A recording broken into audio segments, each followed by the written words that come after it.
Alright, let's try again. Maybe we're live now.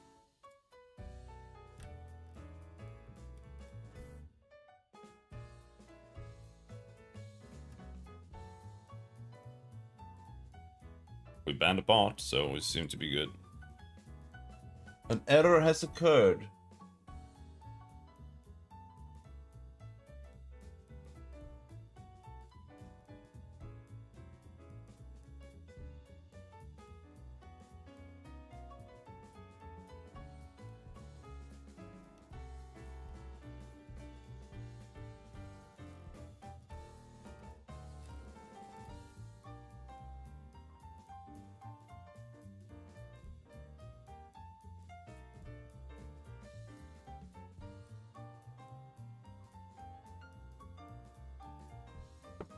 Don't make me struggle with the restream shit.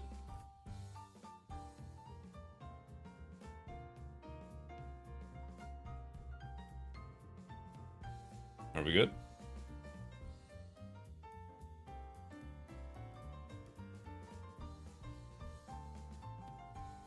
There we go.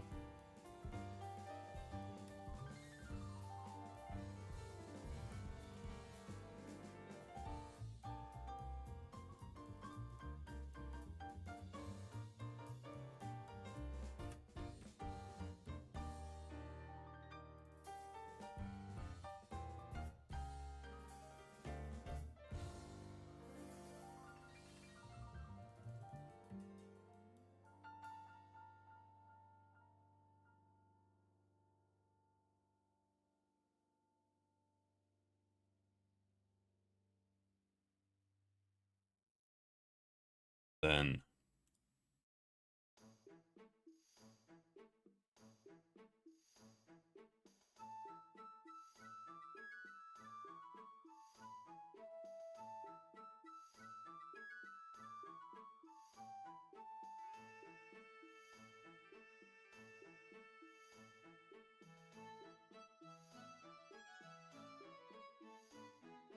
delete forever. Delete.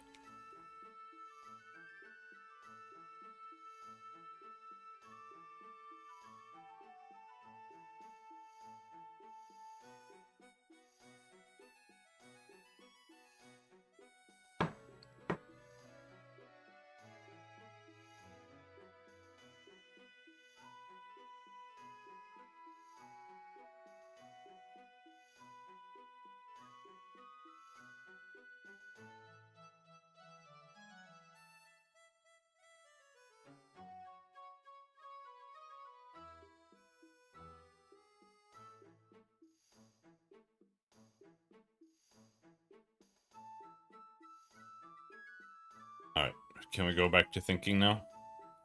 Or at least trying to. The issue is now I need to remember how this shit works, and that's not the easiest thing.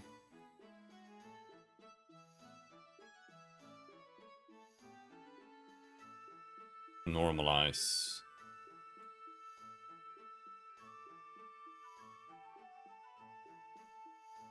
Very fast.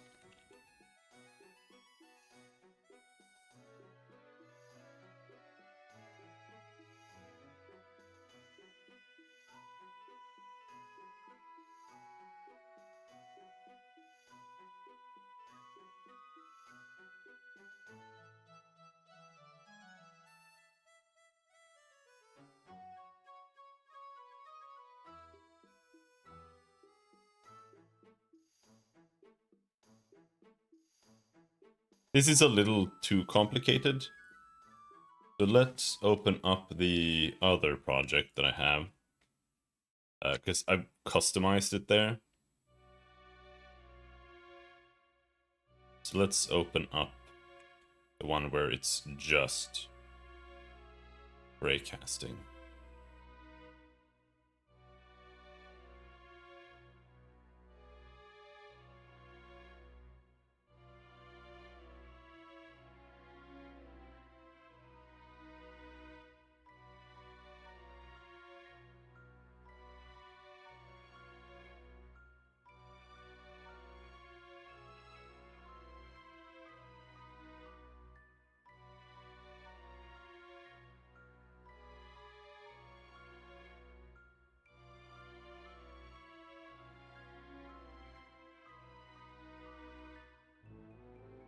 Let's take a little peek here.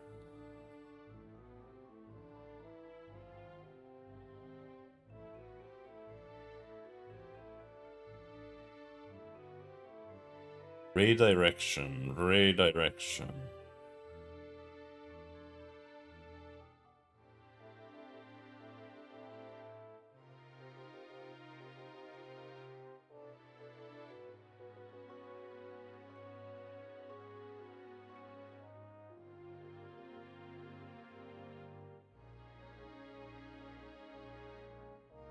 I'm not sure what normalize we'll get. Because normalize here is different from normalize otherwise, I think. Maybe not.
The ray direction is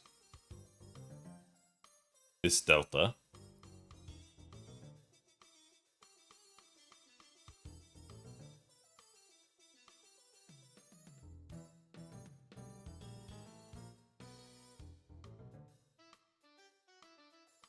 So let's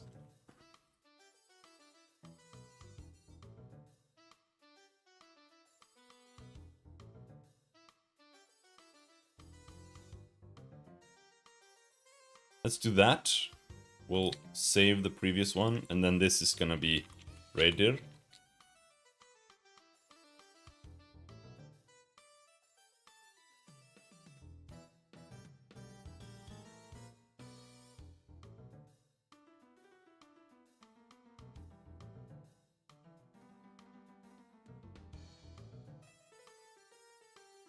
I don't know if this normalizes the same.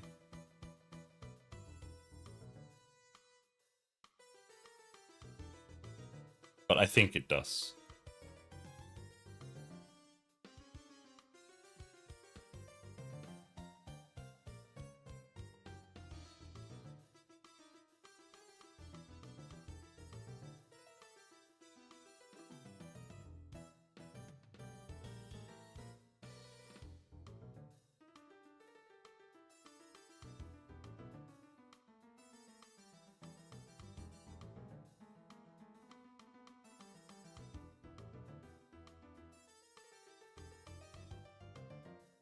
What should ray step be? Is that an integer?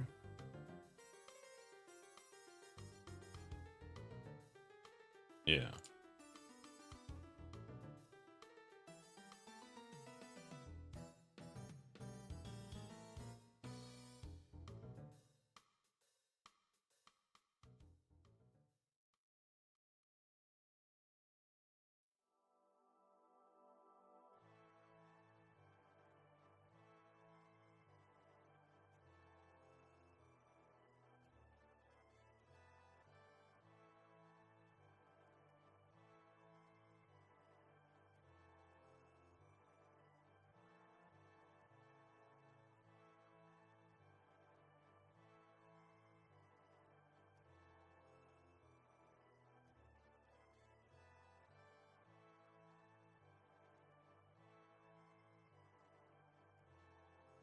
That's what it's gonna be like, I think. And I almost miss.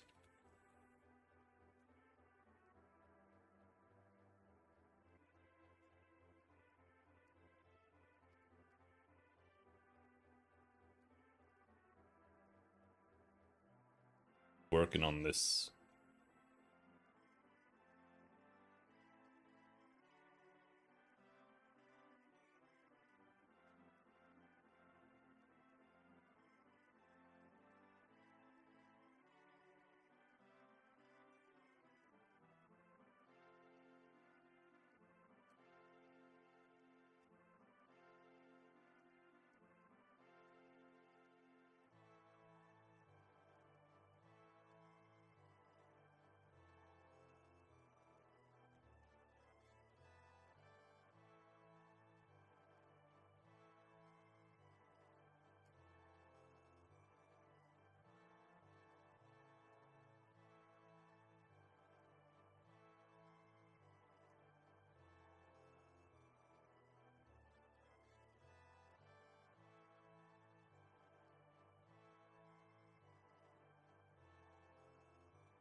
You cannot divide two vectors.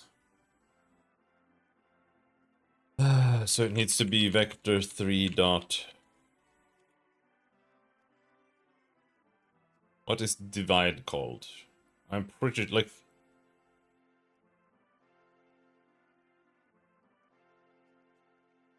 There's scale, which is multiply.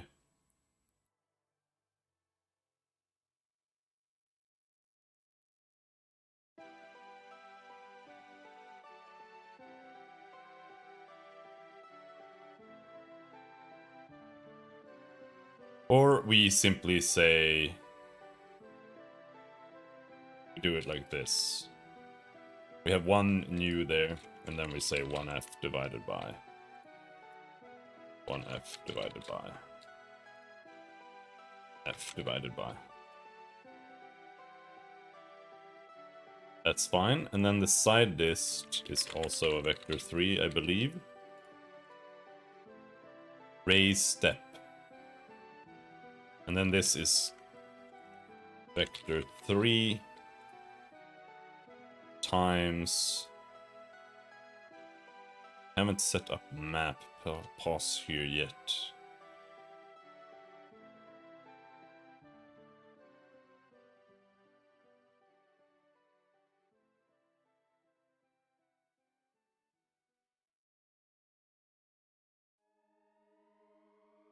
Current ray position is the starting point.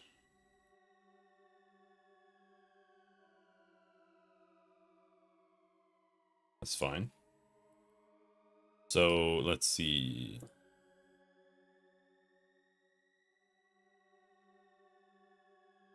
Tile to pathfind.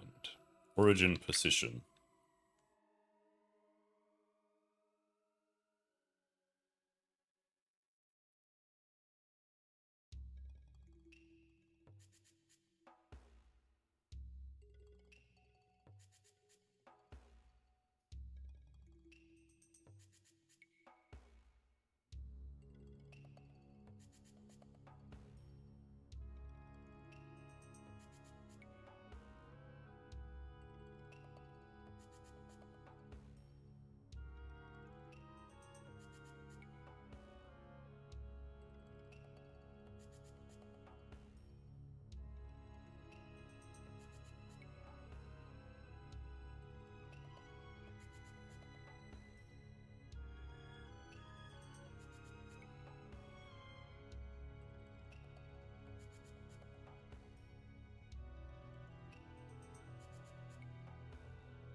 this over here.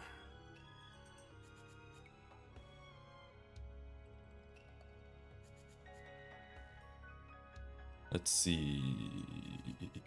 The map position is determined. It's an int 3. That's determined before side dist.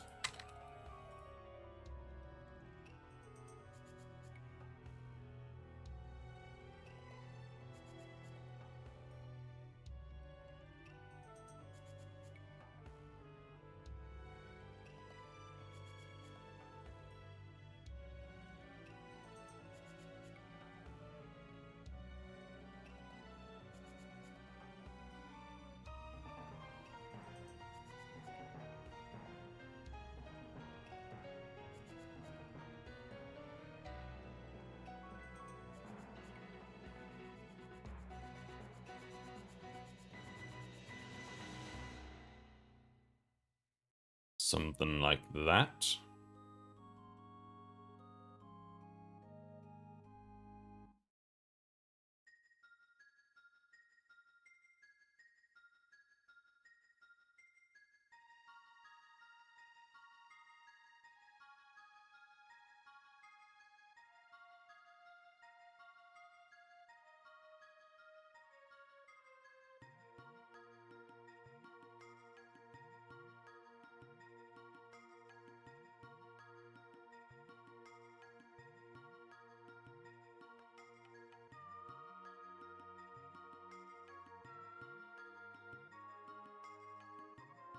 Let's see, this is that. And this whole thing.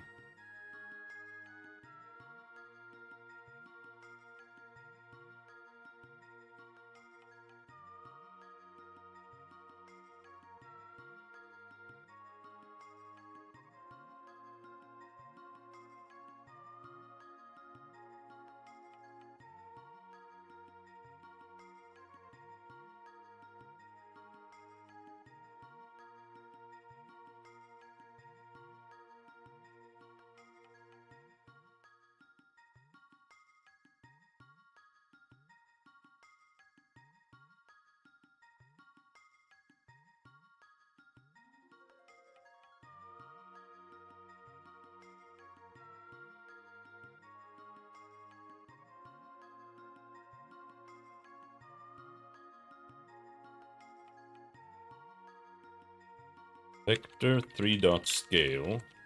This and that.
Dude, writing code is almost more enjoyable in the shader because it has so many nice things like swivels.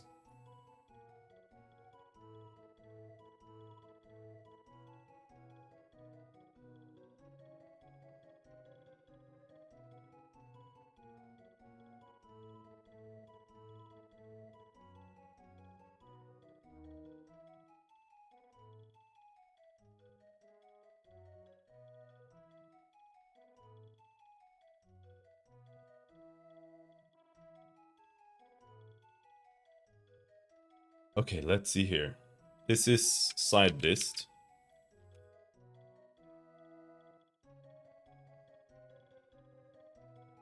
Got two parentheses there.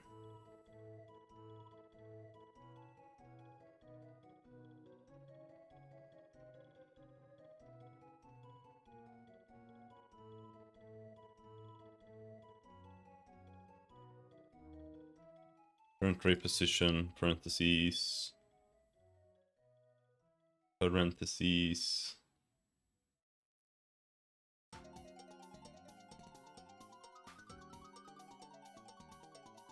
Parentheses. Parentheses.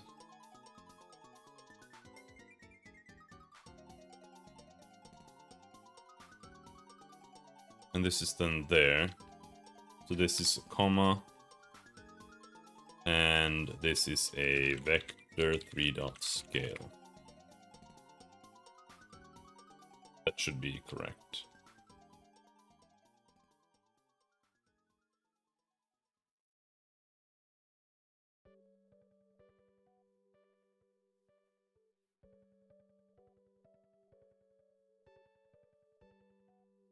Like everything that has to do with writing types is just so much nicer when working in HLSL. Like you can just do whatever the fuck you want. Like you can just type float 3, 5. And that creates a vector 3 that just says 5, 5, 5. Or you can type, like if you have a vector 3, you can just type radir.xxy. And you just get that. It's so much nicer. I wish it just worked like that here too.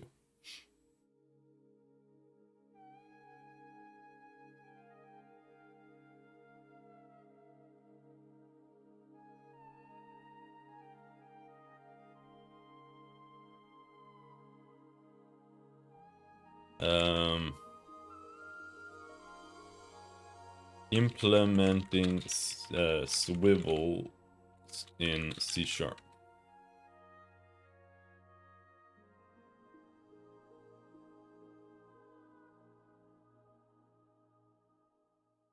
Isn't that what they're called? HLSL swivels. No, swizzles. Swizzling.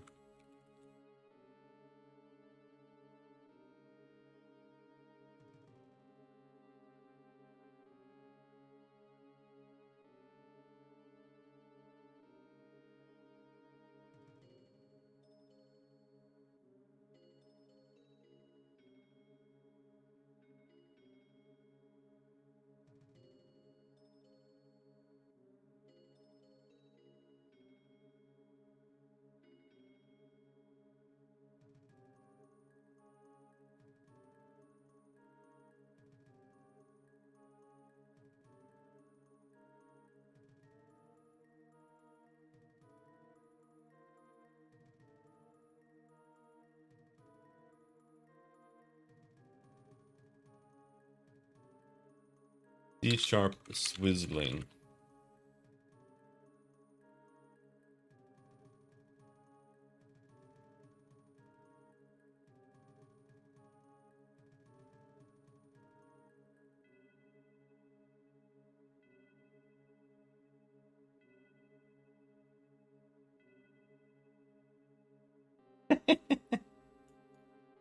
Yeah, this is okay. Sure, this is the way of doing it.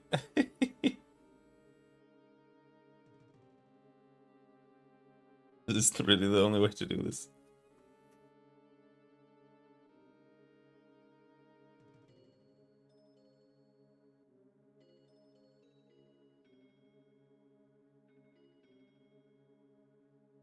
It's whistling is so cool.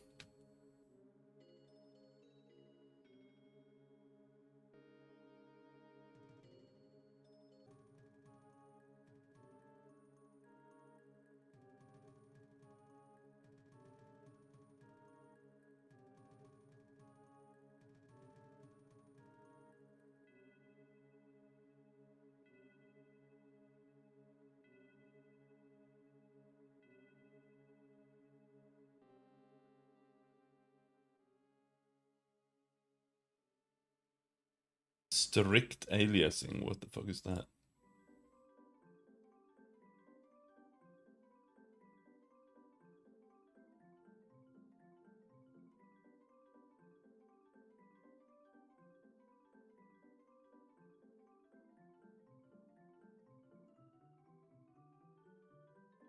That's C++, fuck it.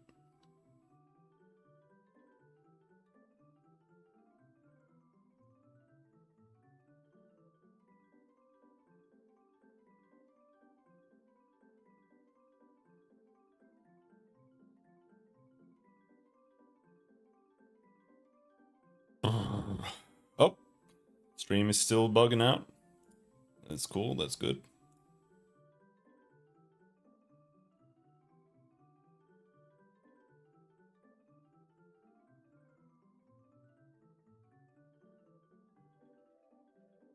Didn't drop any frames, but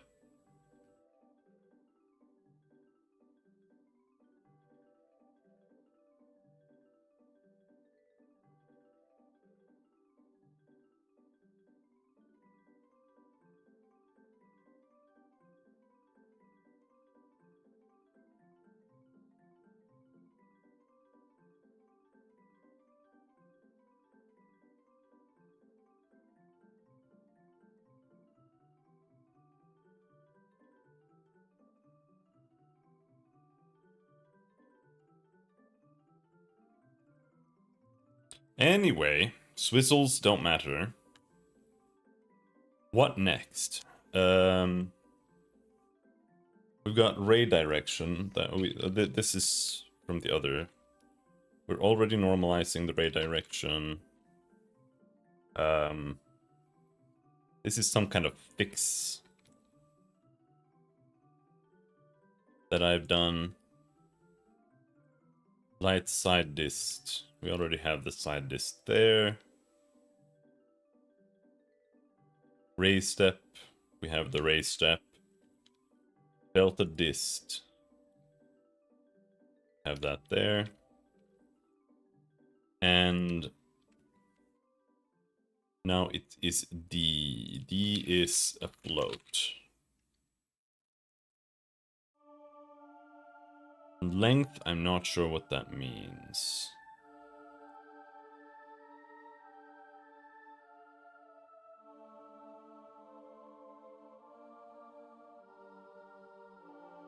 And here, if ray step x is less than 0, then ctest var, else 0.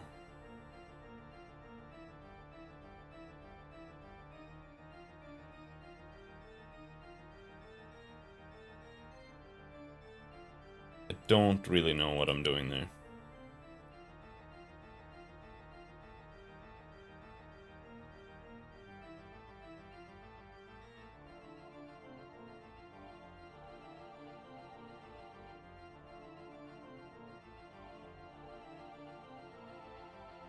It's just light mask times side dist minus delta dist.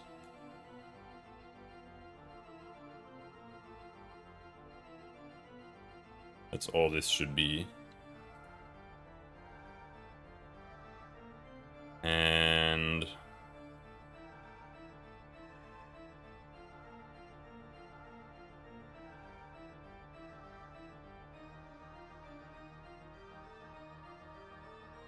now the tricky part here is that the mask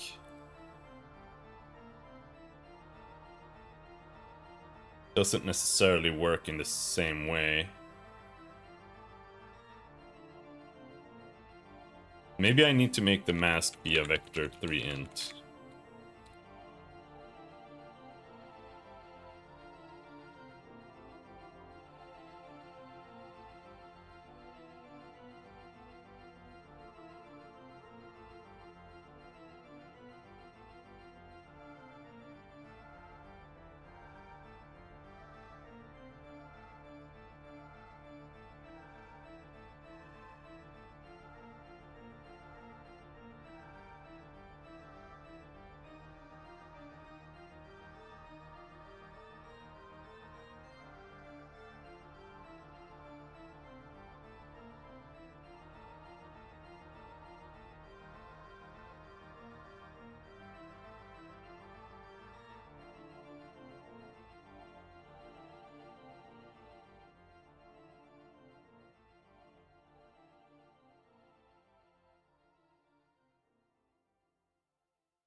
And length.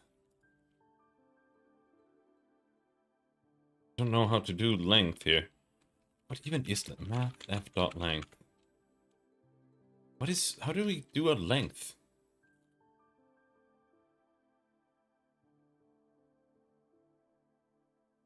Math f math dot length math f dot length vector 3 dot length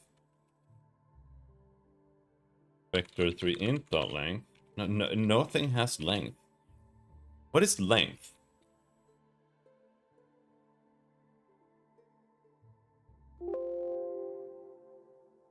Returns the length of the specified floating point vector.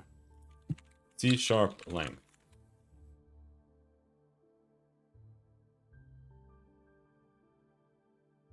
Math length.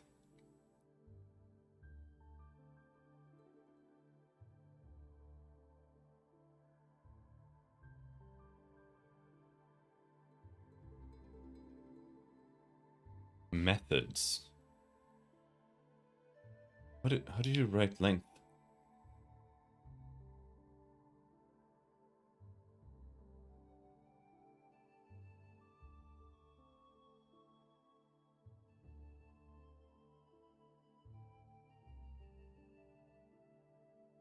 We don't get length there. HLSL length.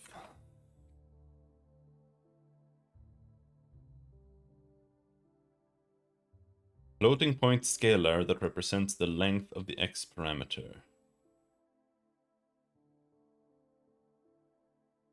What is length?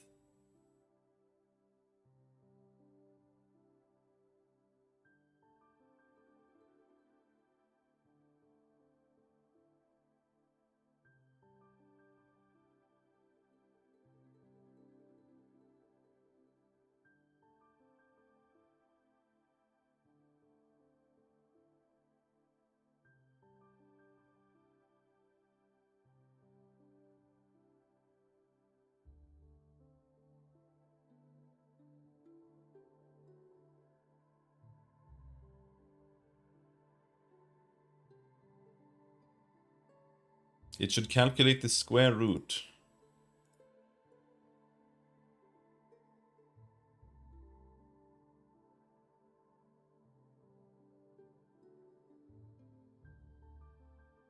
Okay, so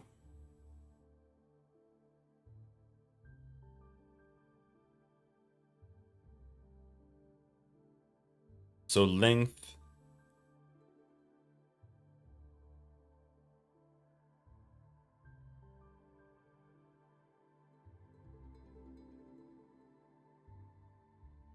public static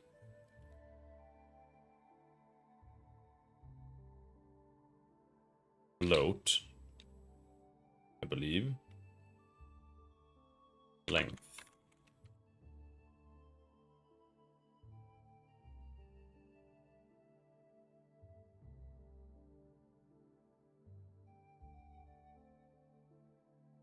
Return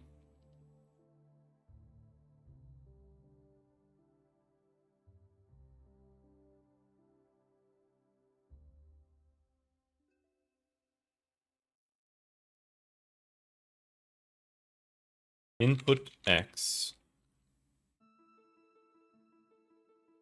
mathf dot pow input x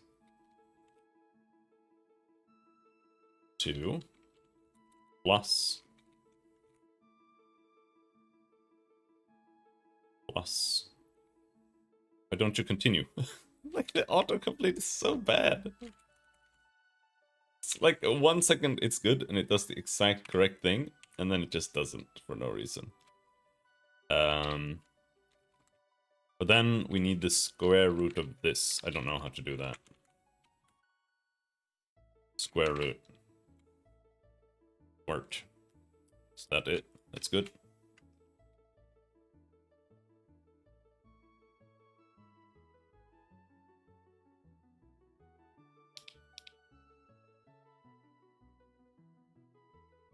And then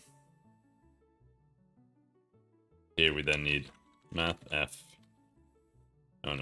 LOTF dot length. That.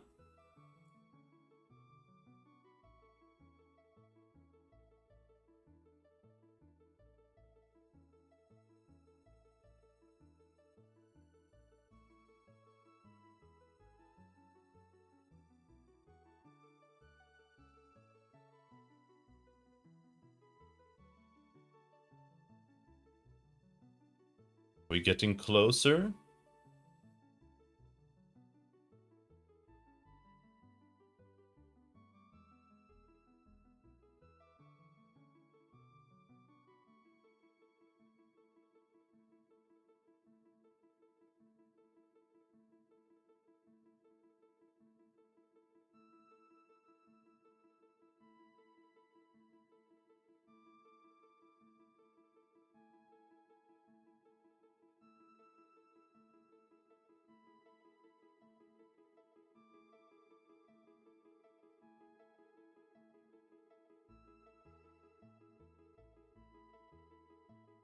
And then let's see. The mask is never set. Is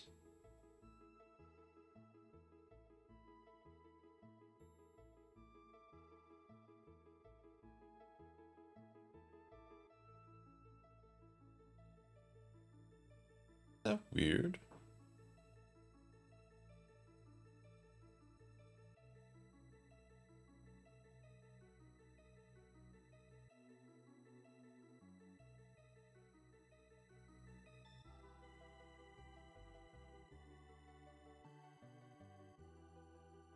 Reversal level.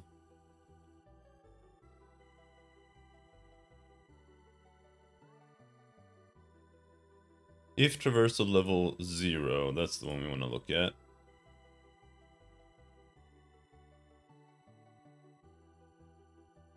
If voxel.colorIndex does not equal 0,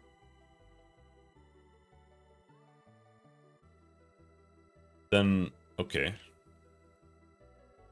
I'm gonna do the same thing here. We're gonna copy this.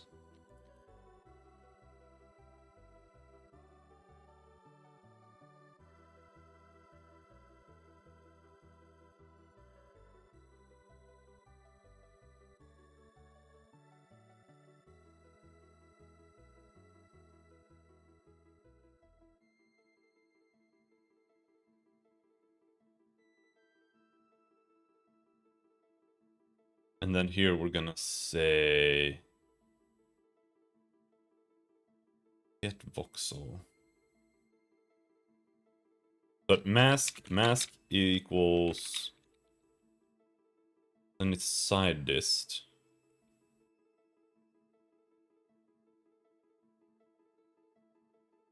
Less than equal. What does that fetch?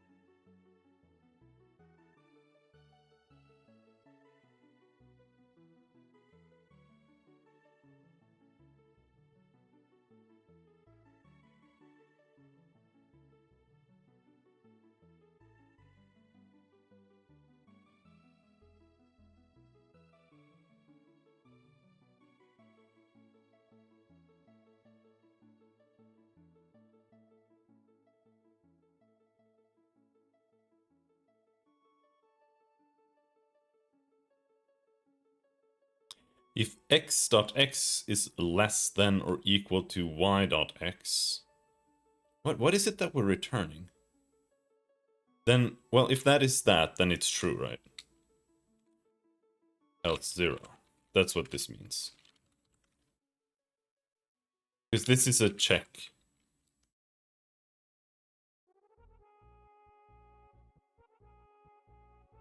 You can't convert a boolean to int. I think you should be able to. But whatever. That's all we have to do.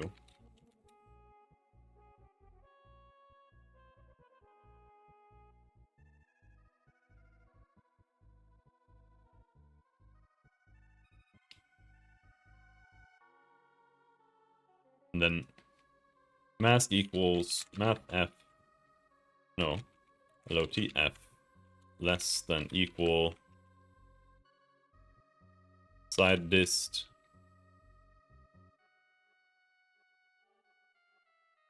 and this one is a little tricky because now we need a vector3.min between new vector3 side dist dot y side dist dot z side dist dot x and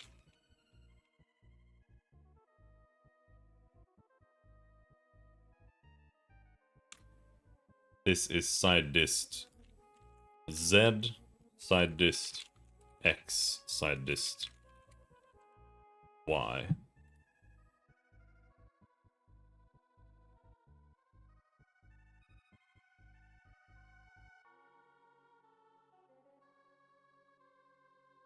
That's what that is. And its smallest delta. What am I doing there? This is to avoid a bug.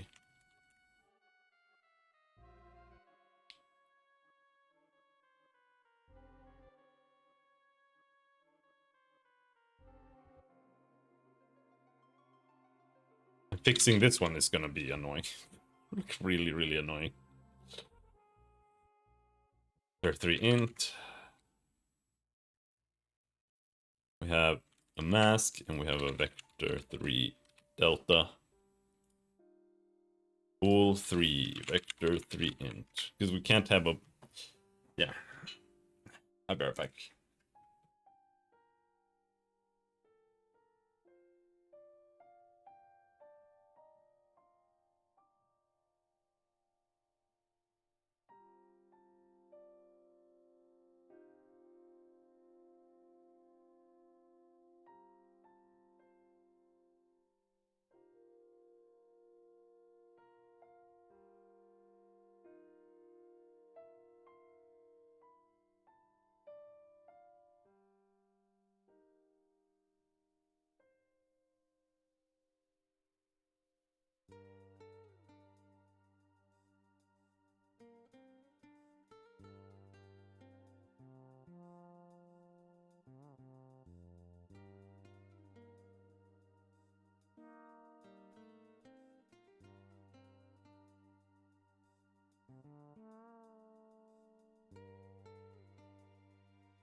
Ooh.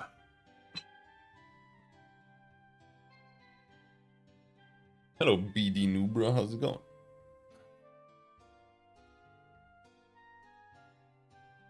Okay, let's fix this thing.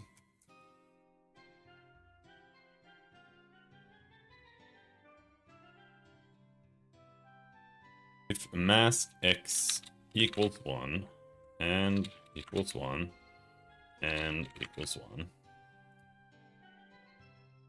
think this is most of what we have to do. Then vector 3 int 1 0 0. What we can do is we can change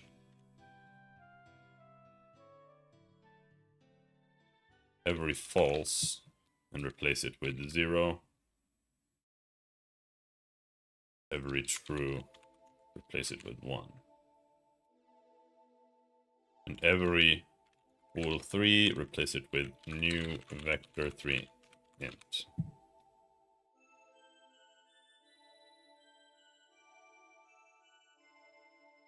That should save us some time.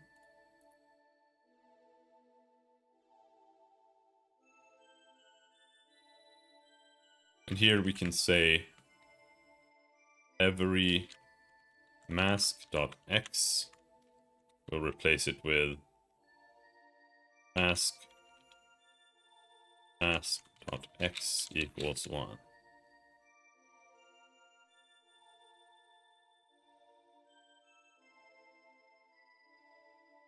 If it says mask y, we'll do the same thing there.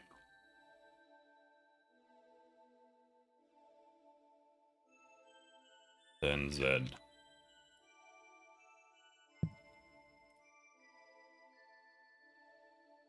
Okay. That was easy enough.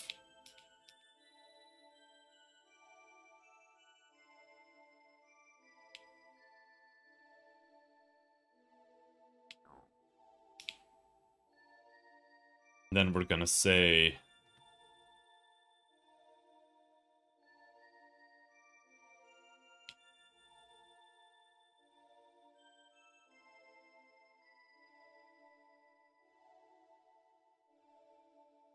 mask equals LOTF dot get smallest delta mask delta dist. Then side dist plus equals vector 3 dot scale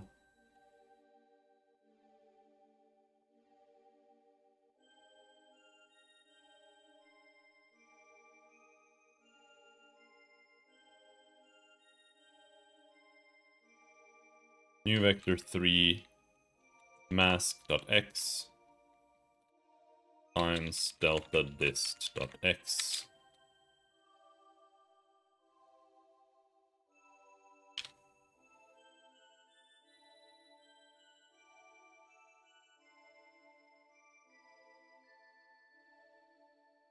Now maybe we can just do vector 3 dot scale.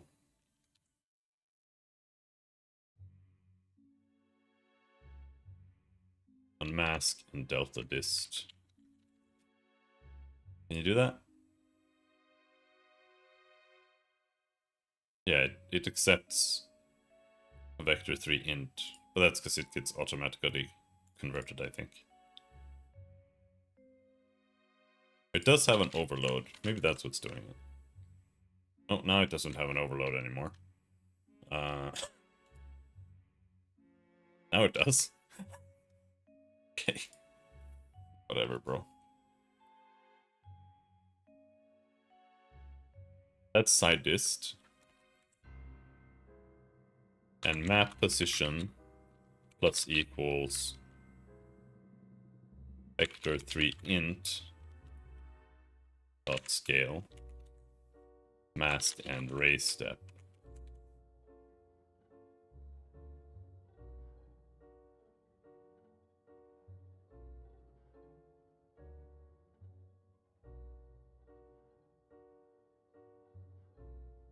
And I think that should be good.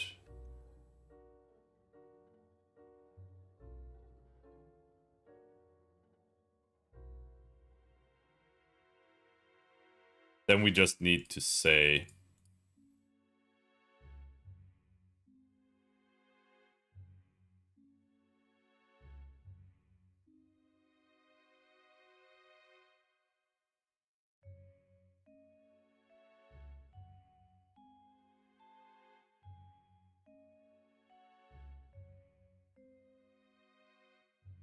current tile equals, let's see.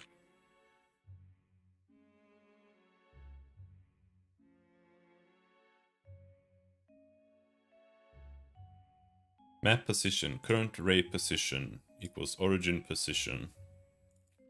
But we can use the origin tile here. That way we don't have to do any flattening there.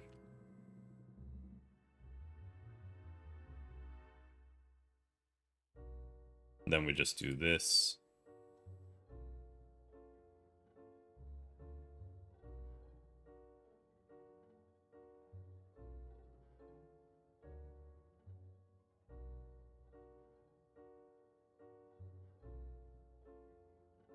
But the max distance should not be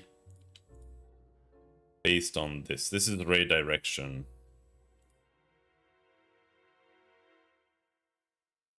The max dist should actually just be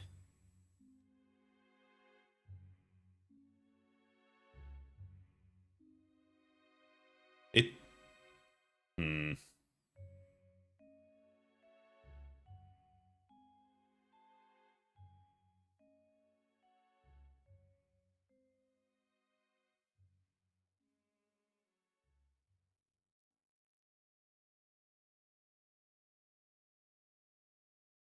Yeah, this needs to change now.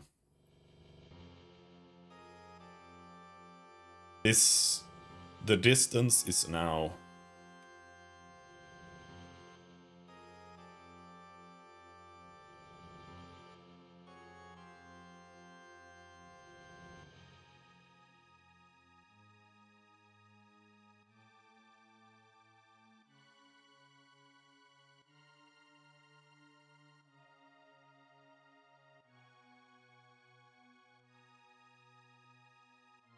the ray direction could be an int. Oh. Vector 3 int tile delta equals this, and then radier also equals that, and then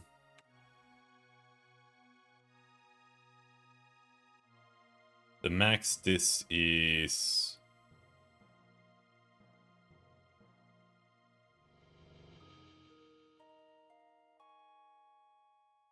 tile delta x plus tile delta dot y plus tile delta dot z. Because that's how much it needs to traverse. If we're starting at 0, 0 and we need to go to 1, 2, that's 1, 2, 3. That's 3. So the distance is just the total of the delta.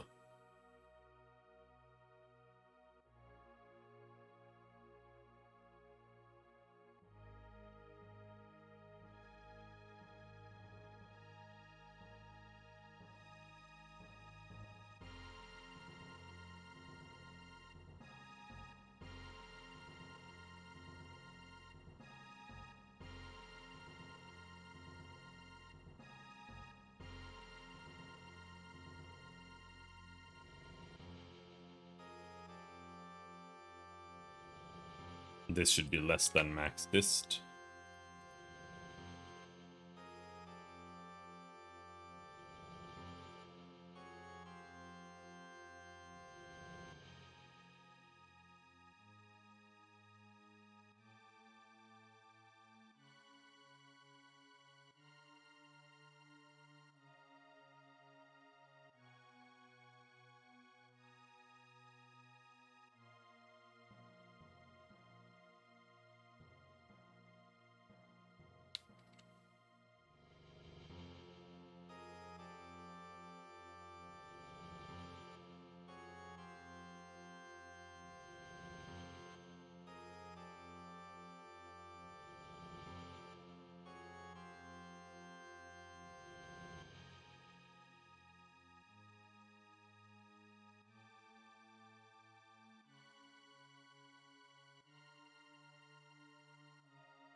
I wonder if this is functional now. Try it.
We simply have to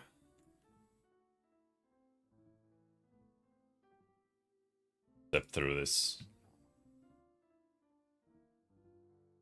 Nothing else to do.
Five, 9, 4, 5.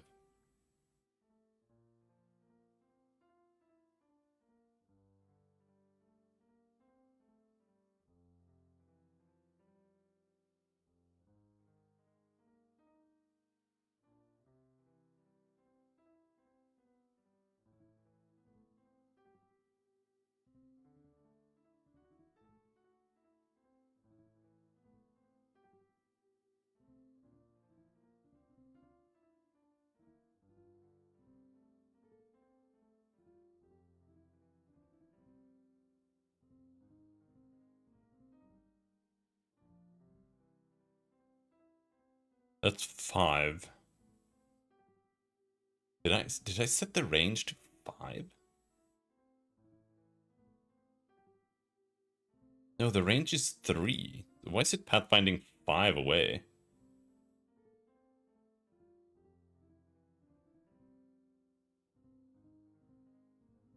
Well, regardless. Tile delta, tile to pathfind origin. -1. Oh.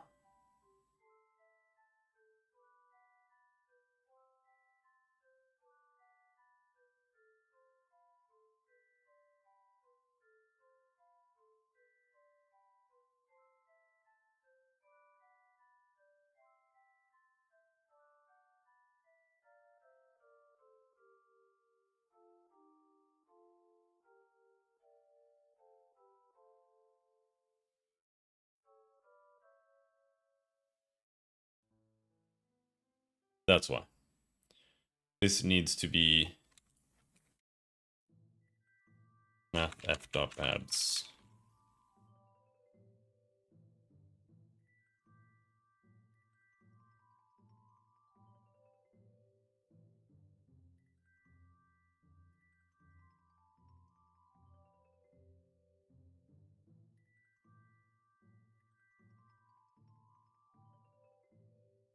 Then we can try again.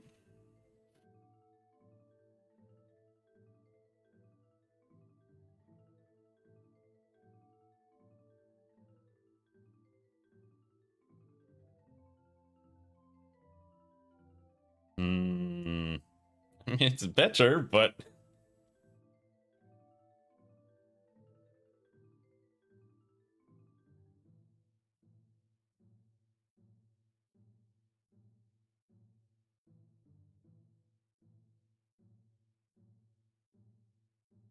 not much.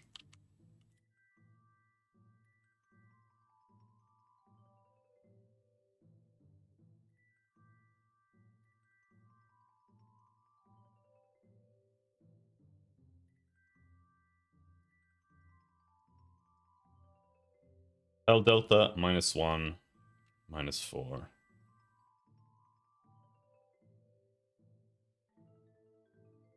Max dist is now 5, which is weird, but sure.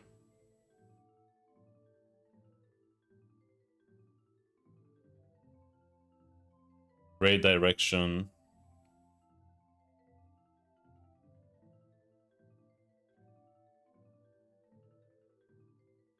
Is ray direction divided by max dist?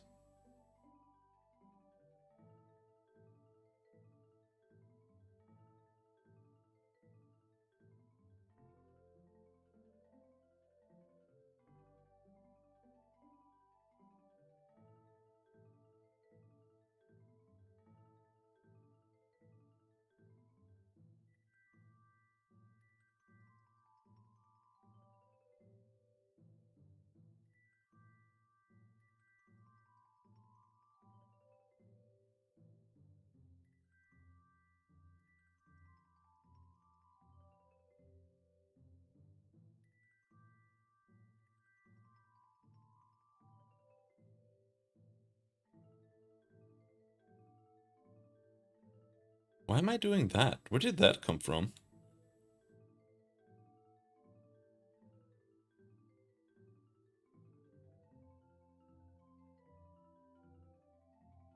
Huh?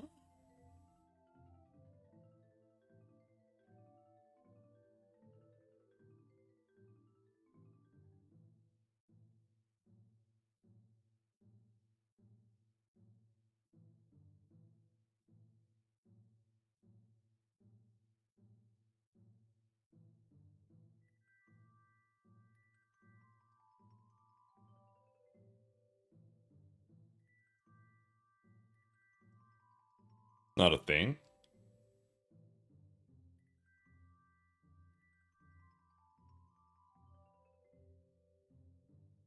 Ray direction.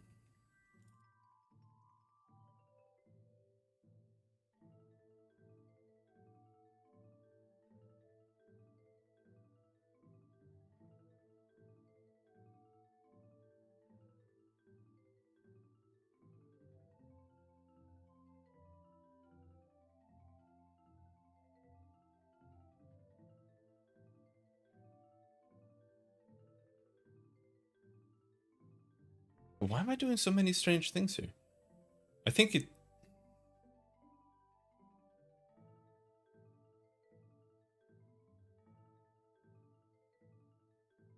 I think they're leftovers from before, and I used rename, and now I'm confused. Okay, so ray direction should only be the tile delta.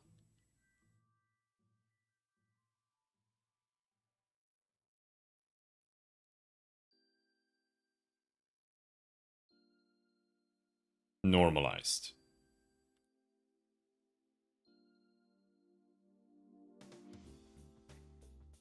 That's it.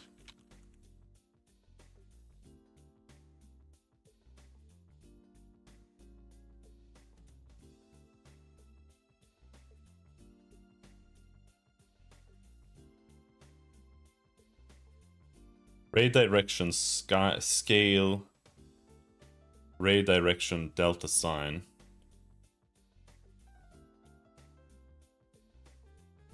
No, that's ray step.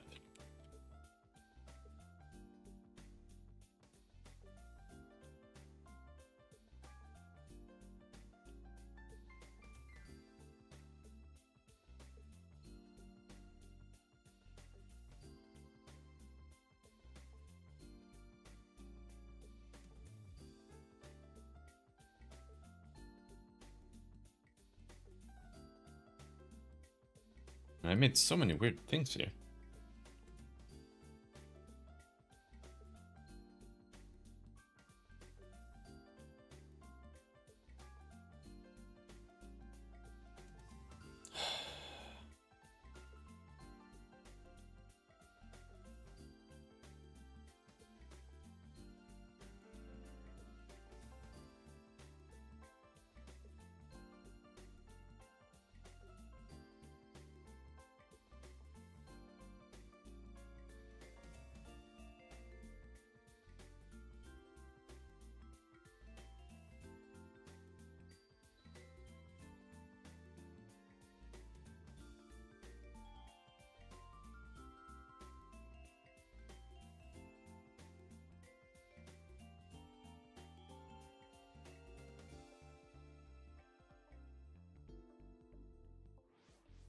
Alright, okay. Let's go through this. So, current ray position is camera position.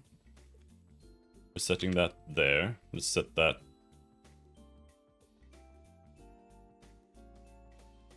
up here. Last ray position, this is not quite exactly that, but it doesn't matter because that's for something else that I'm not using here. The previous tile, I would say is irrelevant here, but let's keep it for now. And then we set a tile delta, that's fine. Ray direction equals the tile delta. Then the ray direction should be normalized.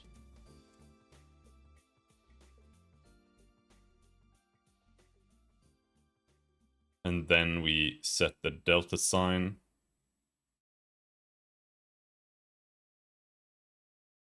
Which doesn't need to be a sign.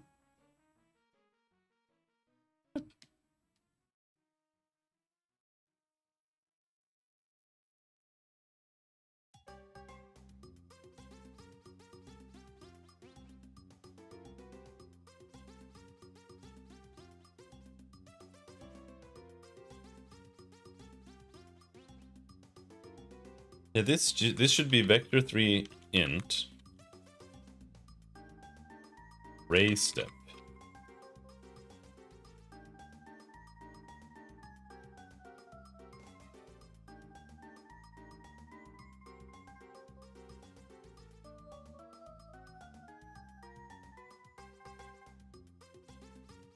I see. Okay, I'm doing that here.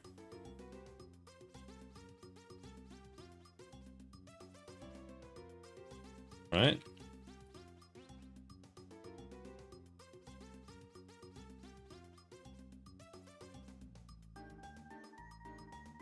And then next is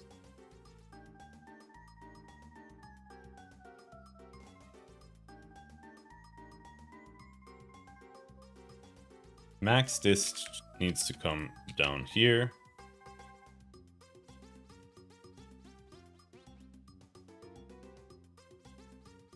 Oh, and this shouldn't be here. This should just be...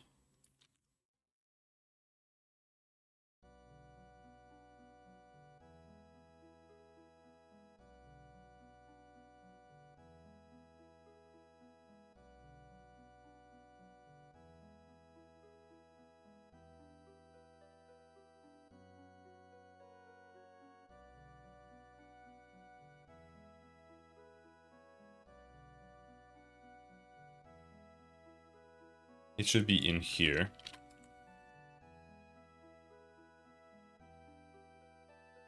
that. And then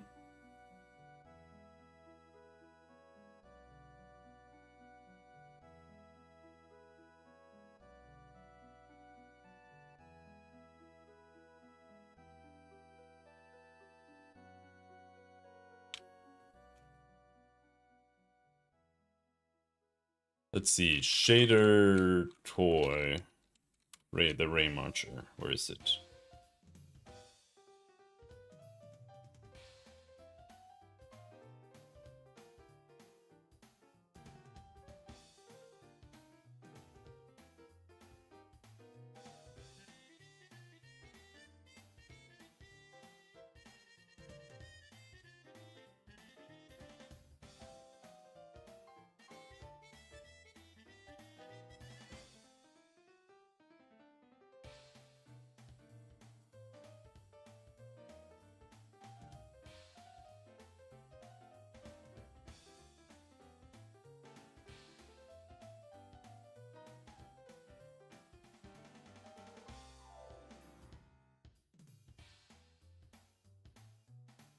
This is different, I think.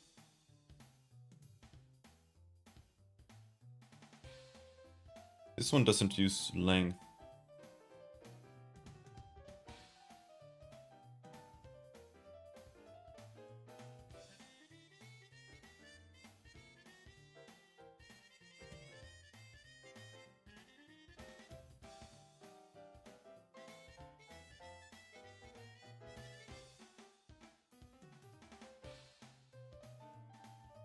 Why don't I have that shader toy saved?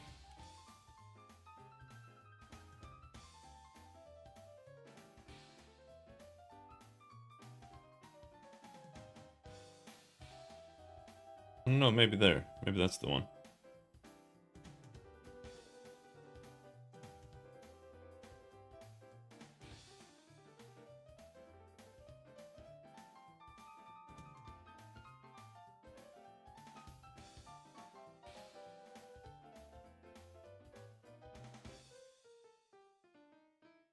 None of them use length. Where did I get this length thing from? What is D? D equals length. Delta dist.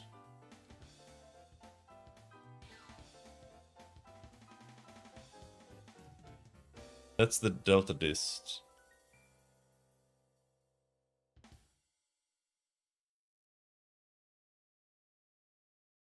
You really just need the side dist.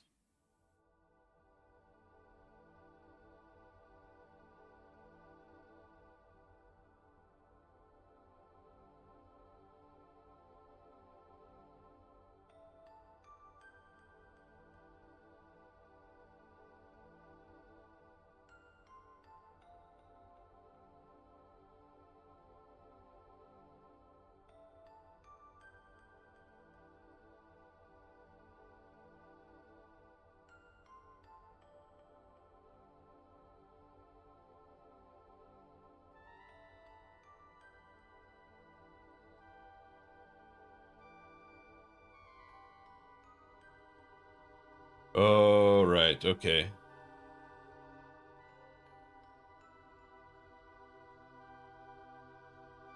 If brick.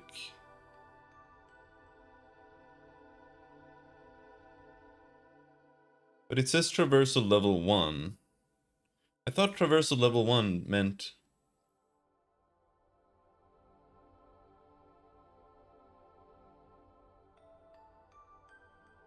Okay, so down here...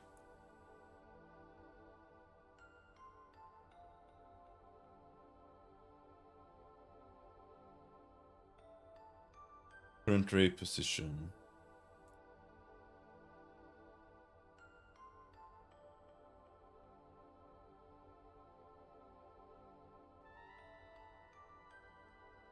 Okay, the D is to transform from brick map to normal resolution. That's not relevant. All we need is that. The D doesn't do anything. We don't want that.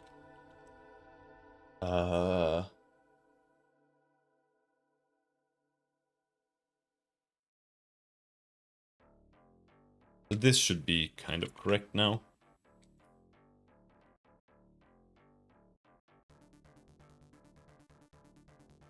Let's try and see what happens.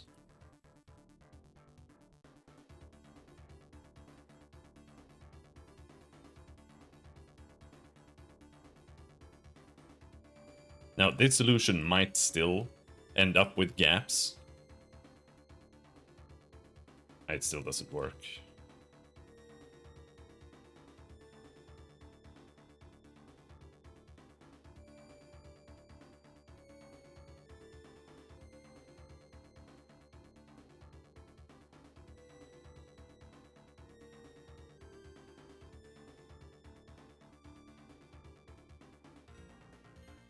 Ray direction. Let's see. Ray direction is the tile delta.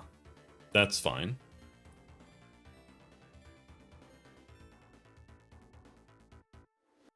Normalize. And then ray step is the sign.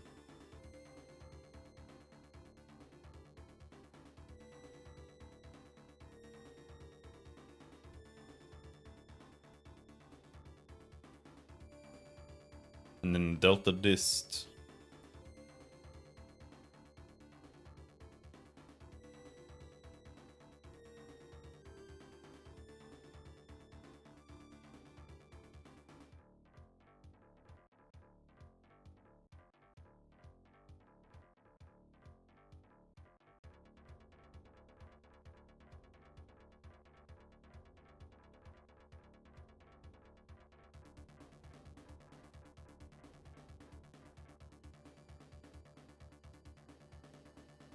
Delta dist.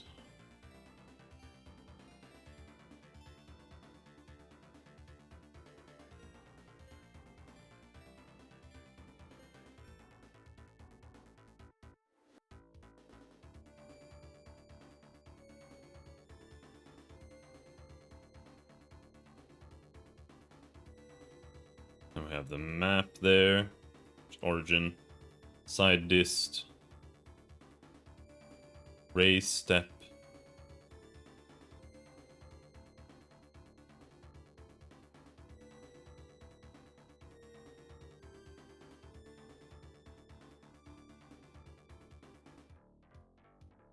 Current ray position plus ray step times 1.5 plus 0.5 scaled by delta dist.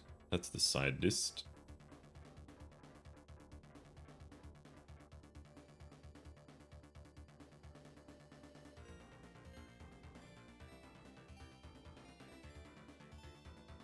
And that should be it.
I feel like this should work. I don't see what the issue would be.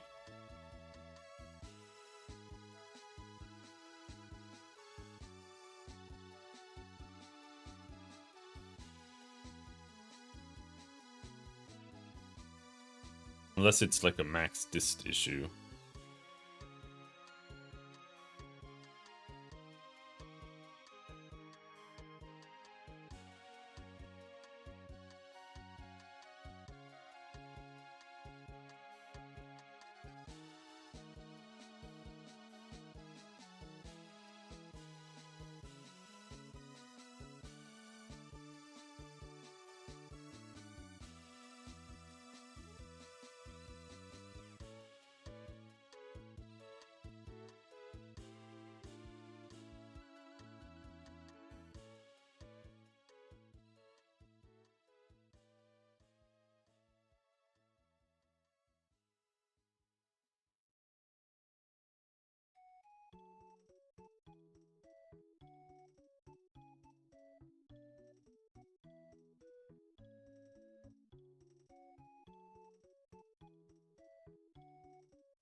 Okay, so math f sign gives us a step of 1 on a 0.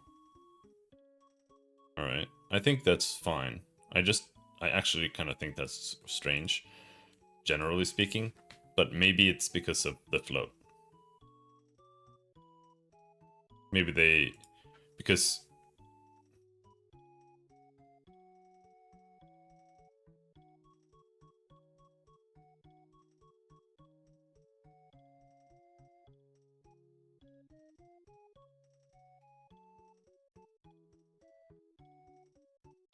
like an int that's 0 should have a sign of 0 in my opinion.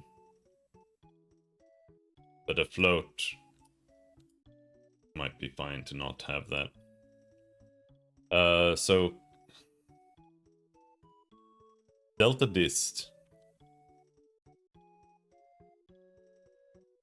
We have an infinity there.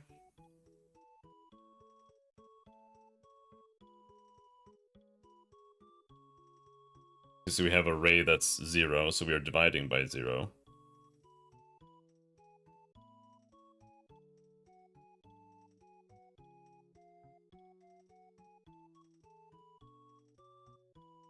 Is that an actual problem?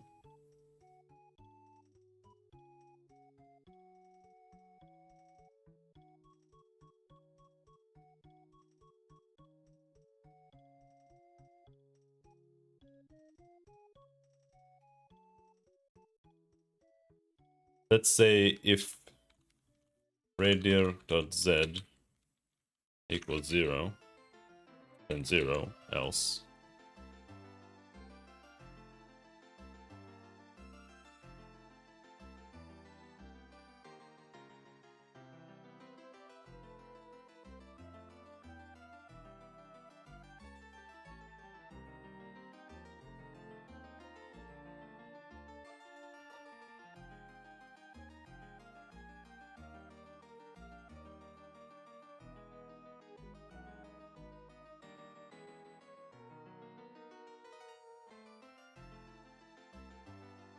I actually don't know if that's correct.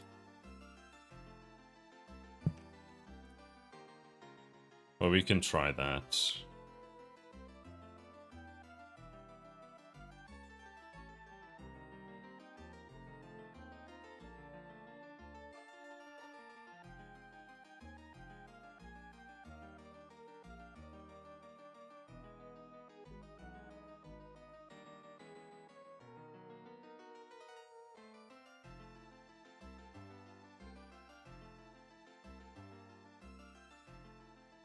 It could be the infinity that's doing it.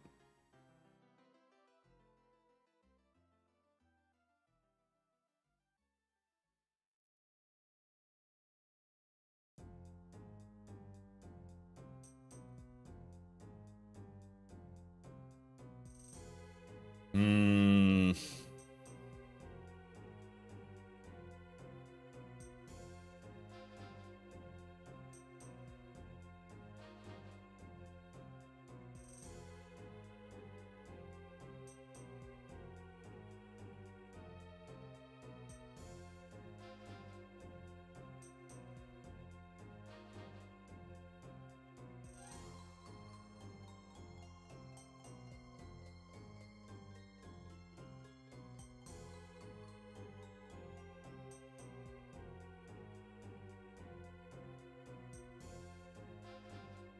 What should it be? Should it be 1?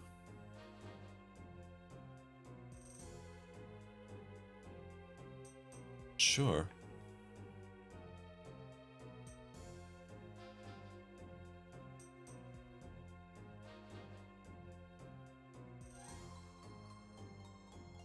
There is an issue here with straight lines. If you have a perfectly straight line, it glitches out. And the way this is supposed to work...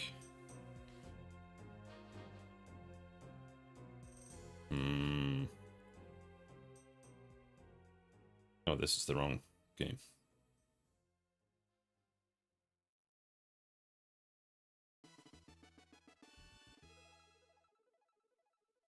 Now we just have to wait 100 years for it to start.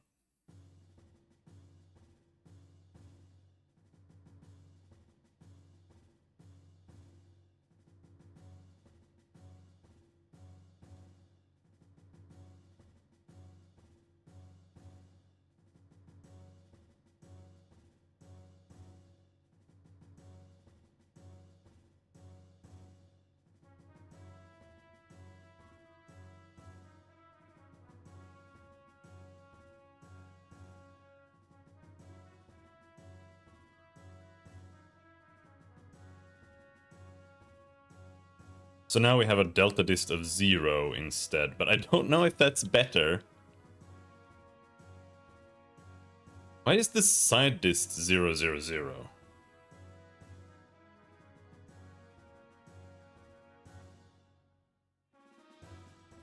Oh no, that's actually fine, I think. Perhaps.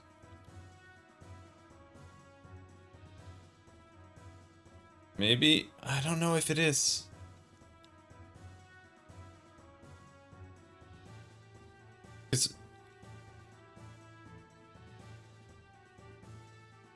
And we get a 1 on everything here, which is wrong. So the Z should never step. So we're moving from 5.58 to 581. Yeah, we're moving up. Ah!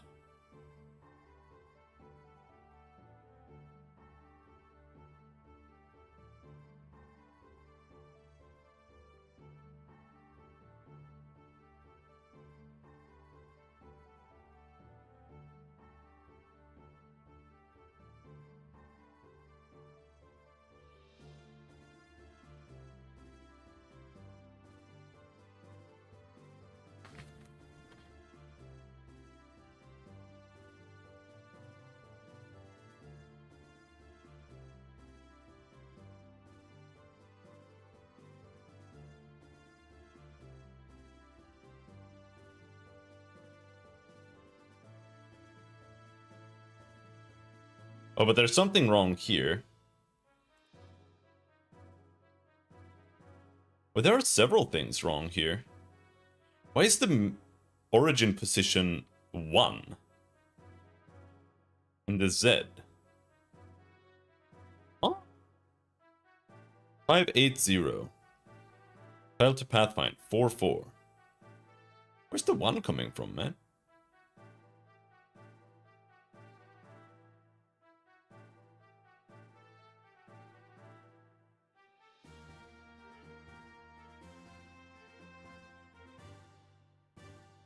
Map position equals origin position.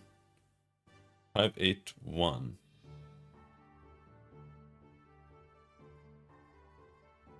Huh?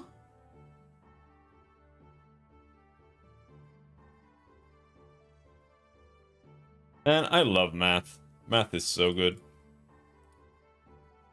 Okay, let's check this again. What the fuck is happening here?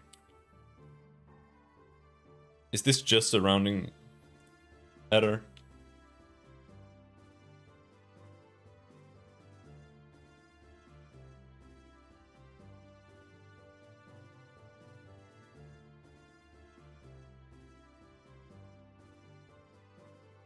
Okay, so current ray position 870.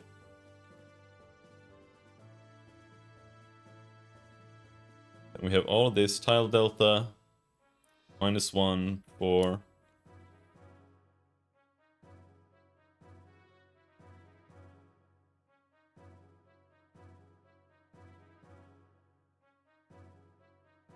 Origin position is 8-7.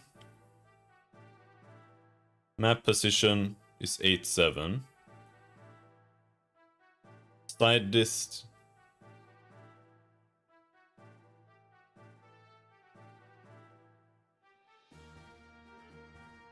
Okay, so now it's... Oh no, it went to 1 because... Right, because I updated here. That's why. Max dist here is now 5. And then here we go through all of this.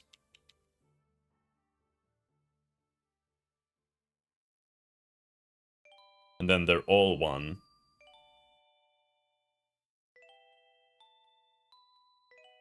Which is really, really wrong.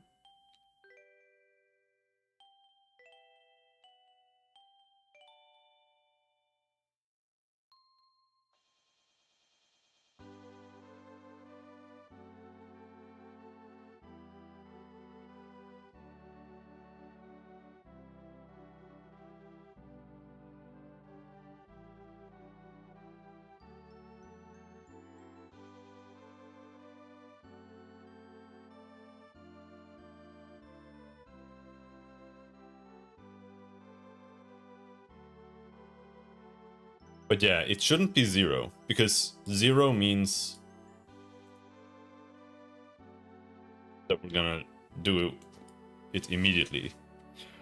This is a bit complicated, but basically the way it works is we always check which side is the closest, and that's the one that has the lowest value. So if I set the side, or if I set the delta dist here to be 0, if the ray direction is 0, that means that that's going to be the smallest step.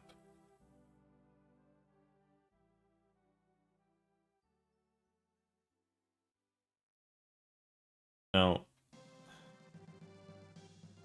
I wonder if I feel like this is maybe wrong.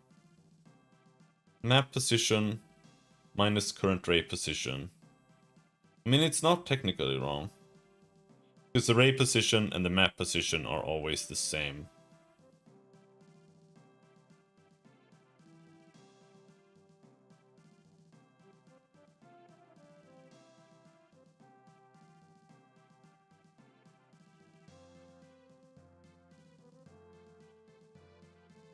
But I feel like something is still strange here.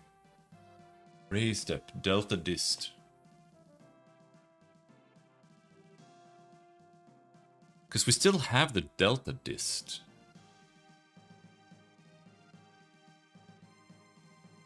Side dist mask times delta dist.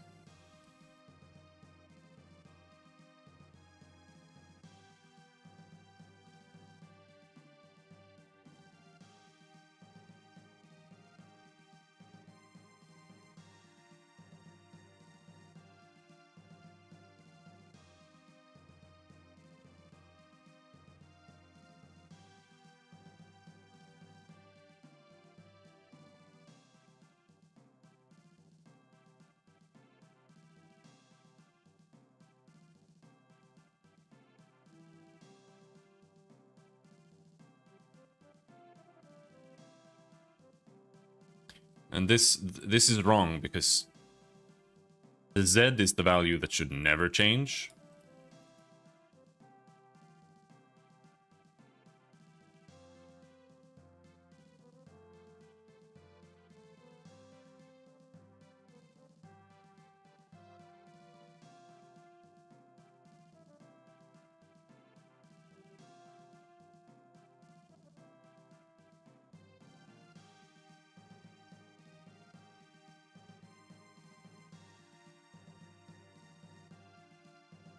What's happening here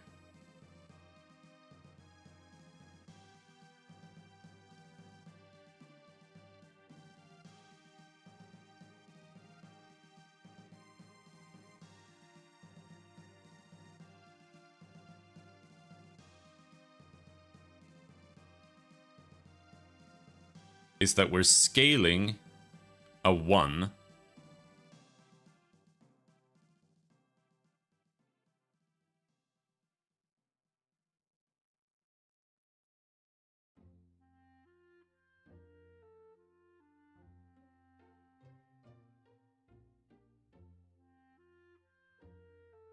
here. The X ray direction is minus 0.24. And then we multiply the 1 by that.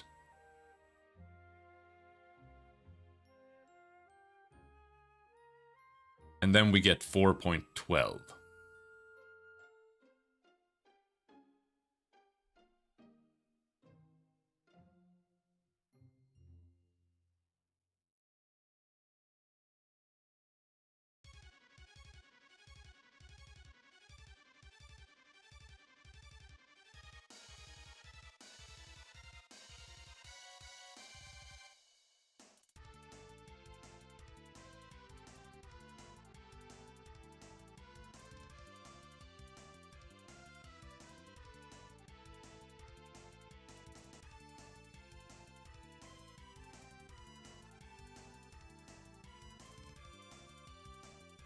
And the higher the value is, the less often it happens. So in this case,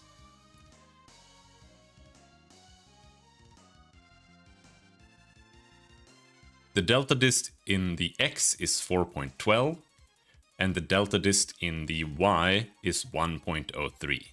So every step, we're going to add the smallest value, which is 1.03, to itself. So next step, it's going to be 2.06.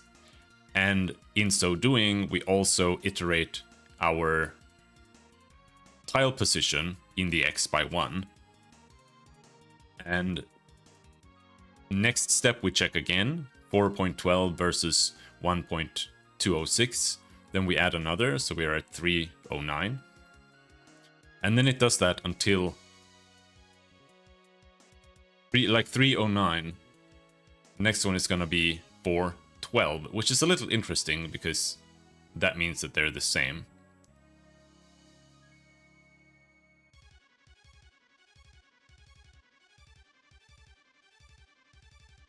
Which means they'll step. Both will step, I think, at the same time. Which might mean that we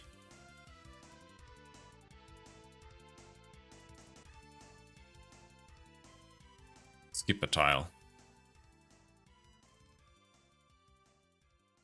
But because I have set the Z to 0 here, it's always going to step in the Z direction every single time because it keeps adding 0 to 0. And 0 just is always the smallest one, so it's just going to go straight up. So what needs to happen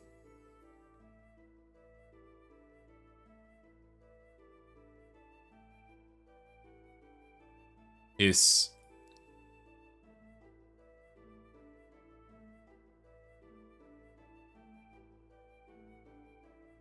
we're going to check if less than equal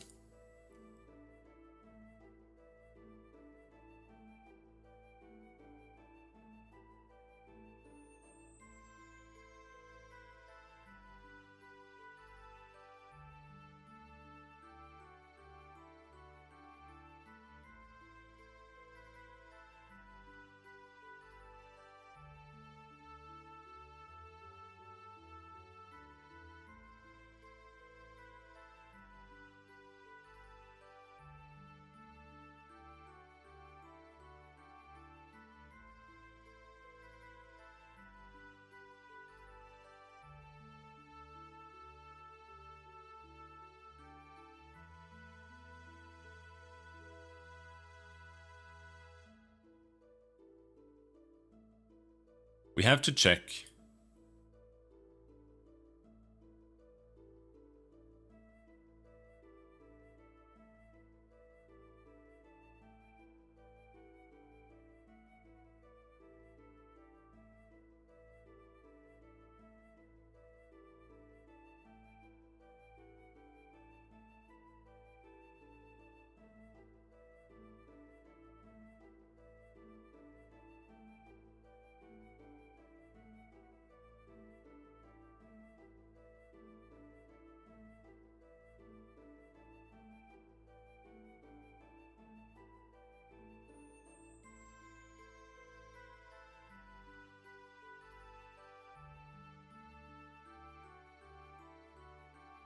I think we need to write an if thing for this. Vector 3 int output equals vector 3 int dot 0. So what we need to do first here is if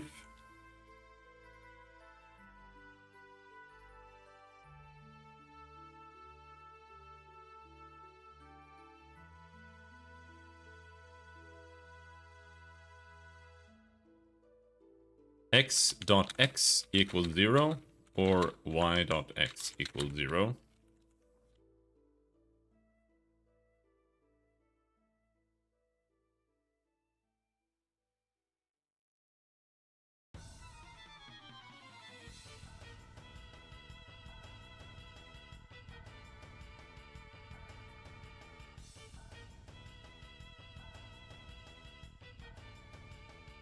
This is comparing the sides.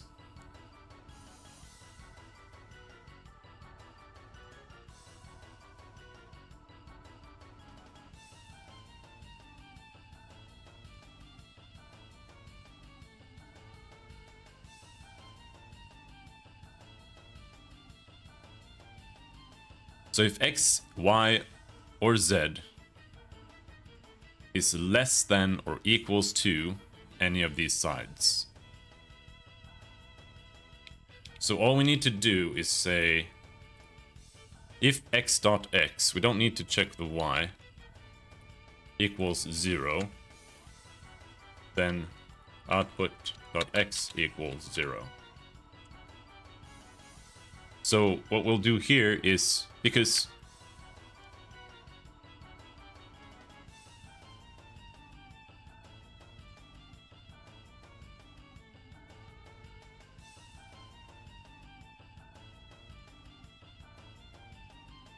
I could use something here that says like if delta dist, if any of the delta dists are 0, that means it's a straight line, and that means it should never iterate.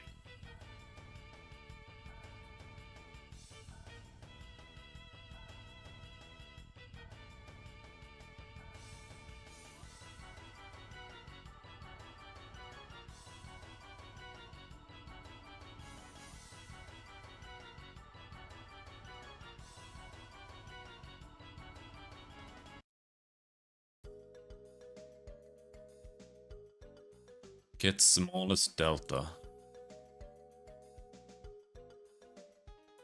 I think I have to bake it into this. Like, it has to be something like this.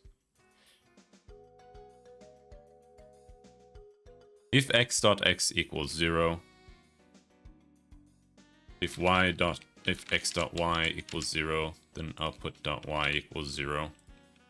And if x.z equals 0, then output.z equals 0. But we can then say else.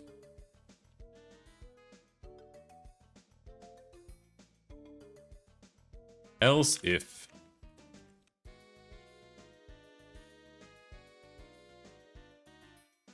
then output.x equals 1. This is actually something I need to do in the original code that I have on the other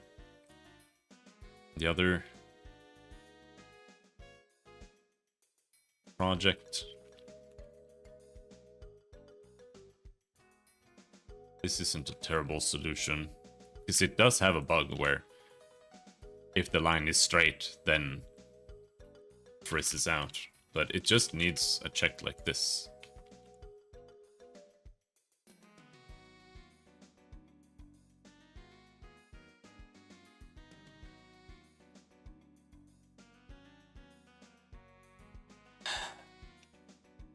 But that's in less than equal. Then we also have get smallest delta after that.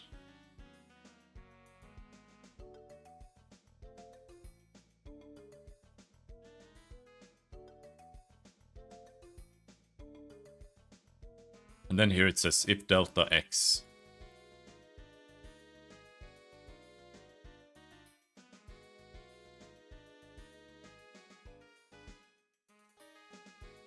That's a mask. Then all we have to check here is vector 3 delta. That's where we set. That's where it's 0.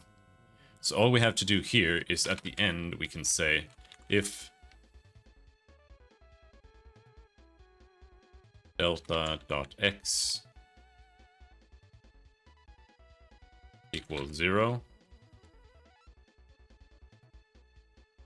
Well, we can write it something like this. Temp.set if temp.x, no, if delta.x equals 0, then 0 else temp.x.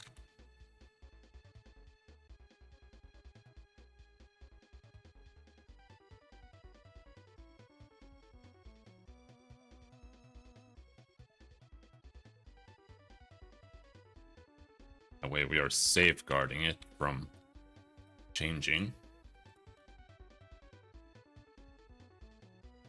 Because 0 would be infinity in this case.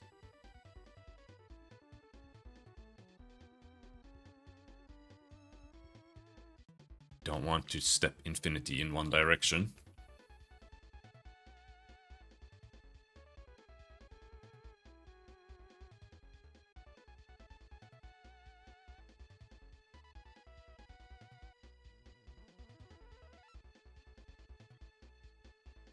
Well, yeah, that didn't work very well.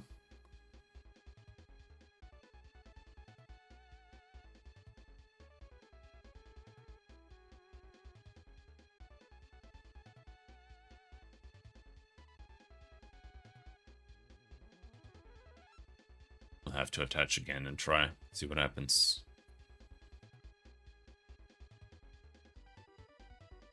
This algorithm is really fucking finicky. And getting it to work has been a tremendous source of pain for me. But I have gotten it to work. And the reason I want to use it is because otherwise things are a little tricky when you are trying to raycast. So if you have a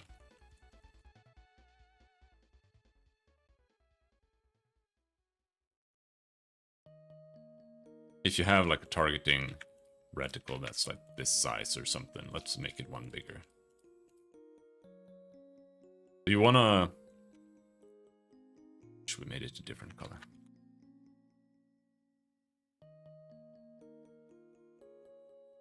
Right. So you wanna check if you can target somewhere. Now it's gonna target from bottom left. I think it actually might be shifting it to the center in the code there, but let's say it's from the center then.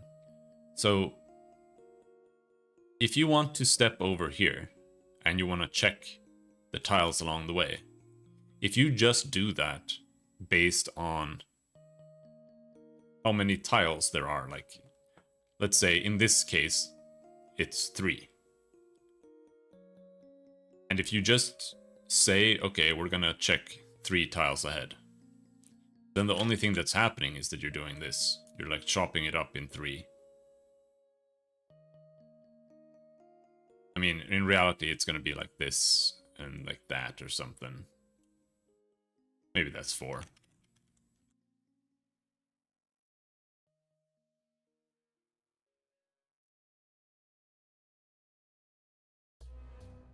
And then there.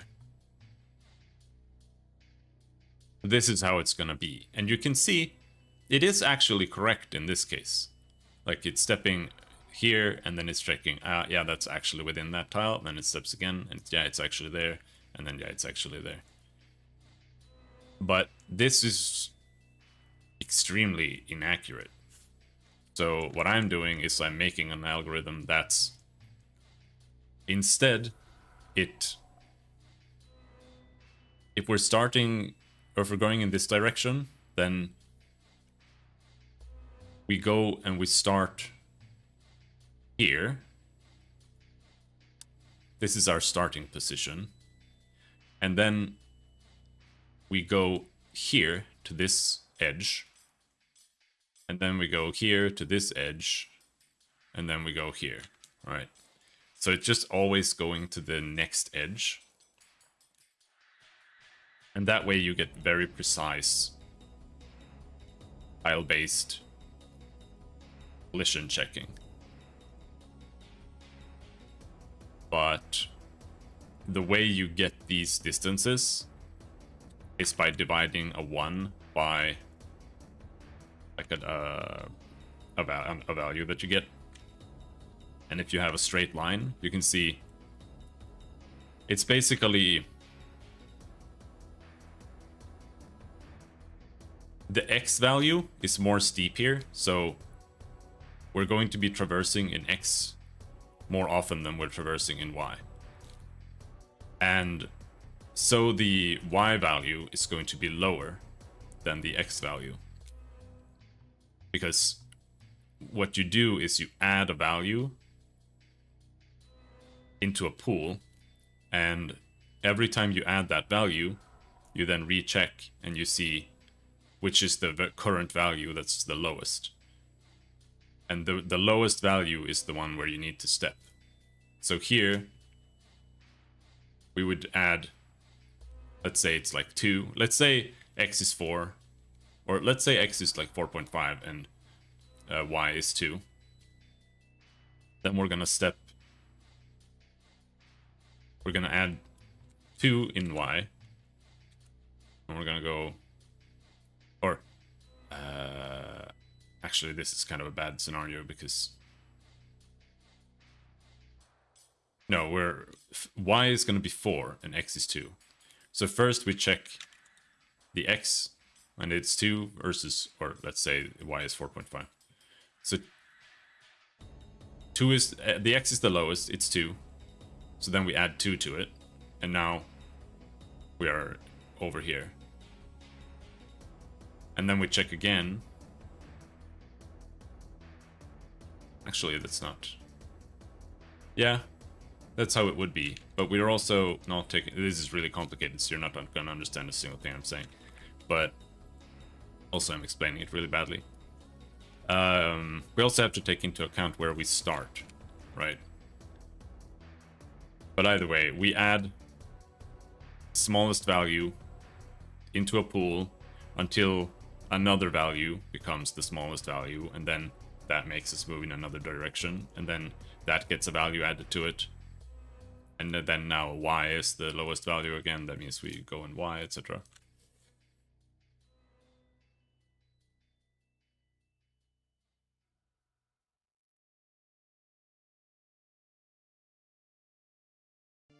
Tile delta 1, 4, which is wrong, by the way.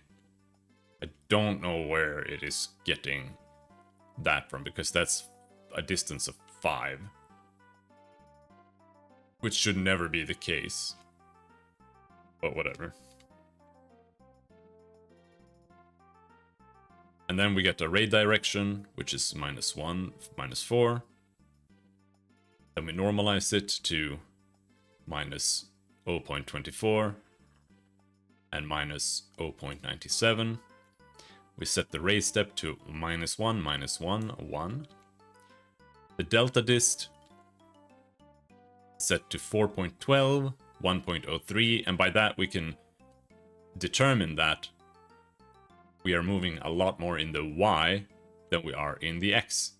So for every 4 steps in the X, or in the Y, we will move 1 step in the X, right? And then origin position, no, it gets set to map position. We get a side dist that's 0, 0, 0. Which is actually correct, because we're starting at the bottom left of the tile. Which does mean that this happens. Side dist becomes 0. And that makes it a little difficult for it to determine where it wants to step. Because now when we check less than equal,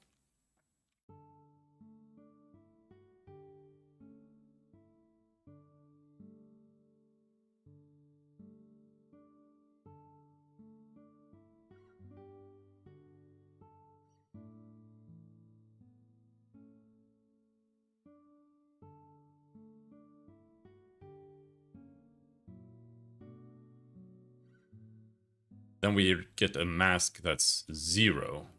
Ah, fuck. This doesn't work. Yeah, it's because it needs to check the side dist, not the delta dist.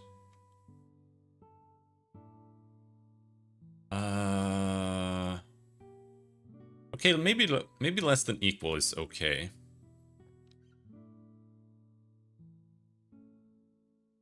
Okay, let's stop this. Less than equal. I need to revert this.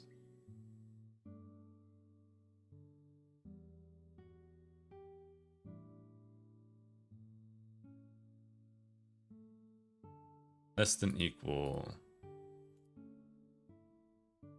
That's what I get for not commenting something for once. We'll just redo it.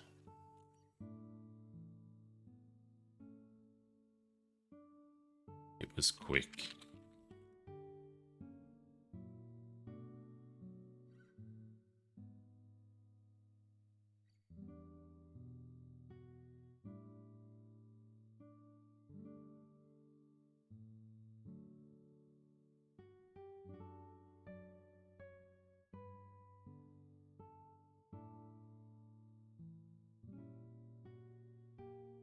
Okay. So this checks the side dist to determine what should move, and it's going to return all of it true. And then we, in the get smallest delta, we check the mask against the delta, and then this is where we safeguard it by checking if delta is 0. Then that mask can never be 1, because we're never going to move in that direction.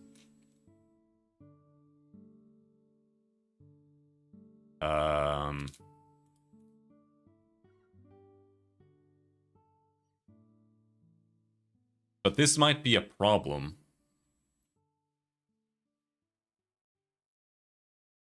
Actually, you know what? I think this should be here. I think this should be at the top. Or maybe it should be both.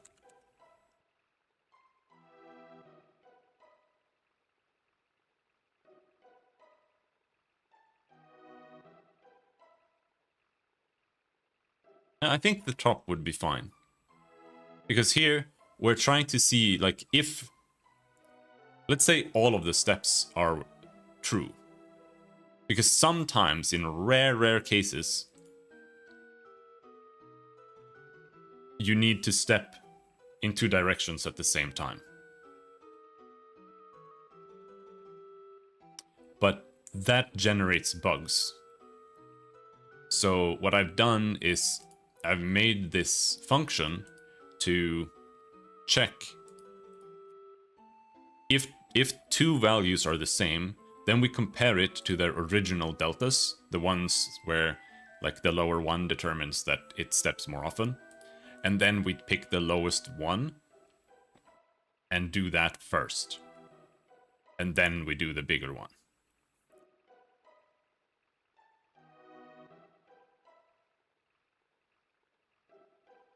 And so this is really checking for the mask to see if the mask is true. So if we just disable the mask at this step,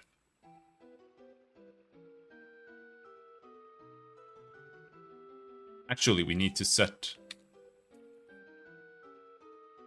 the mask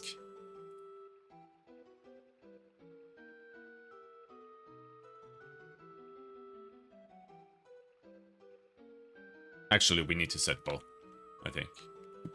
No, we need to do this there.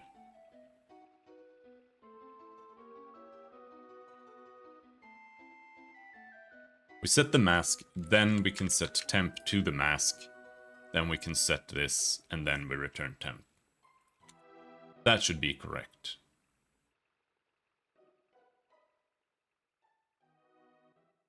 Oh yeah. Monday morning.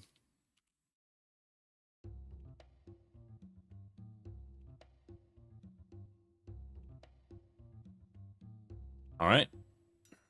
So now we have 4 tiles. instead of 1, which is still incorrect.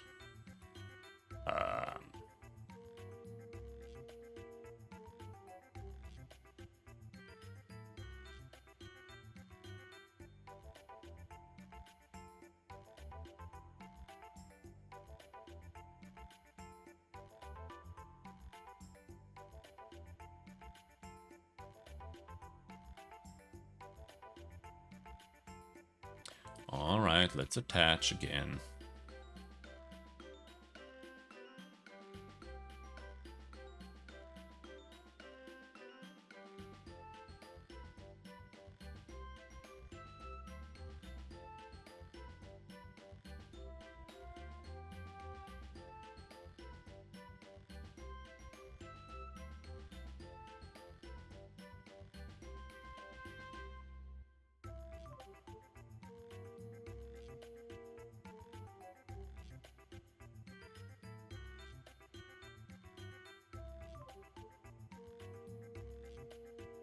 And here we get...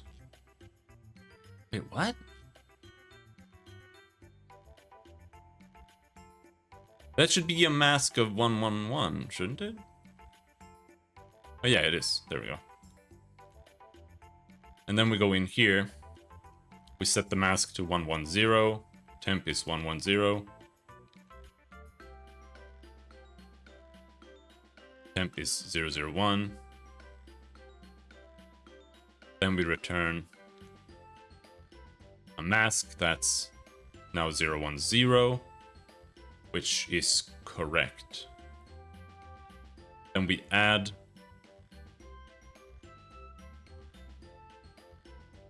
so the side list is now 000. Judging by this, it should get set to 01030. Yes. And the map position is 7.80. This should get set to 77. Yes. If validated tiles contains key map position,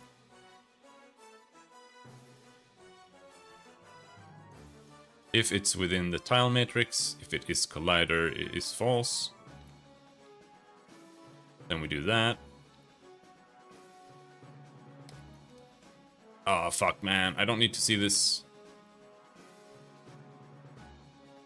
If I is greater than max dist, final tile equals true. Validated tiles.add. Alright.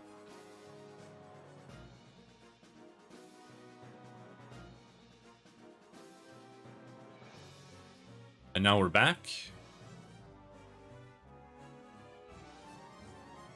Now we're gonna check. The side dist is now 1.03, which should now return 101, which it did. And then we're gonna go to get smallest delta here, and we're gonna set the mask to 100. And then temp returns 100. Right? And then side dist plus 4.12. Yeah. Map position plus should be -1. So it should be 6.7. Yeah. Validated tiles contains map position. False. It's within the map. We're doing all that. We jump over that because it takes forever. Set the previous tile. Validated tiles.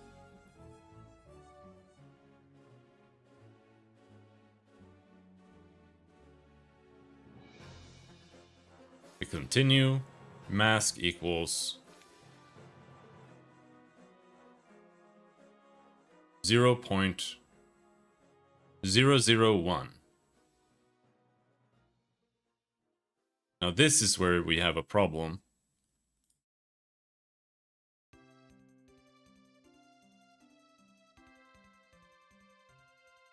Okay, yeah, fair enough. So the less than equal also needs to take the delta into account. Because before it worked, because it was 0, and they all just checked against each other. But now we have a side disk of 4.12 and 1.03, but the Z is 0.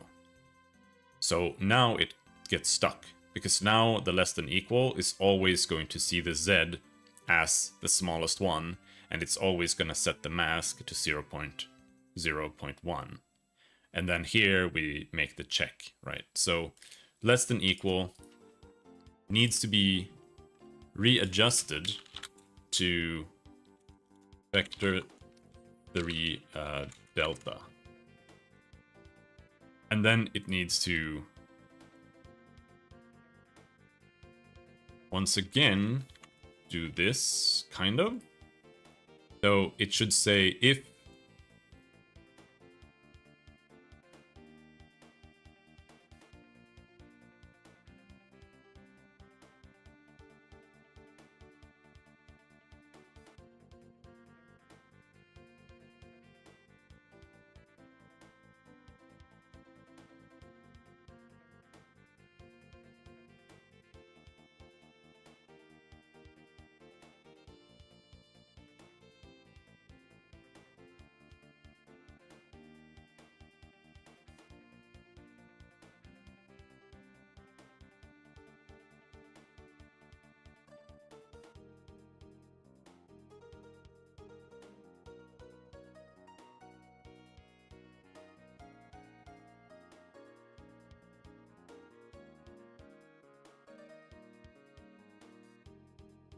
this gets a little complicated. Oh, what's the best way to solve this?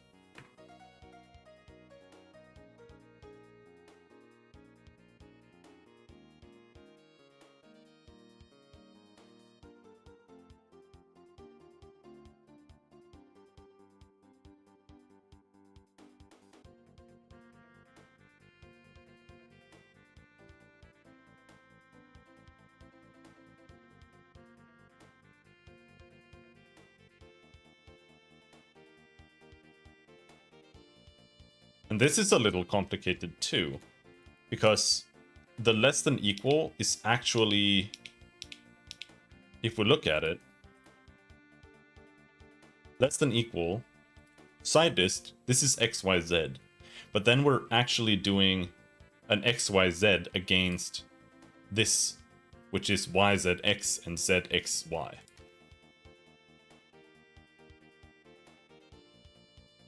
Right.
I feel like I'm just gonna rewrite less than equal.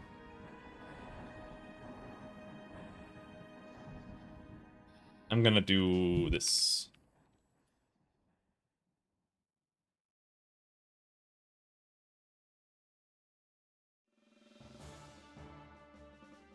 And then let's think.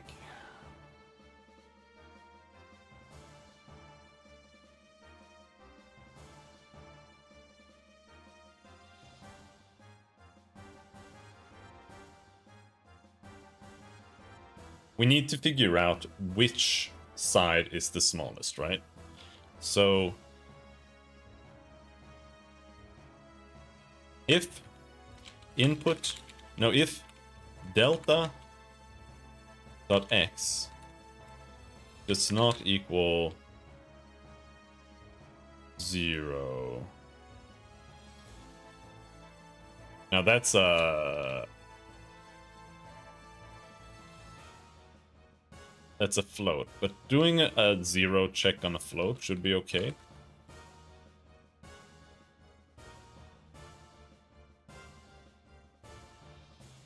If delta dot x does not equal 0,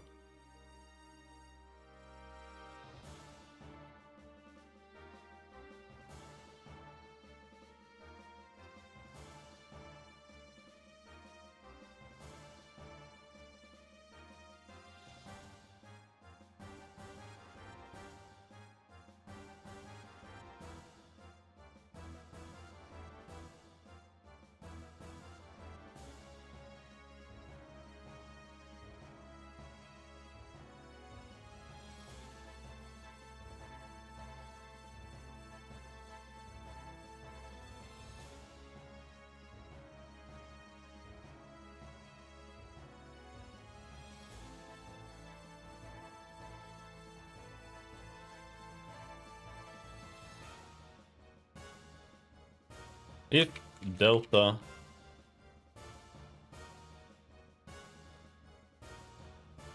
dot x is less than or equal to,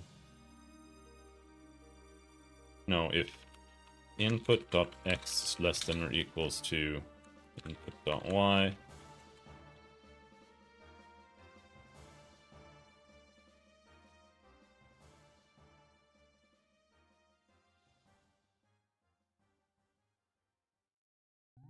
how can I do this?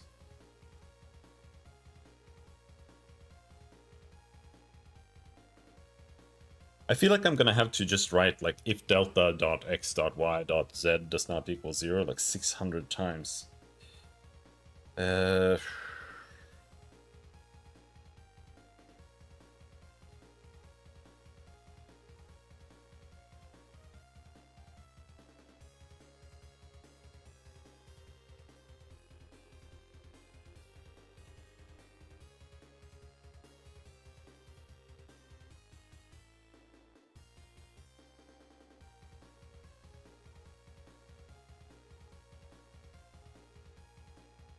Actually,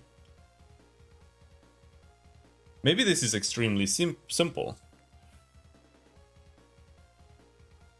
All we should have to say is if x equals 0f, then we're gonna say input y is less than z. I mean, it's still gonna suck.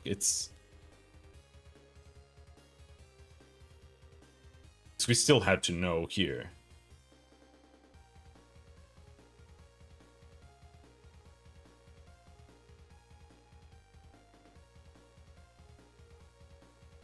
Because we might have 2 zeros. If input dot y equals 0f, no, if delta dot y equals 0f, then return new vector 3 int, or rather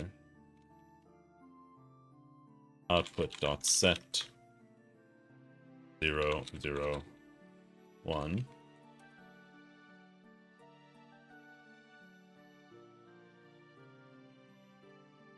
Return output. No, that doesn't need to be here. Let's put that down here.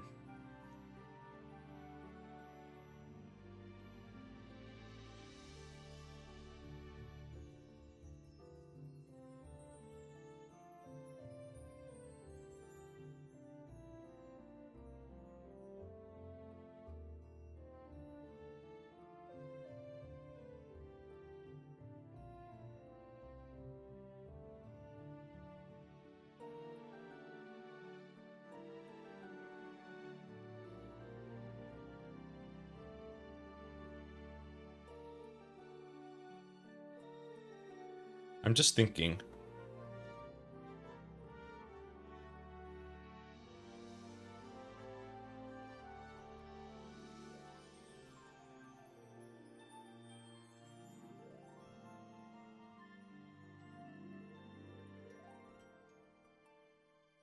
It's not that the Z is traversing in a straight line, it's the Z is not traversing.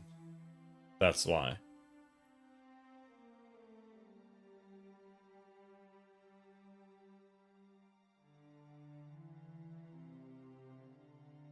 But here now the issue is that we're trying to find which is less. But the less cannot be 0.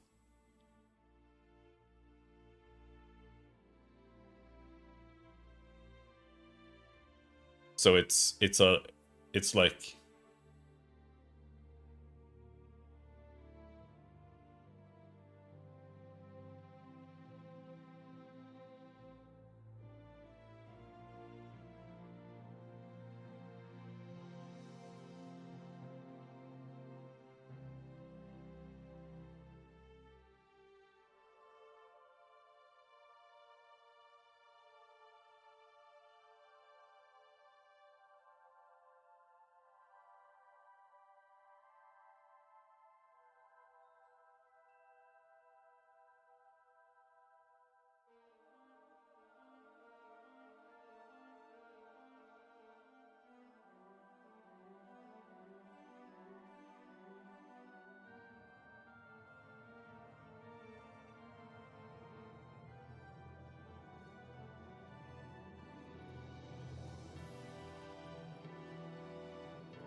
feels like such bad programming for some reason.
ease up the space it eats up.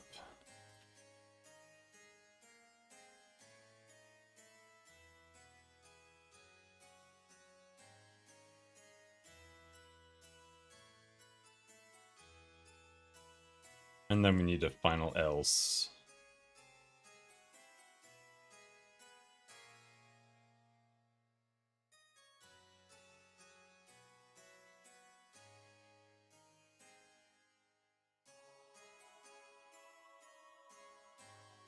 Just gonna say if.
Something like that might work.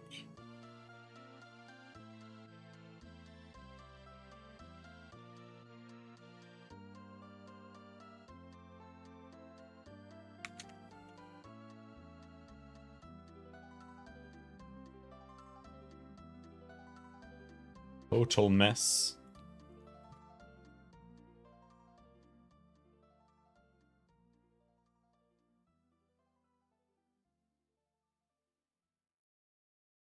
Oh.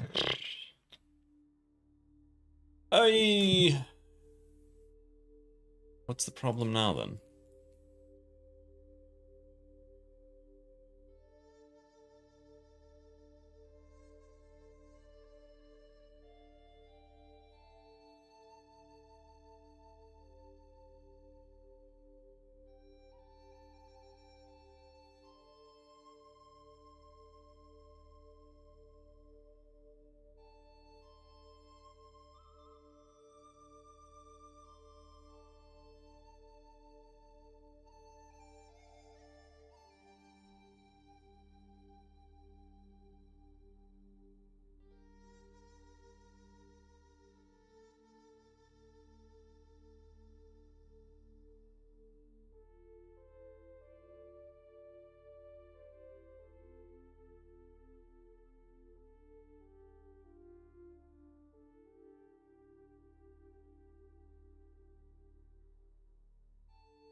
This should work.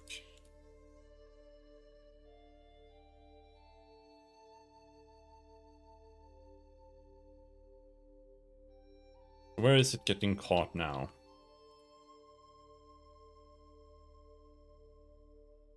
At least we have consistent values, so it's easy to see.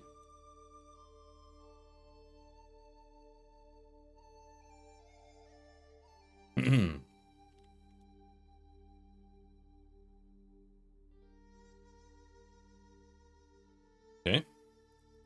Less than equal.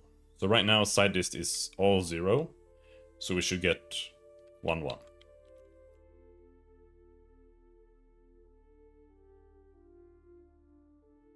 Oh.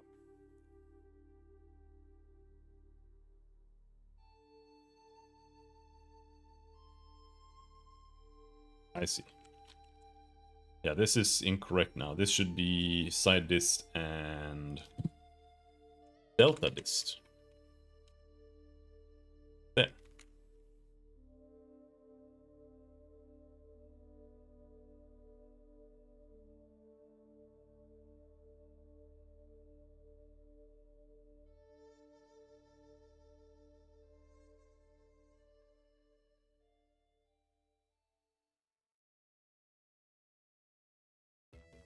Ah!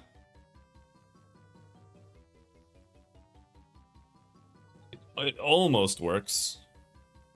But it doesn't work there, it doesn't work there. And for some reason it doesn't work there.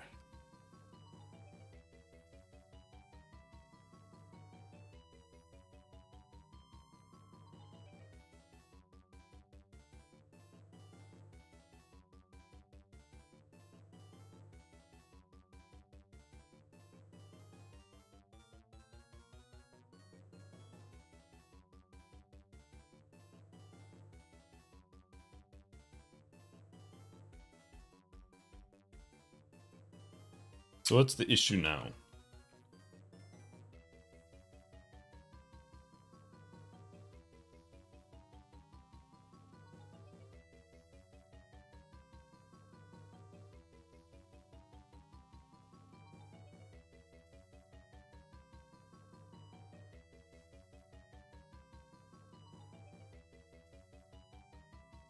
Oh shit.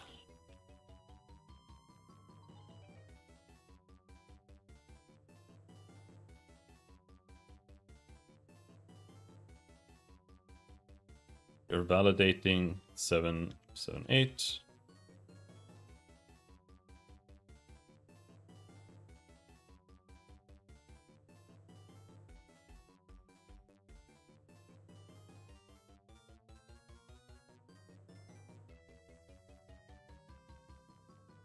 The target right now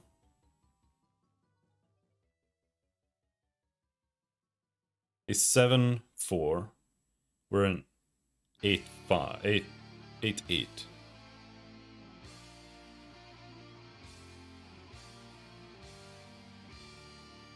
So that's 1 to the right and 4 down.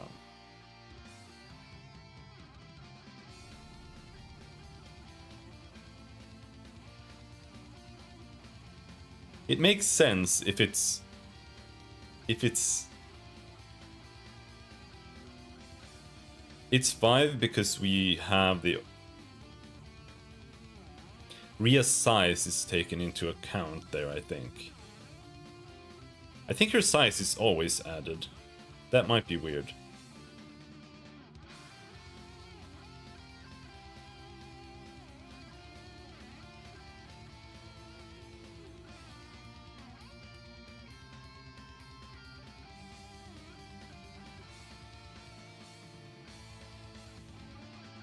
I thought I stepped over.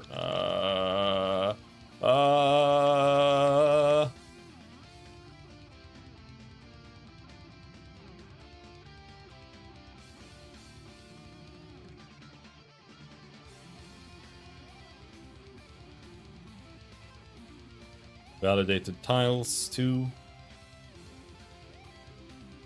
But it's gonna be hard to really tell what's happening here.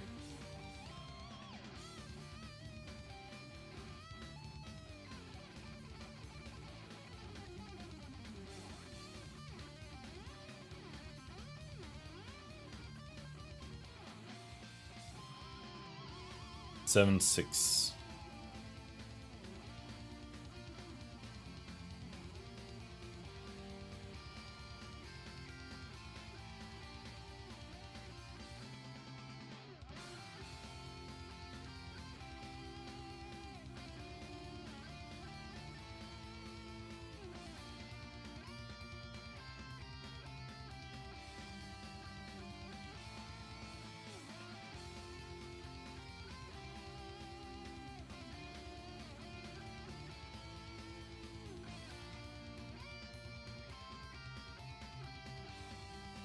Oh shit, where am I?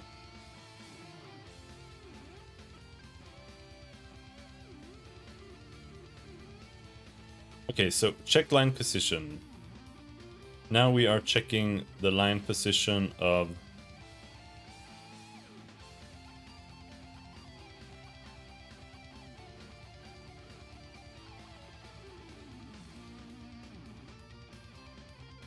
What?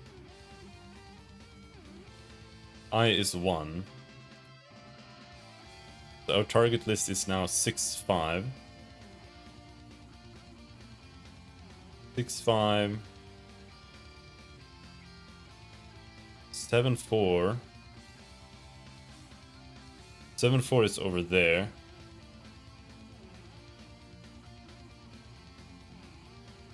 No. 7-4 is there. And now we're going there, there, there, there. Fuck.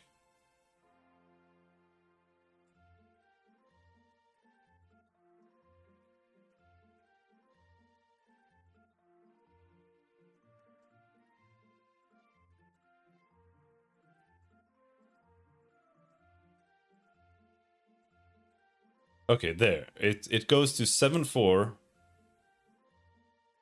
1.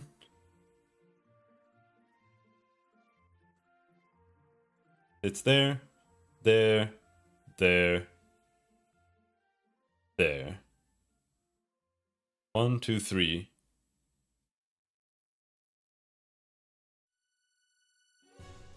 No, this is correct. These two are the diagonal tiles. And then we reach there. Then we go up. Then we go diagonal, diagonal, diagonal, right, diagonal, diagonal, diagonal, down, diagonal, diagonal, diagonal. And here we reach 7.4 again. It should actually not do that. 7.4 is the first tile. It shouldn't do 7.4 again. But it doesn't matter that much. So we want to go until we reach... I don't remember what it looked like. Let's go and check the stream.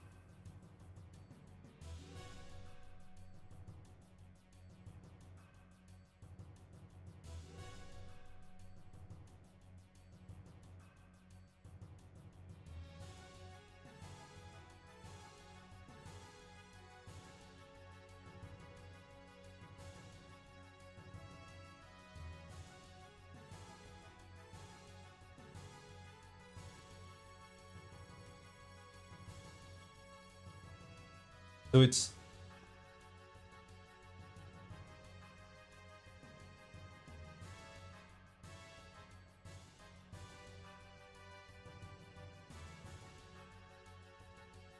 It doesn't work on...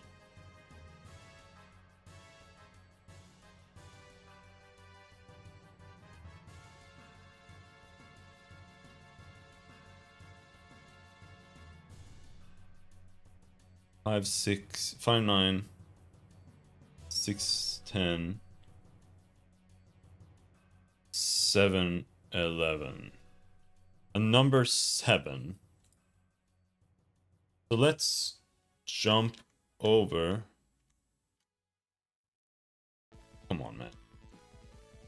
I want to go to the breakpoint again.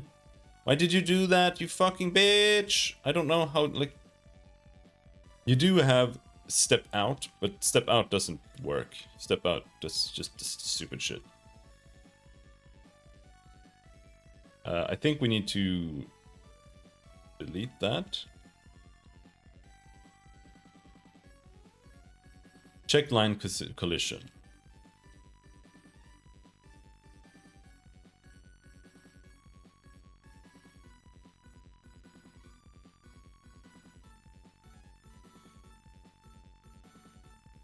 at 5.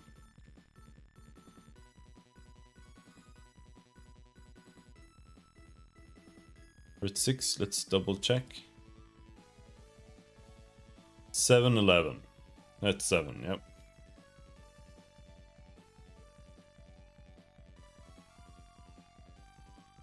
We are at 7.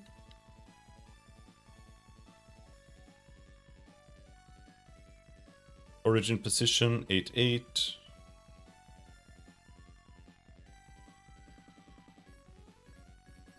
Tile to pathfind 7, 11. What's the tile delta there? -1, 3.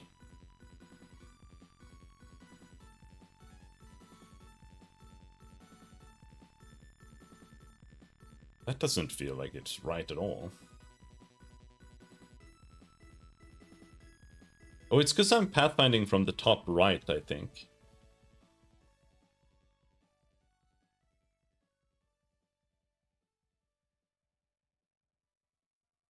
So it's going 1, 1, 2, 3. Yeah, I mean that's actually correct. And then in order to go from the top right to down, it's going 1, 1, 2, 1, 1, 2, 3, 4. Yeah, that's correct. That's actually a range of 3 right there that's drawing. Okay, no, it was actually correct. In that respect, at least.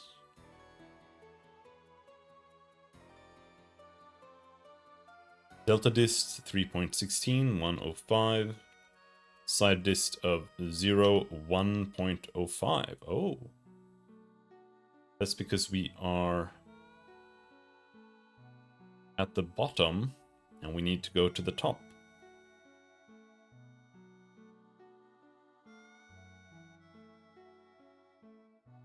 Max dist 4. Yep. Mask less than equal. Does all this shit.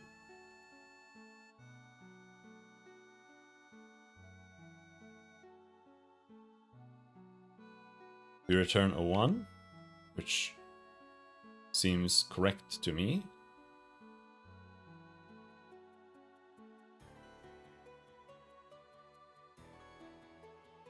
The mask.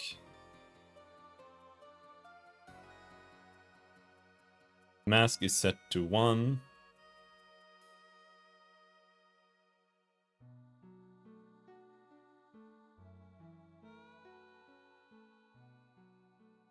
And it returns 1. And it should be 1.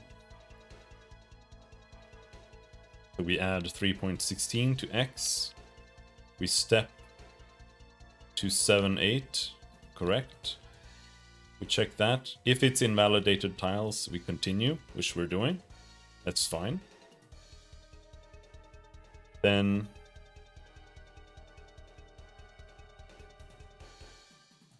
we now want to check less than equal here, and this is going to return 0, 1, 0.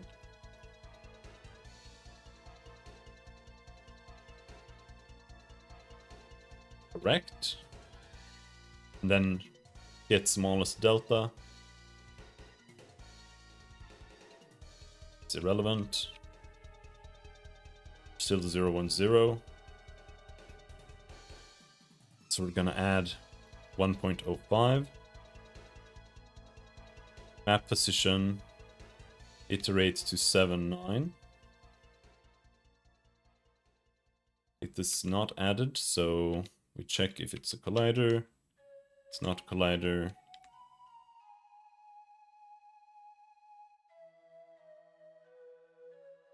Validated tiles, add.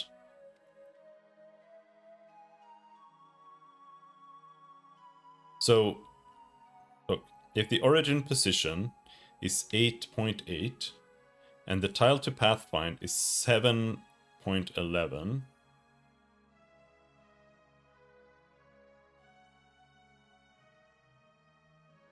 this is 8.8, 7.8, 7.9, 7.10, 7.11.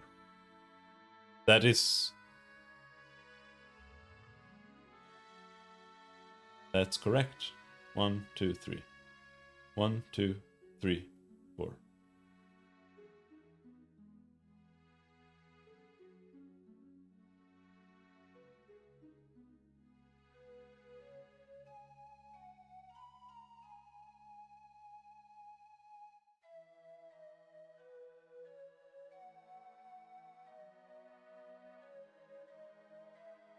Is correct. Side dist.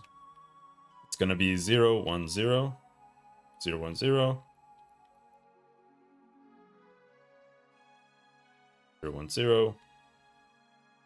Side dist is gonna get 1.05 added, so it's gonna go to 2. It's gonna go to 3.16.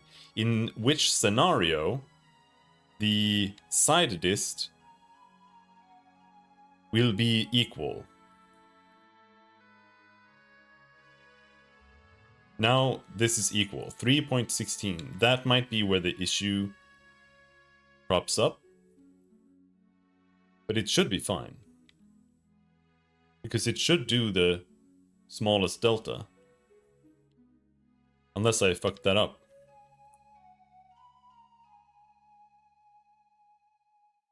And now we are at I3. So we should have... This should be the final step.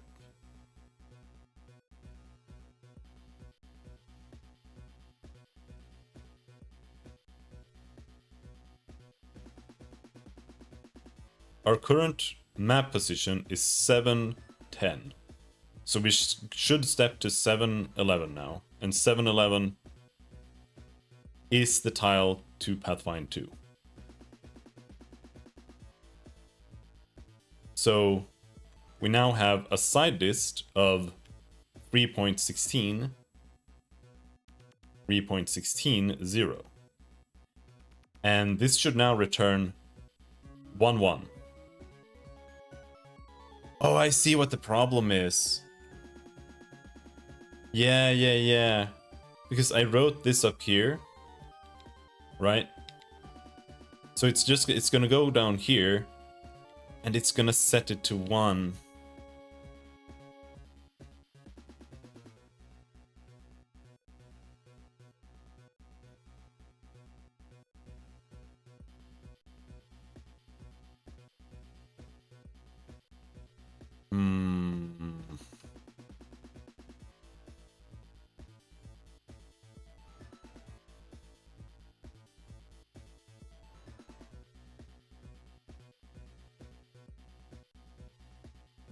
You know, maybe I can write something here.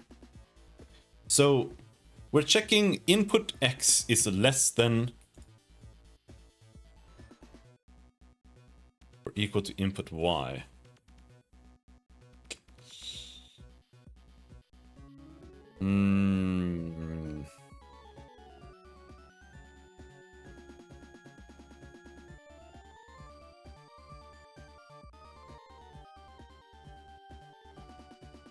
I don't know.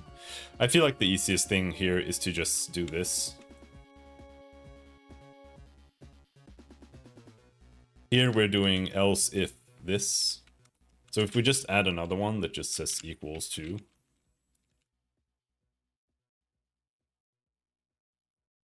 We'll set 1.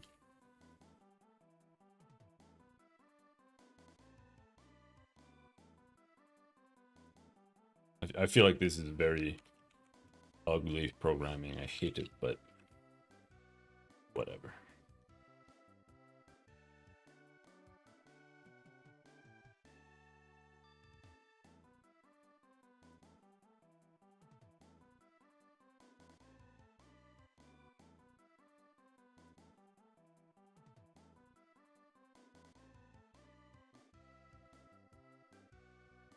That should work.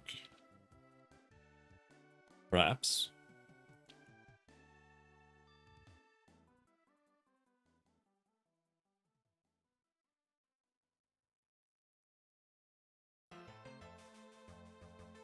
So now we just have this one issue here. No, it's still wrong. We're still not getting it there.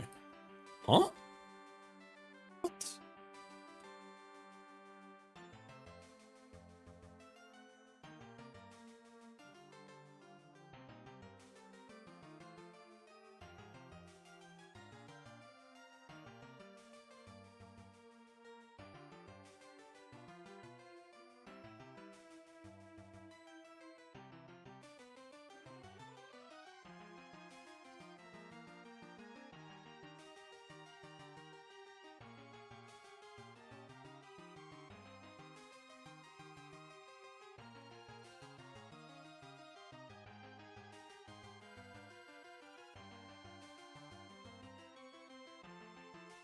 This is wrong. There.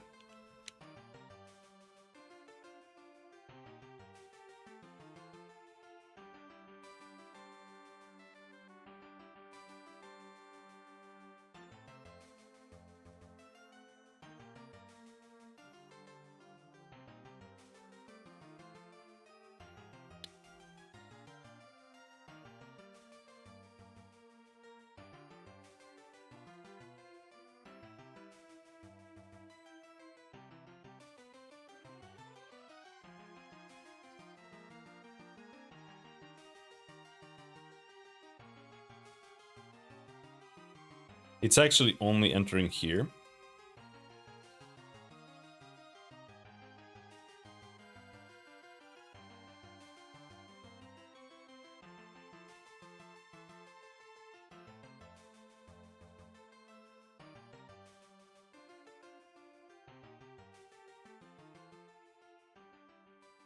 Maybe this input is simply not correct. Like maybe the...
Let's see here. Object position is 5'9". 5'9". And target 7 is 5'13". 5'9". What do you mean 5?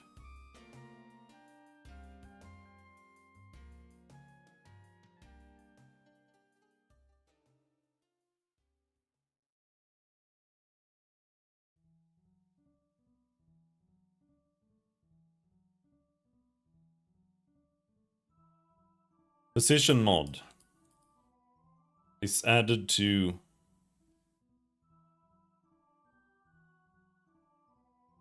length.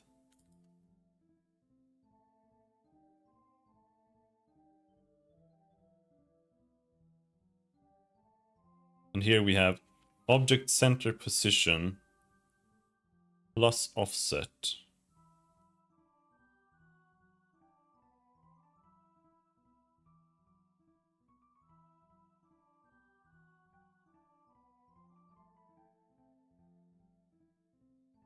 So 610. And we're targeting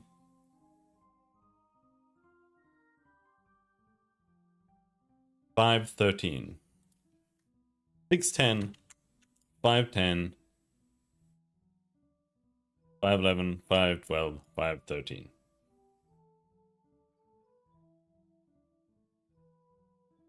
Right.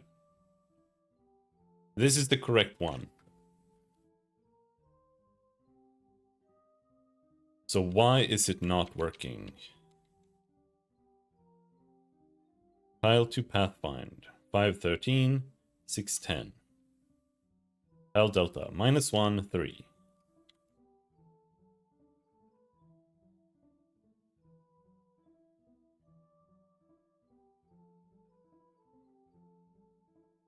Alright, let's go through this again. Side dist 0, 1.05. This is gonna say 1.0 or 100.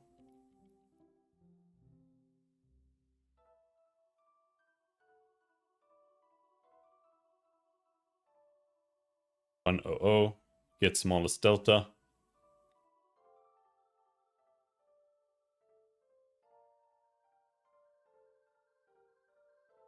100, side dist plus 3.16.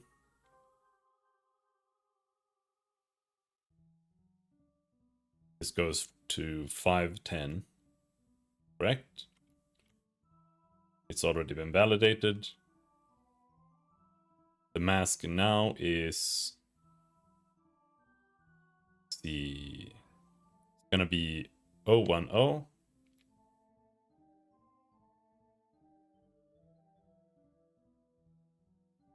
Yep.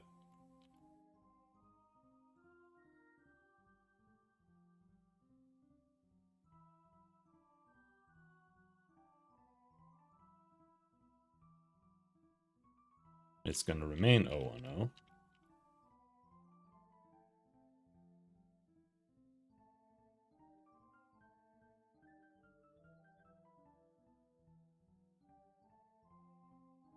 .11, 511.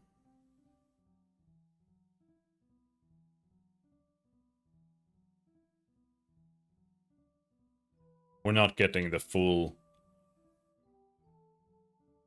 float value there, of course. Already been validated. Forgot to check what we're ending up with.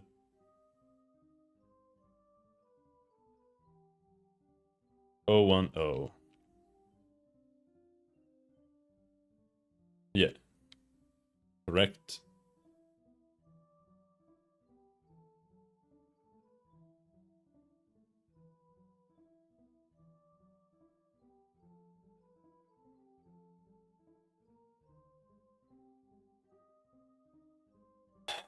So now the mask is gonna see. I think the issue here might be that the floating point value is like 0.01 off. But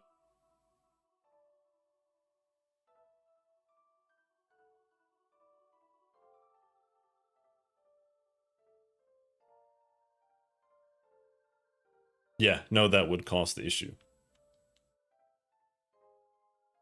I think this is a floating point or a rounding point, a rounding issue.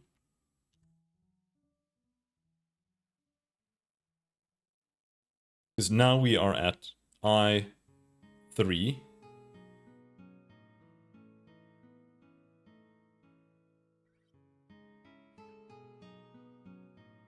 Or rather, I think this is... Is this I2? I'm not sure how this works. Because it gets updated.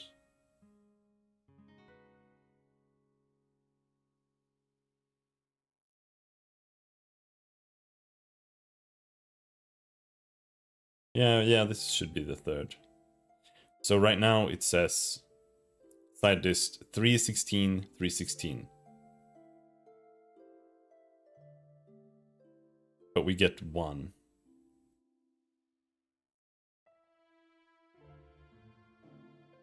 Yeah. Forgot to look what happened, man. The entire reason I was there, I forgot.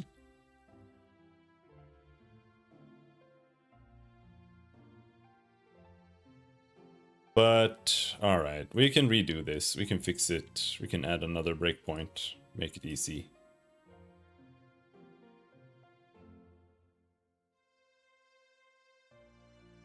No.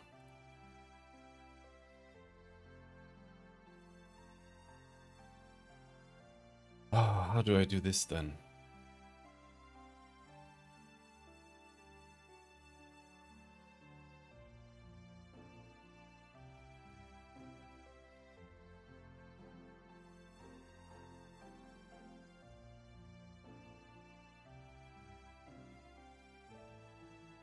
That's the issue. It is equal.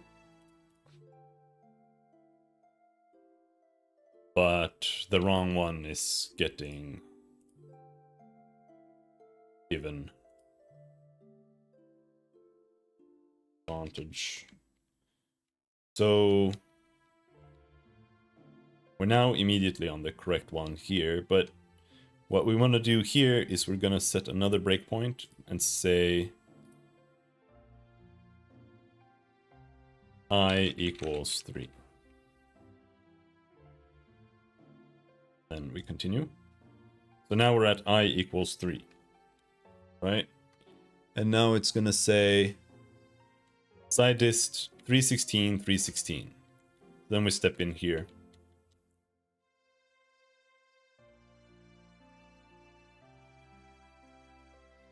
And you can see here, it says all the way to the 6th decimal, they are the same. And it's going to go down to Z. It's going to say if input X equals input Y is not true.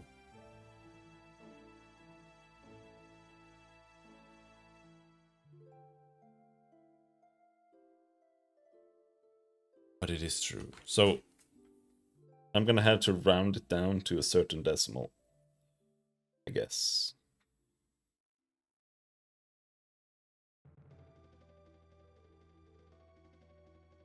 Oh.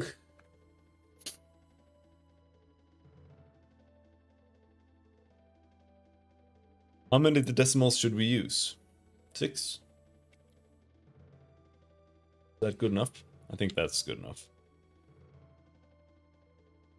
So what we'll have to do is, instead of input... Actually, let me just change this to raw. And then we're gonna say vector 3 int vector 3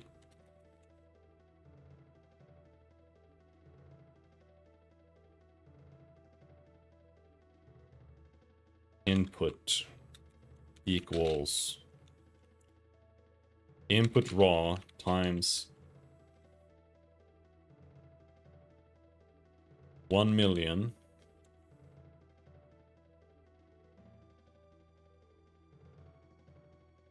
vector 3 dot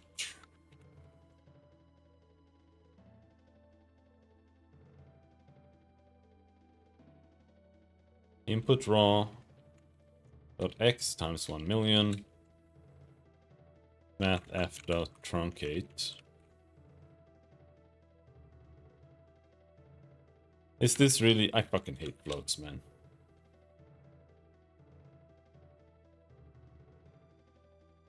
I hate floats. And then we say input raw y z.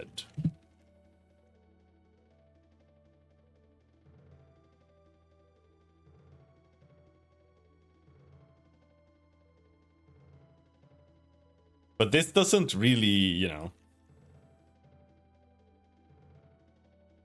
You still kind of need to do some error checking, because the truncation doesn't necessarily work.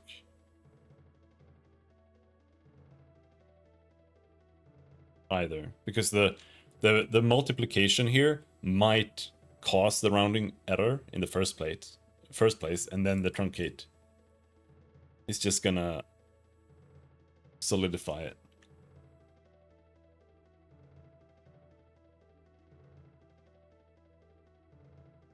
Either way, we can give it a try.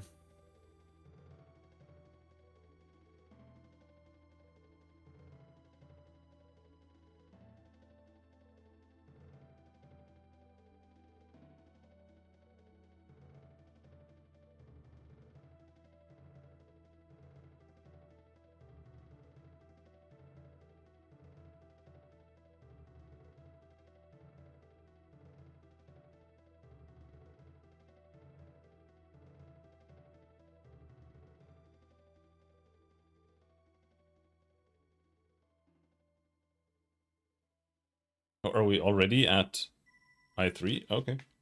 But are we at correct I3? Why is it here? What happened to the other breakpoint?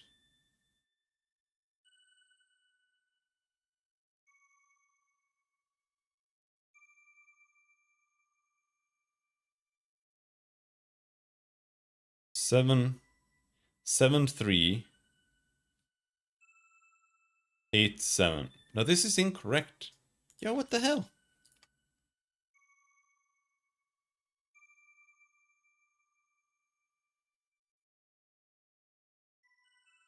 Why didn't that trigger?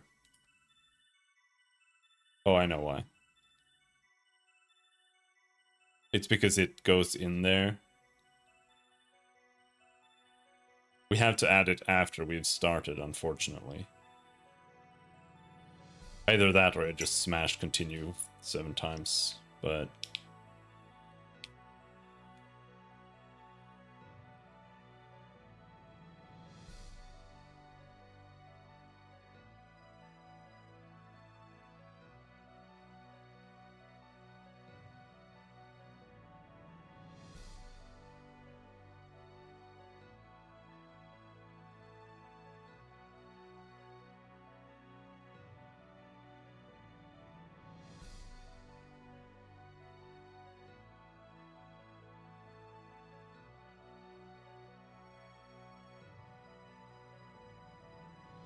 And we go in here. And then, again, here we say...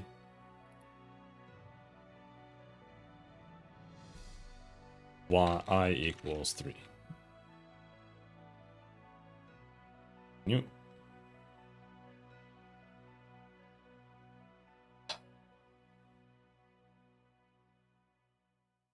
So now we have 3.16, 3.16. The input raw is actually 3.162278.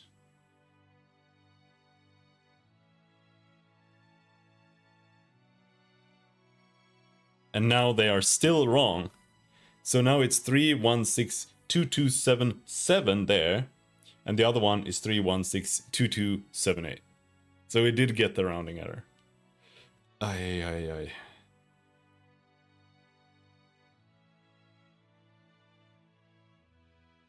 But maybe they differ there, like, I don't know.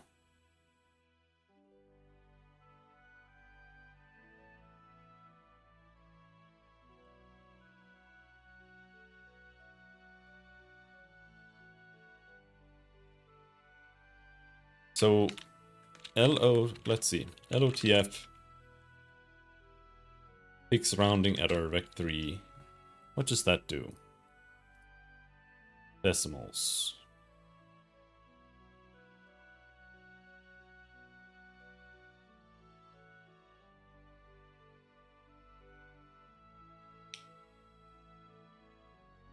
Okay, so instead of truncating, we can try just running this.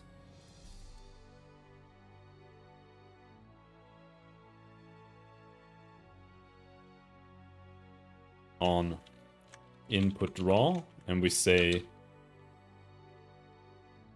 the decimal should be 6.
Right, and now we have a side list of 3.16 again. Let's go in and check. Input raw 3162278.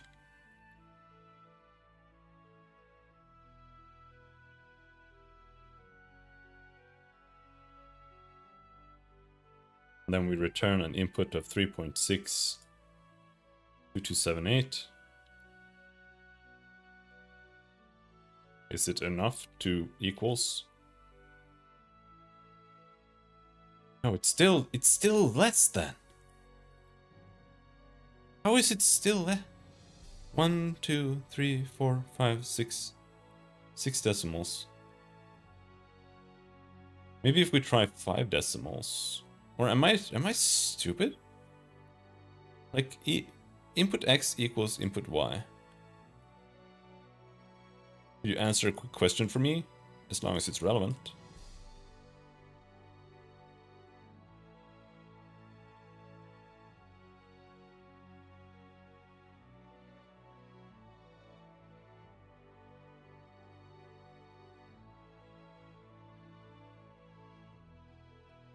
It really does not think those are equal. Let's try a 5 then.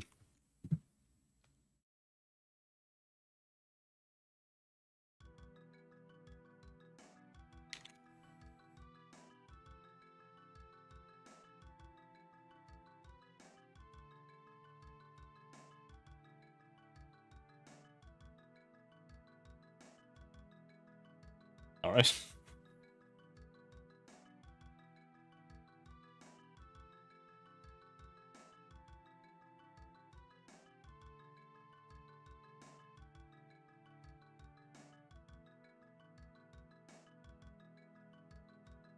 It's still not working, and I forgot to attach.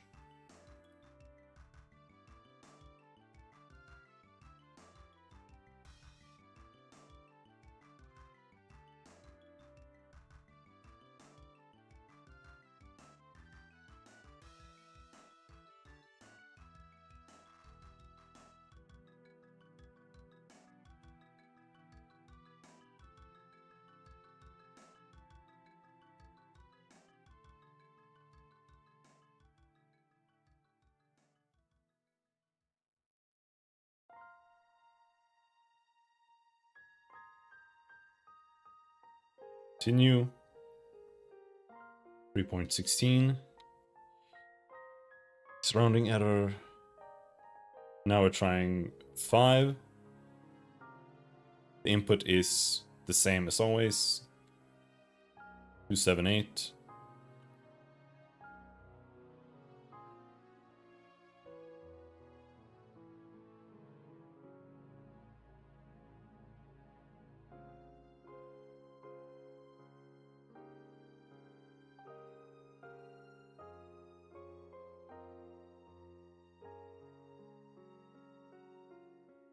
Two 7 9.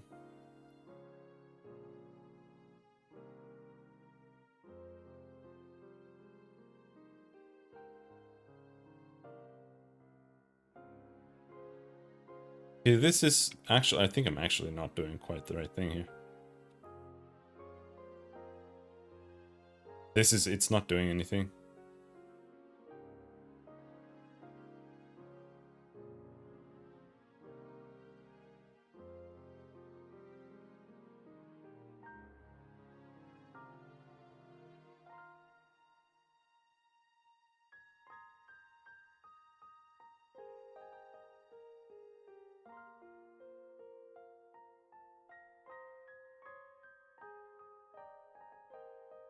Like, it's being such a douche.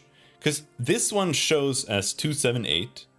This one shows as 278. But this one is actually 277. And this one is 279.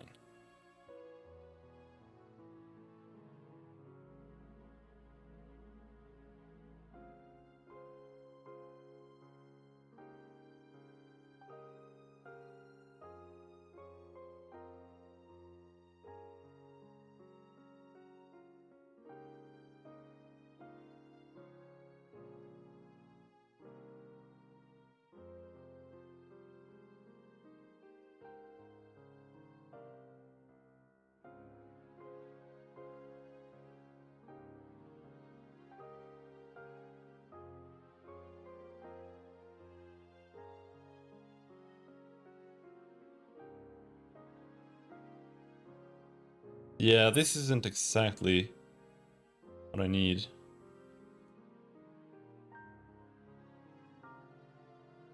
Let's go back to trying to truncate it.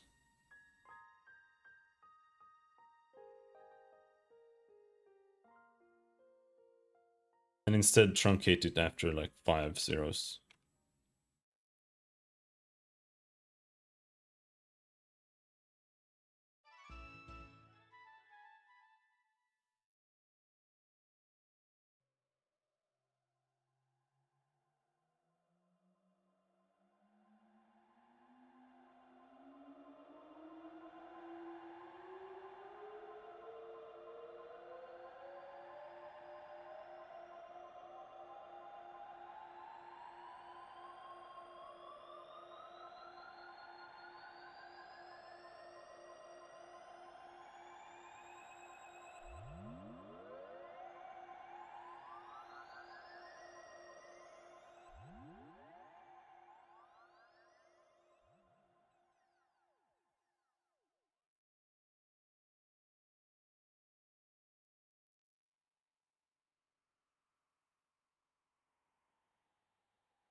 So we once again have an input of 3.162278.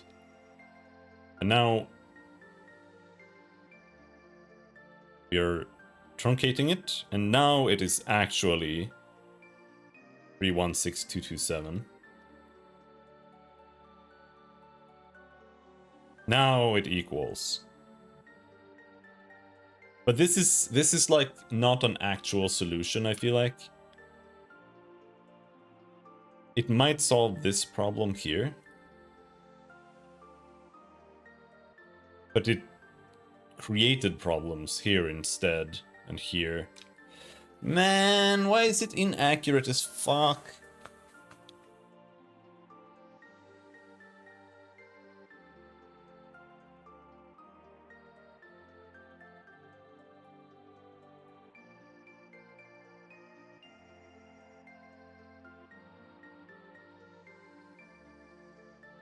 Like this foot tile here, this is correct actually.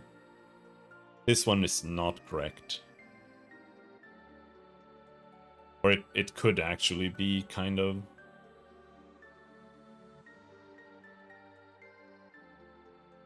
It's just that it gets missed. But this is definitely incorrect. But I think this is probably because of the same thing, where it's trying to move in two directions at the same time.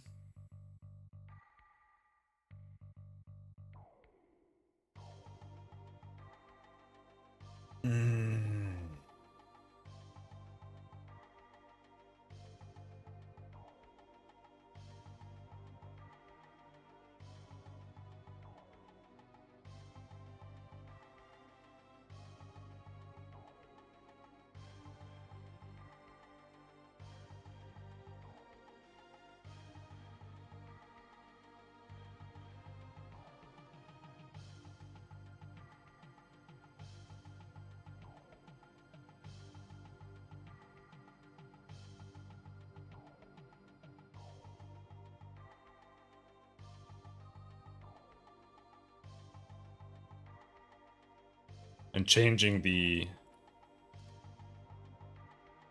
amount that we're truncating isn't working.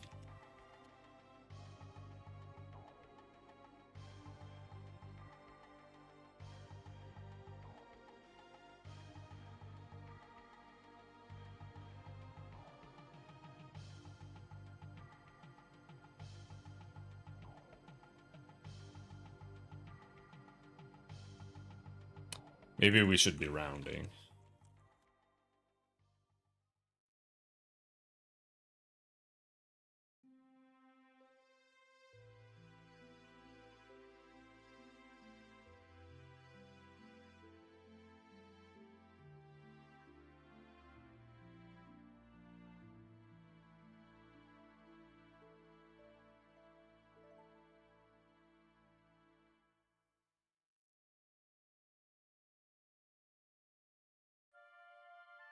This tile works now. This one is broken now. So what would that... 1, 2, 3, 4, 5, 6, 7... No. No, it's 0, 1, 2, 3, 4, 5, 6, 7. Yeah, so it's number 5.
Once again, 3.16.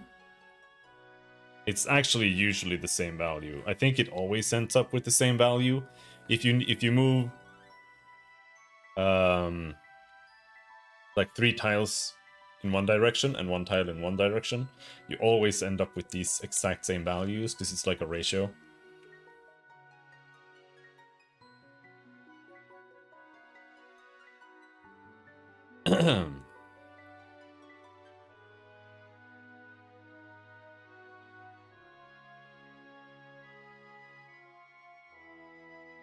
Three, 1, 6, 2.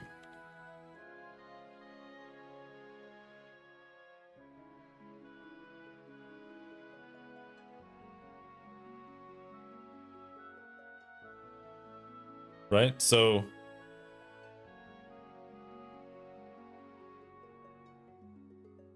We should now move left. Where are we? 411.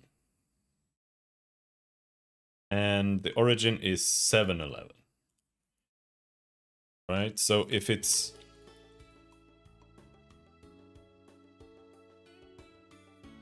What is the target? 412. 711, 412. 711, 712, 612, 512, 412.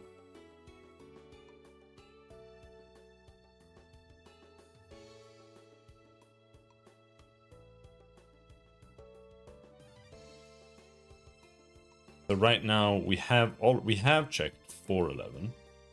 Wait, what?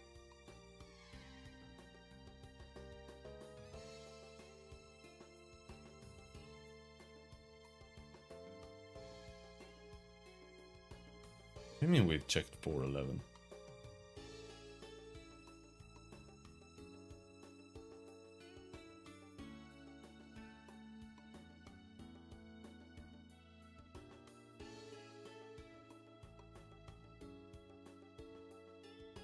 Wait, what am I tiled? 4, 12, 7, 11.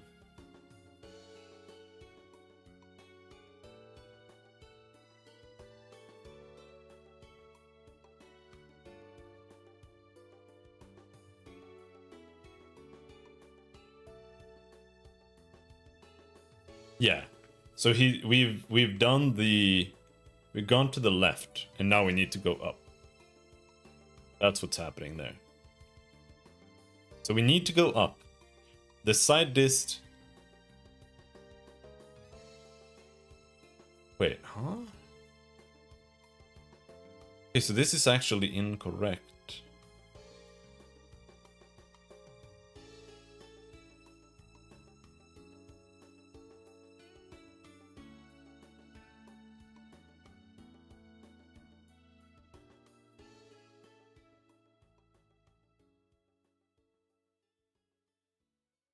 I don't know if there's some actual math you can do here to make this logic work. Is this just broken? Is that it? This whole solution is just flawed?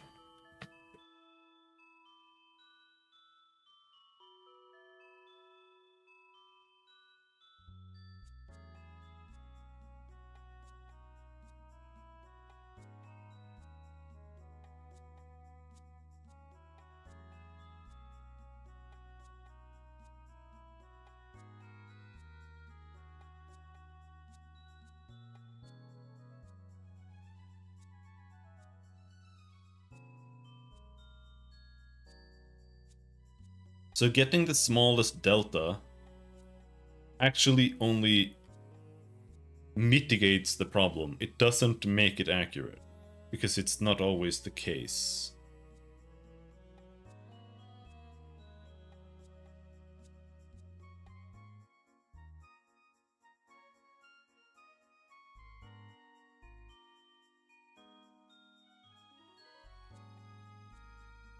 But that also means that when it was working before, it was actually only working because of the other bug. So now we've fixed it, and now it's not working because of this bug, which is different and has nothing to do with the floating point error. This has to do with the logic. Because I only want to step one tile at a time. I don't want to step diagonally. So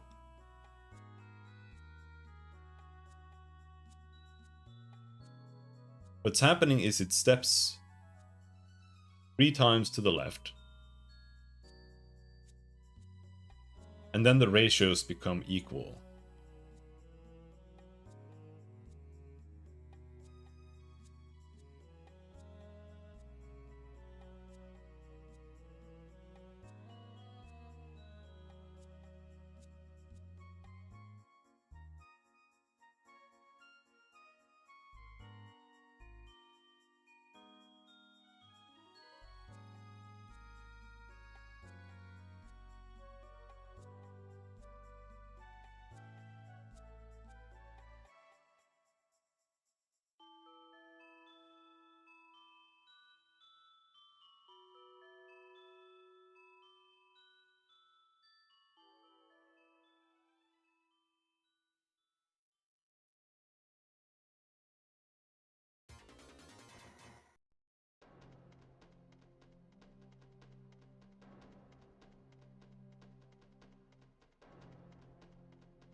Maybe it should be the largest.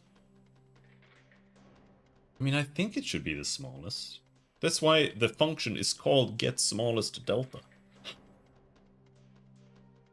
That's what it was named in my other code. But like if we take a look at this, so this is our origin, right? And in this scenario, we were going 1 up and 3 to the left. Now I made it go up first here.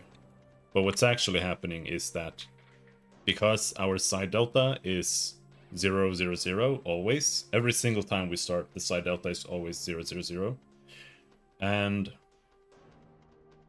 the side delta is basically the distance to a side. So we always do the shortest step. And to me, that means that if the tiles are equal, then we do the shortest step.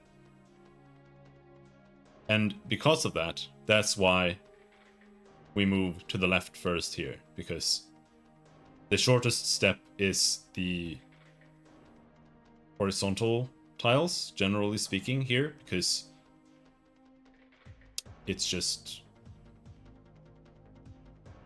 the straightest line. And when I say the shortest, it's you have to look at, if we have a diagonal line, you have to look at it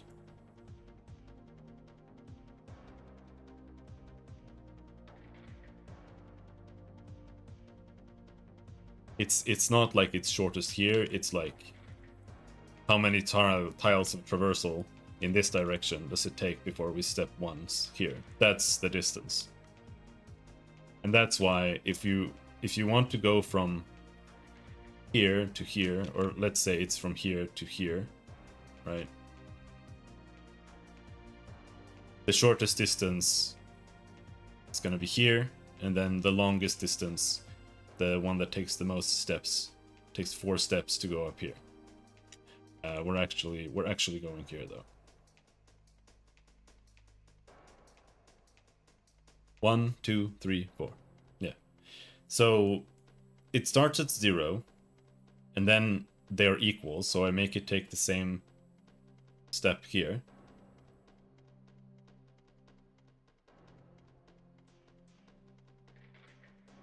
Well, is that actually true?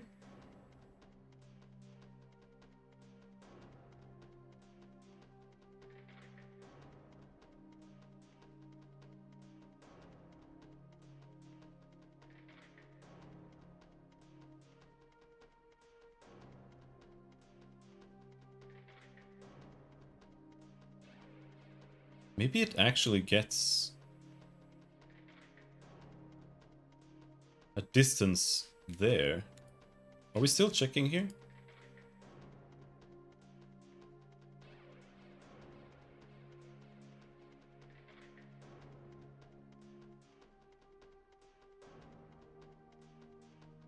$4.11. 7.11. Okay. So it actually starts with a side dist applied.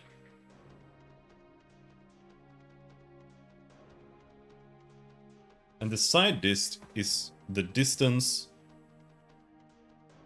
to the edge of the tile.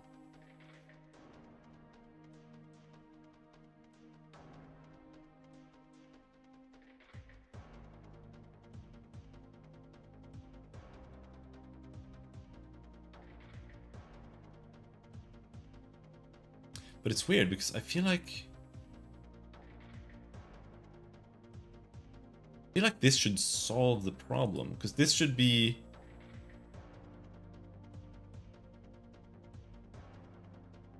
adding 0.5 the position.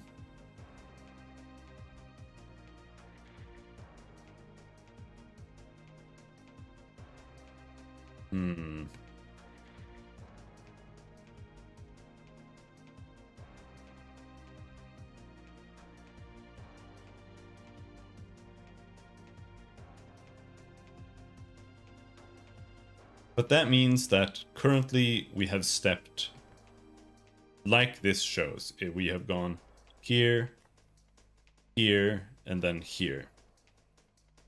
And now we want to go here.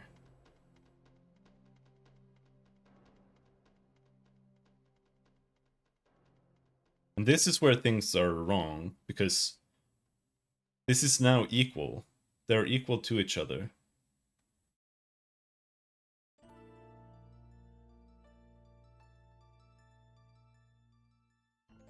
And if they're equal, there needs to be a method to like pick which one we're going with. Like there has to be a logic that works universally.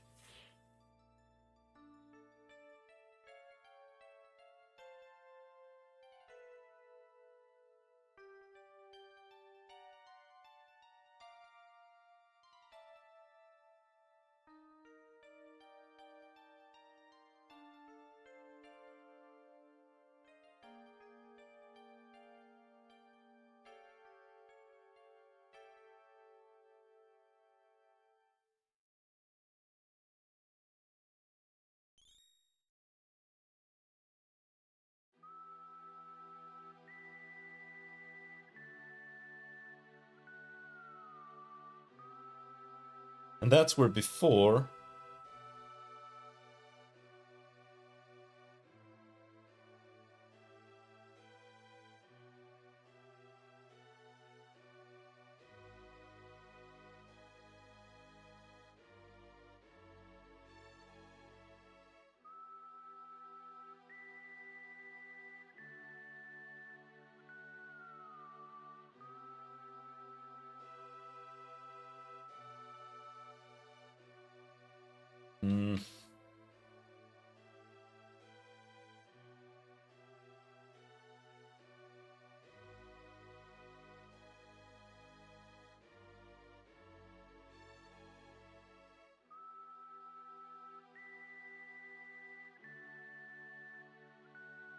I mean, the easiest thing we can do here, I guess,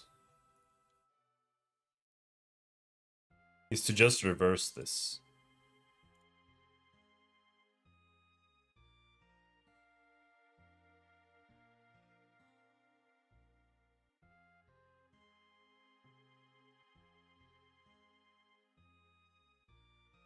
But it's quite a lot of things to reverse. No, it wasn't. It was just a couple. We can try that, I guess.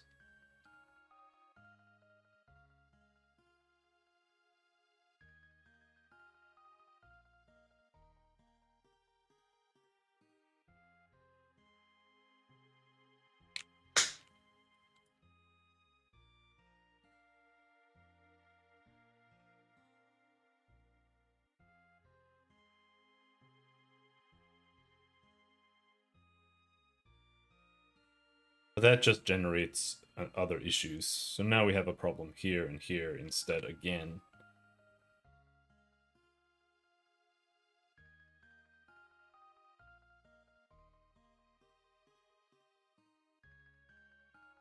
So if we attach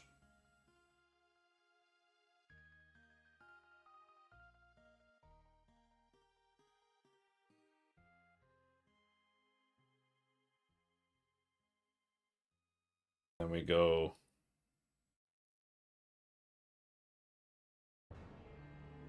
here and we change this back to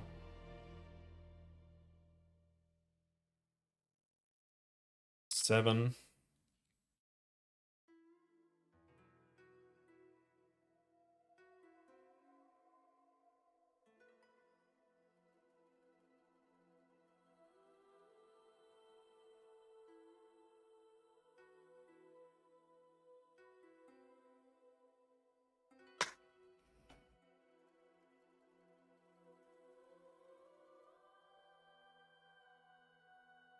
No, I want to step through it the whole way.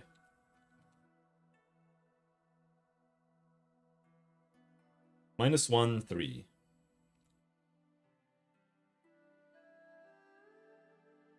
Delta is 316, 104. The side disk is 105. Side dist is 105. 093. No. Don't know what that did.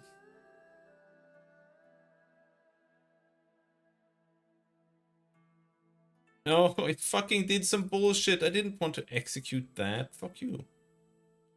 Ugh. And maybe it's fun. Eh. Shit. Stupid green arrow.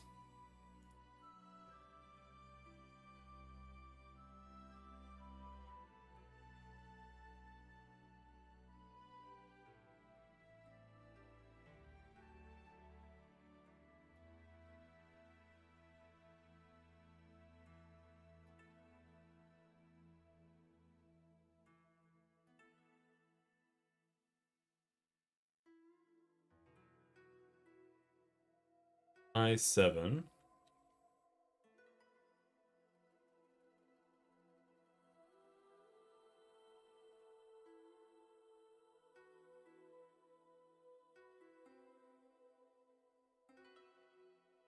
O93. I wanted to open that. 093. That many decimals in, they're the same.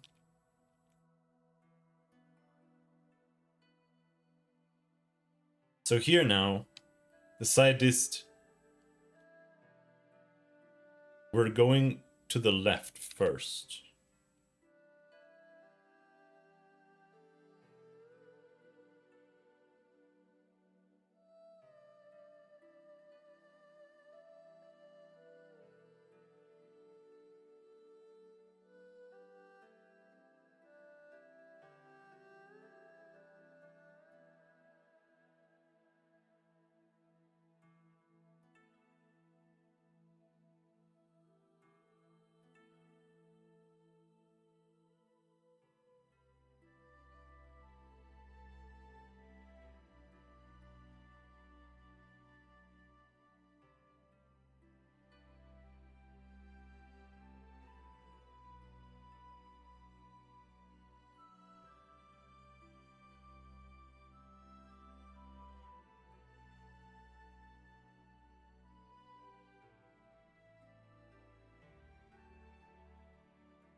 I don't think there's any logic that I can use because I've tried doing like if the last step was vertical, then we do a horizontal step, for example, or the reverse, and it doesn't work because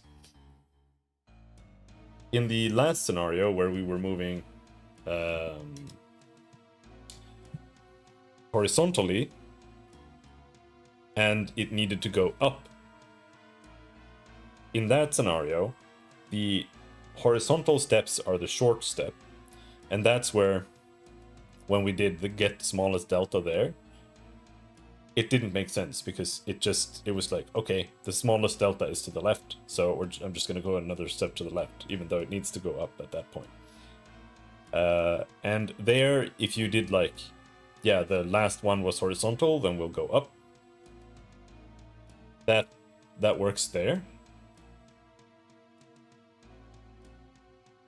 But then if we flip it and we go to the vertical one, the first thing that happens is that it takes its horizontal step, which is its one step, and then we go up, up,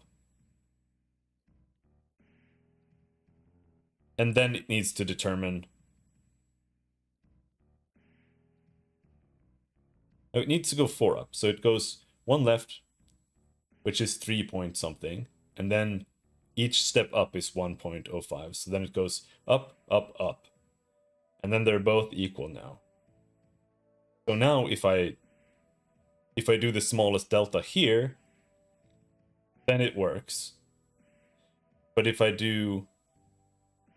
check this, the last thing we did, that was then an up, and I then do the opposite, then that doesn't work.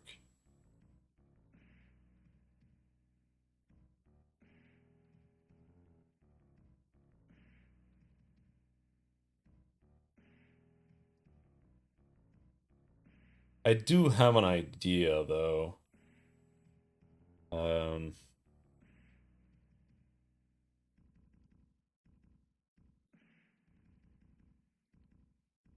We have a side dist here, right? So the current ray position, that's an origin position. What if we add plus new vector 3 0.5 0.5 0.5?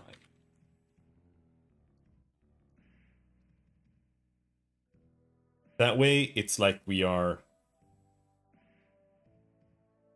going from the center of my tile instead.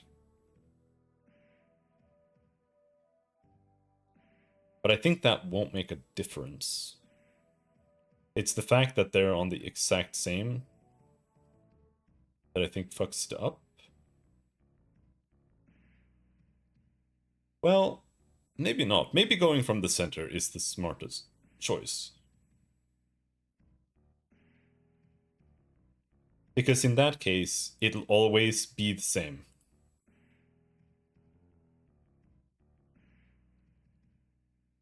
And I think going from the center might be all we need to do, but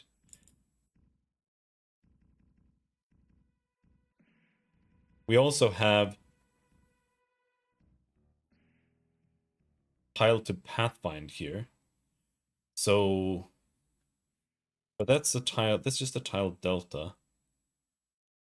And the delta would be the same if I added it to the position. I wonder if that might be enough. Current ray position, origin position. Ray direction is tile delta. I think it might be fine. Current ray position is there. Let's give that a go and see how it goes.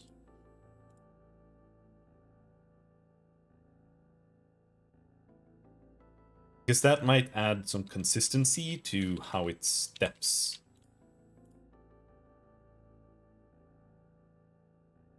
Because then it would always use the shortest step first, instead of sometimes using the biggest step.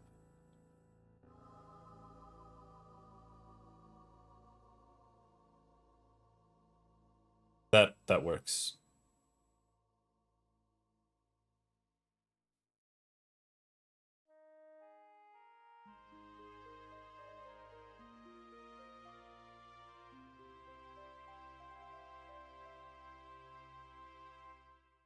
That works here. It doesn't work in my other code, though.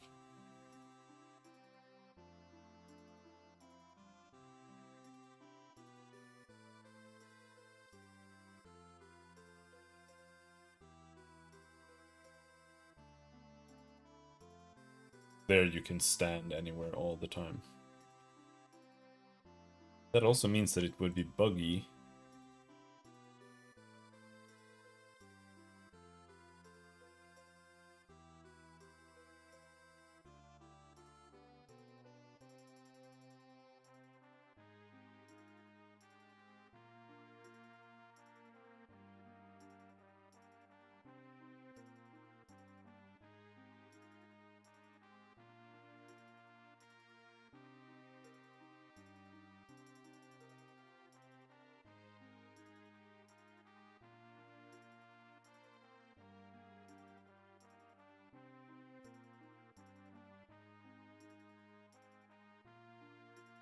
I think it could work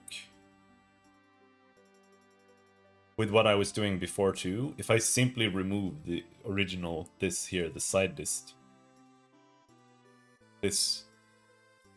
Because the side dist is there in order to calculate your distance to the side. From the first one. So that makes it more accurate when you're standing in like a variable position inside of the tile.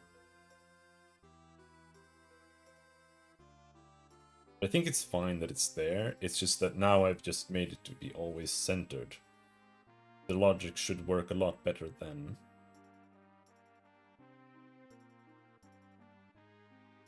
Now the issue is...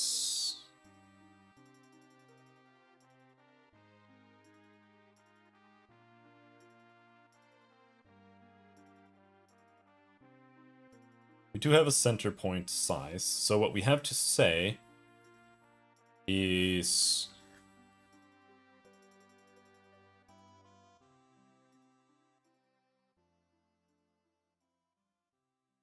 if this is collider,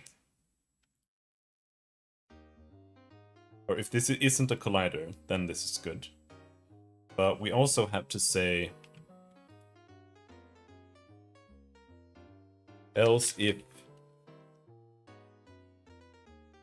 map position.x is greater than or equal to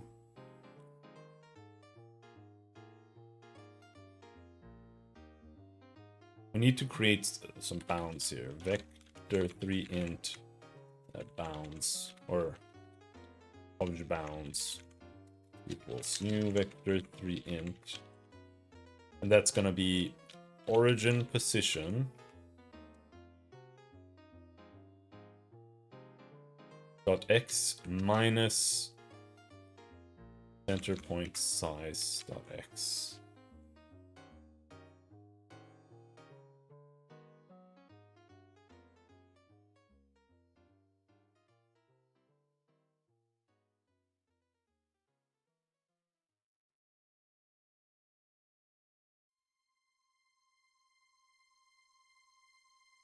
One.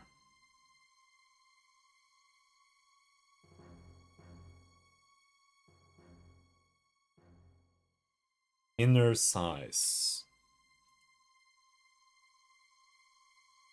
This needs to be outer size.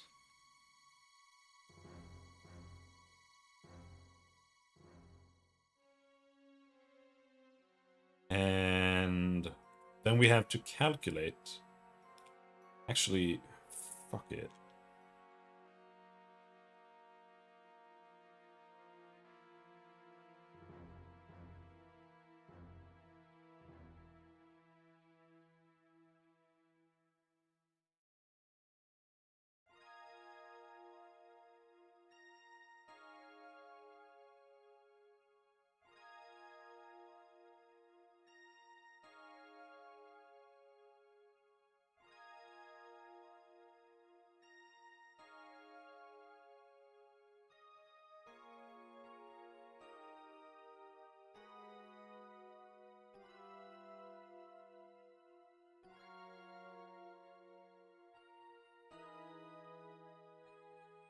So we have an object bounds here.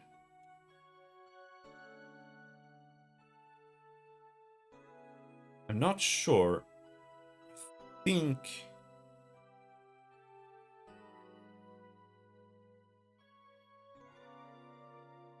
object bounds equals tile bounds.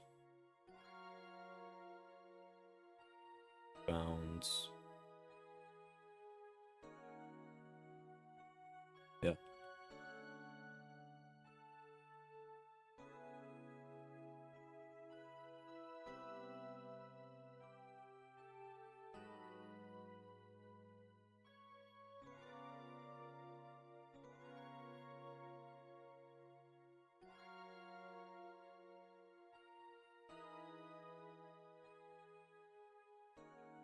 So here we now have bounds.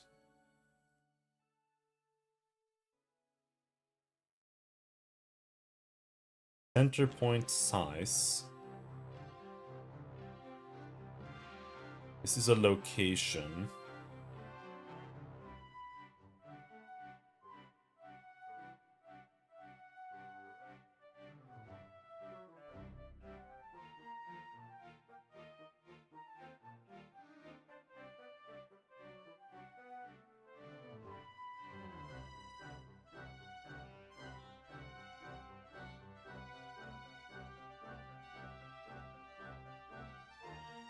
Vector 6.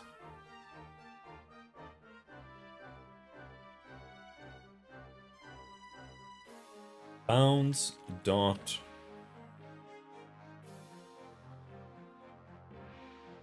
size. That should return x max minus 1 min plus 1.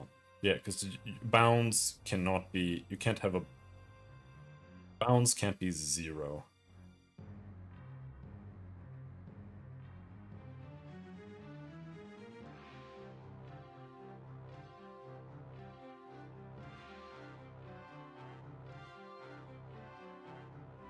That's not possible.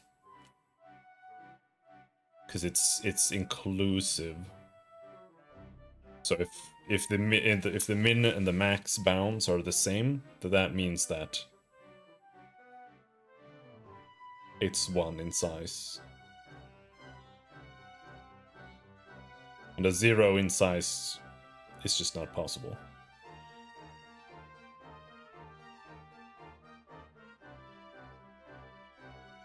You can have 1 or minus 1.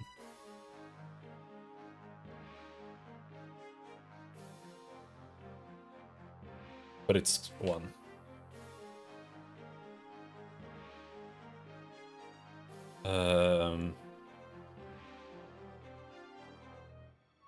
So we have that, and then here we're gonna say if map position LOTF point in AABBCC. Point is map position, AABBCC is bounds.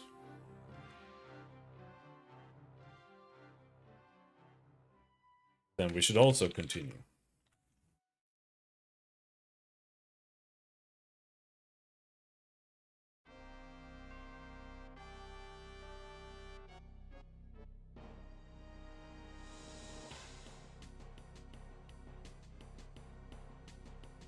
Area size.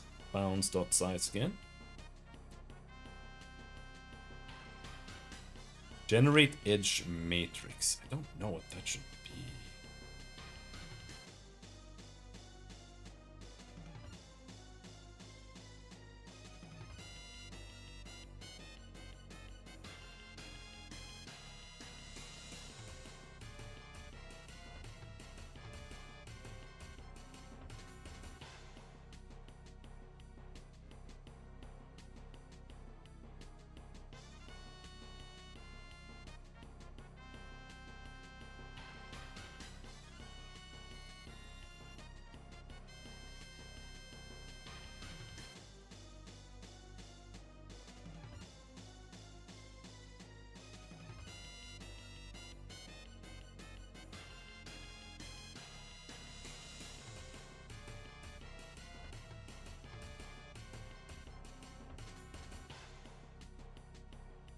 Check line collision.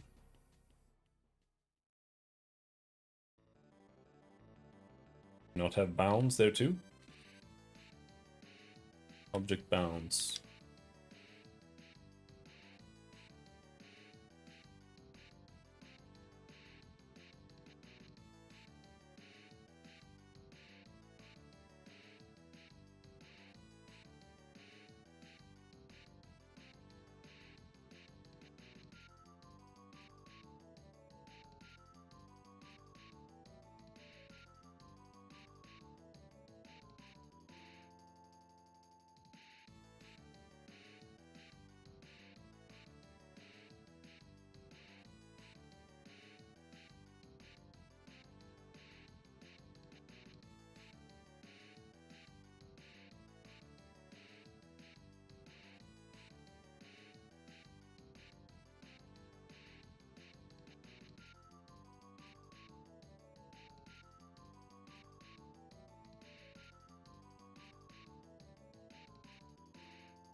Error.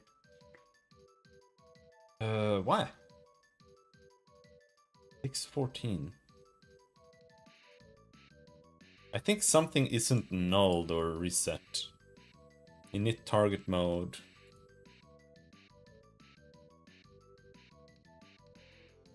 Validated tiles.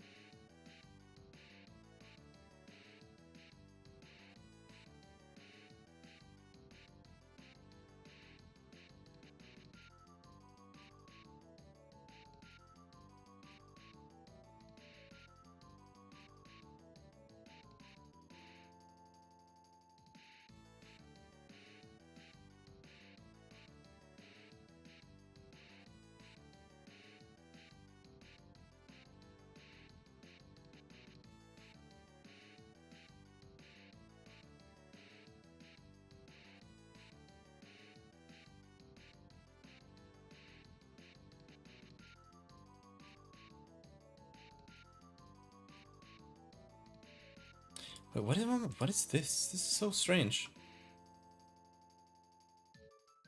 Validated tiles map.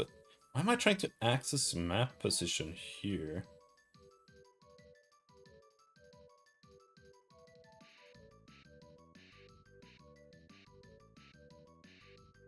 Map position equals origin. Wait, what is happening here?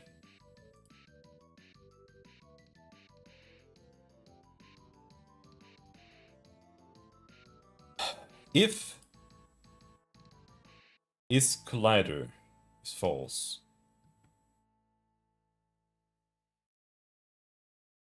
Final tile equals false. Remove map position. Add temp tile position temp tile. I don't know what I'm doing here.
That works.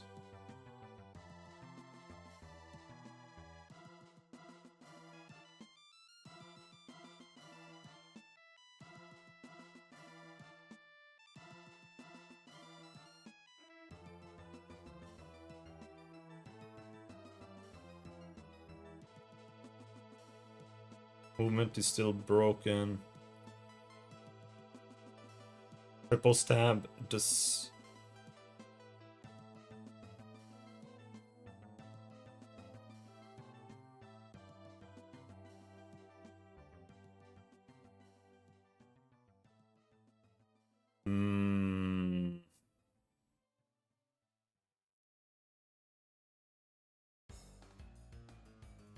It's supposed to not go through him, but I haven't actually added that yet.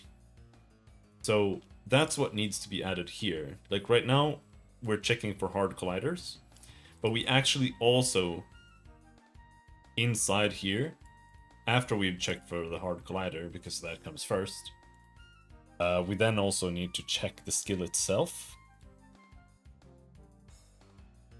which isn't being passed in. So we need to send in some kind of data there to tell it what can we use to, or how should we collide and how should we pathfind and stuff.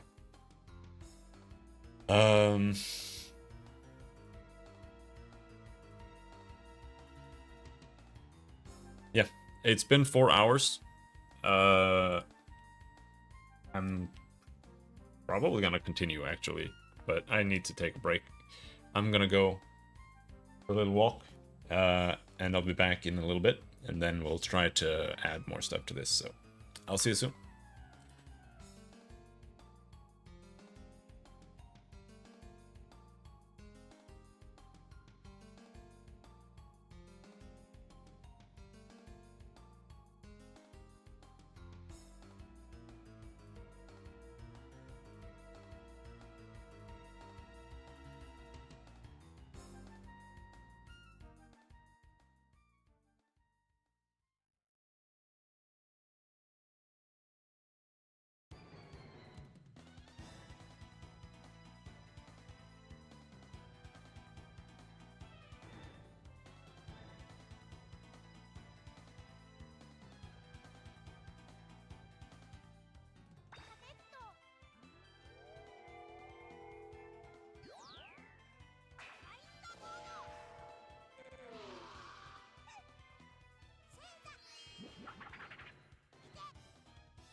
We're back.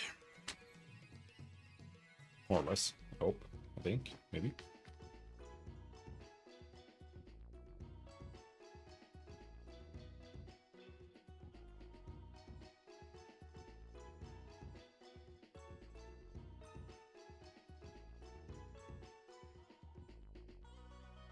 Oh.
But those skills aren't set to use that yet, I think.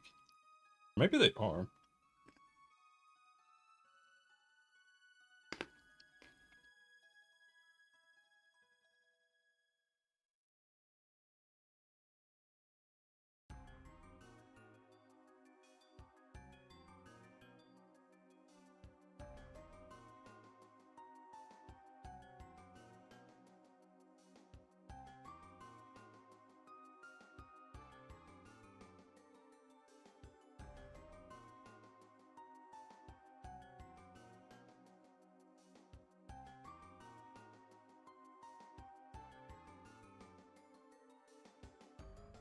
Because Rhea seems to function, right?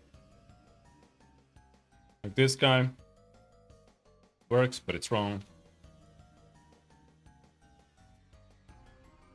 That works. That works.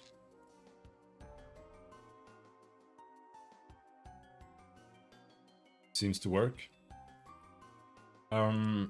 Let's do this to test it.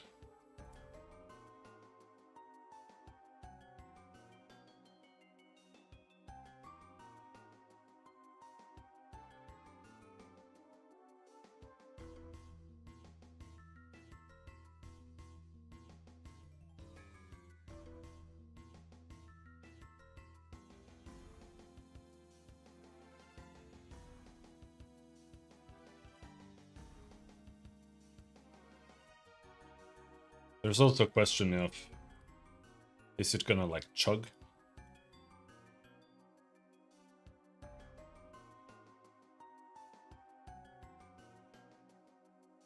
Seems to work.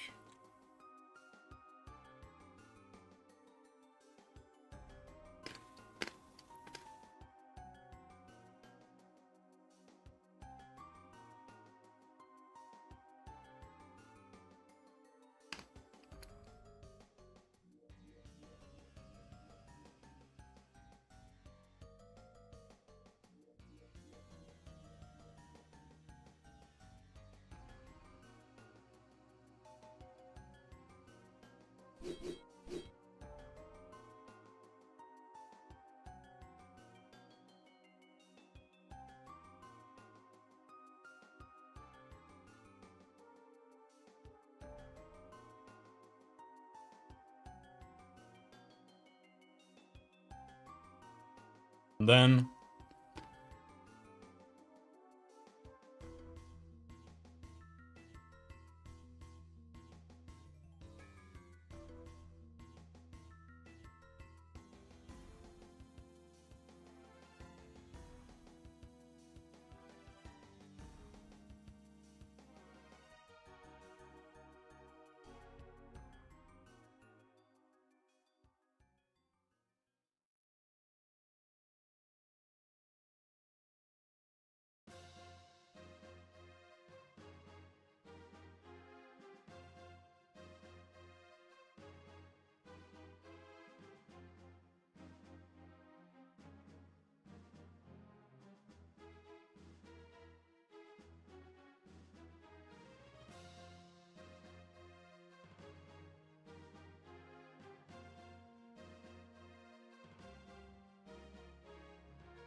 Does it not have an action here?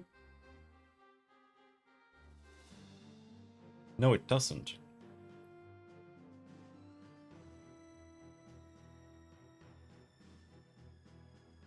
I mean, kind of, I guess.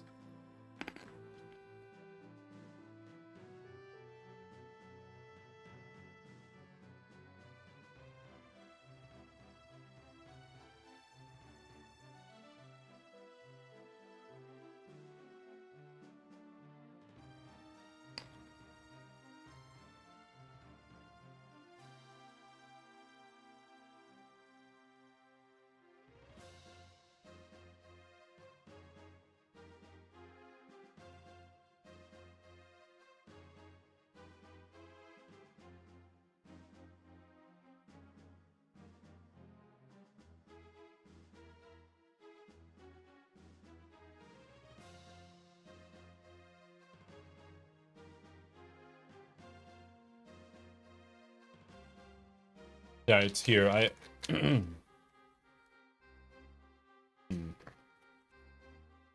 feel like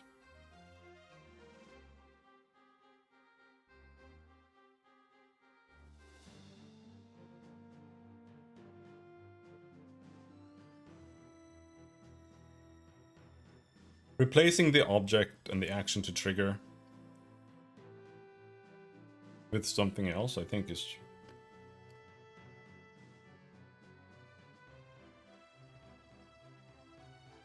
would be a good thing.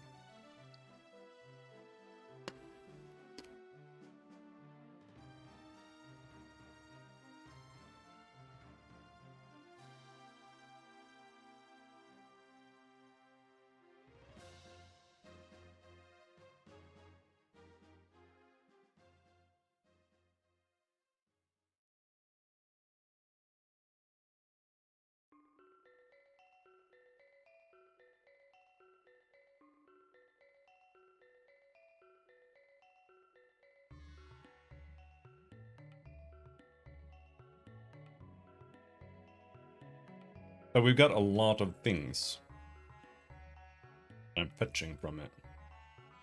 I think.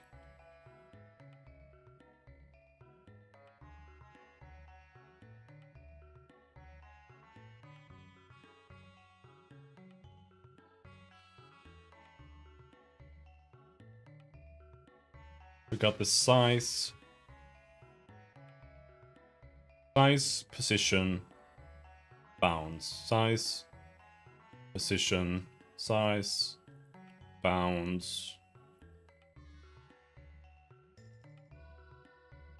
size, position,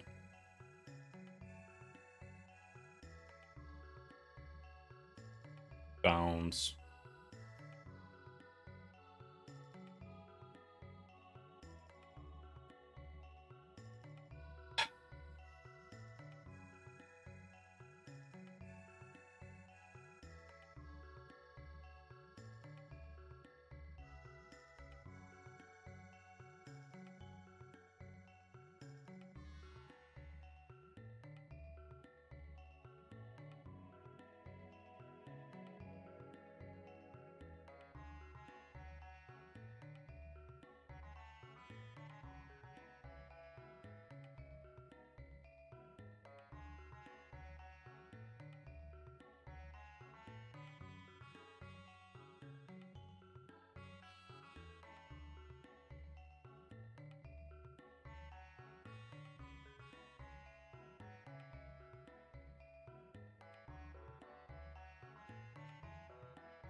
don't think a target location should have to be a thing.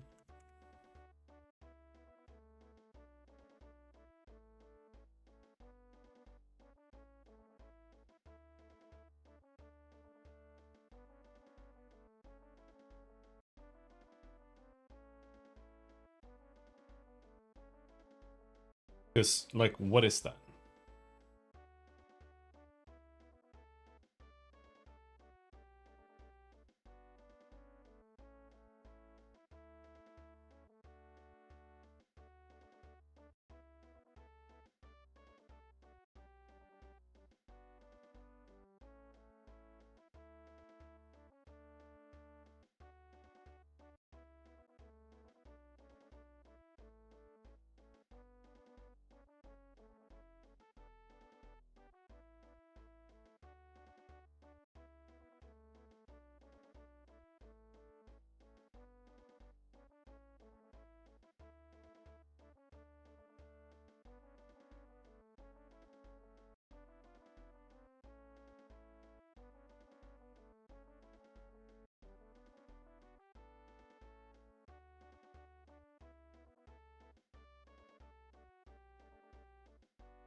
Never really used. In fact, I think it's never set.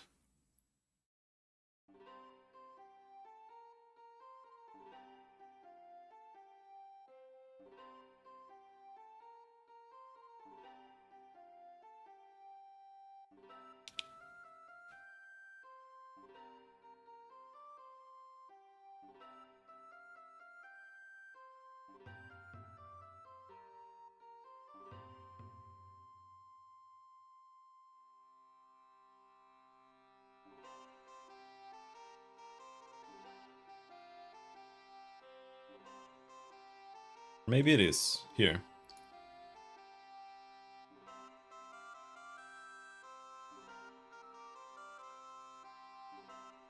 But the location...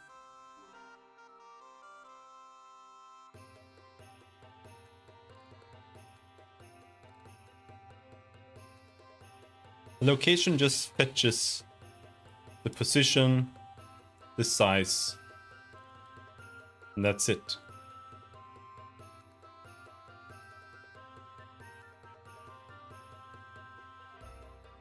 And that could be completely removed. There's no reason to do that.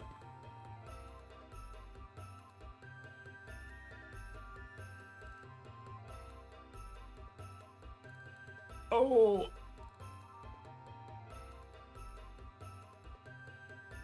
Oh, now we're programming. Sliding down into the chair.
Jesus Christ. Horses and shit.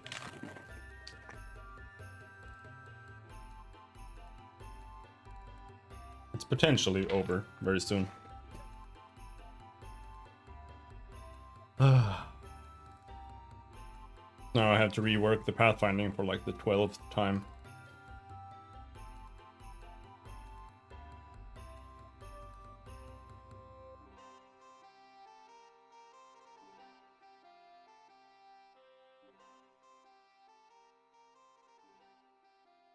It should have a center, should have a size, or it should have a target rather.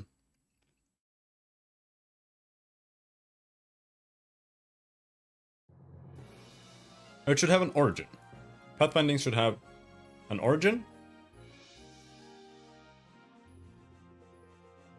and the origin is used in conjunction with either a target to generate a path between the two, or it is used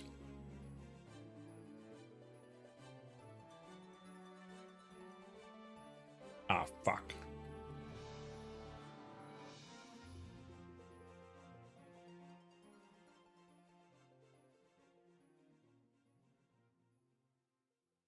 I was gonna say, you use the origin in order to make sure that you don't like pathfind the origin itself. But that depends on the origin. And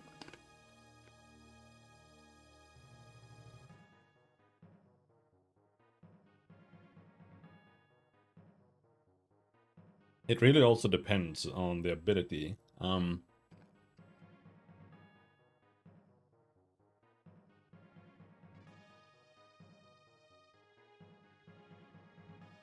Like maybe an AoE needs to be able to remember that I shouldn't collide, or I shouldn't like count my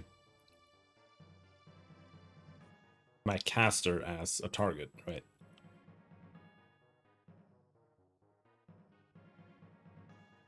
But that's another very specific thing to remember. That's like data that somehow needs to be transmitted.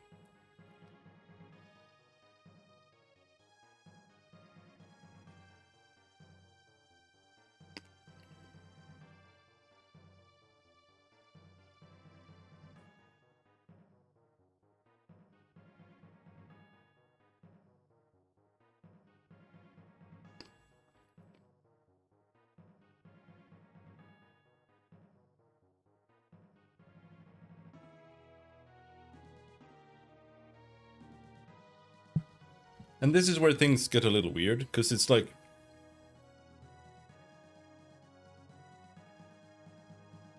making the pathfinding to just use positions and sizes makes it universal, and you can use it for everything, always. You can just call it, you can just copy paste it into another game or whatever, it just works, right? But if the pathfinding at times needs to have some more access to like a skill or something, to read something, it would be better to just attach the skill or the object in the pathfinder. Just make them nullable or not. More or less.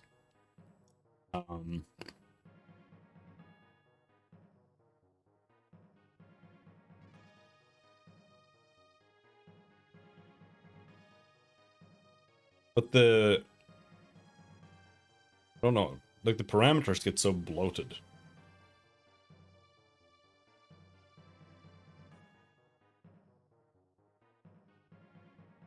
If I really, really needed to,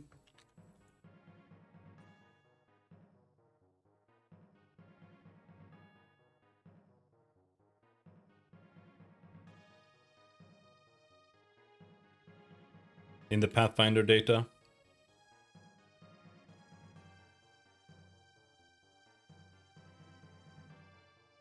this is a struct. I don't know if you can add a nulled value.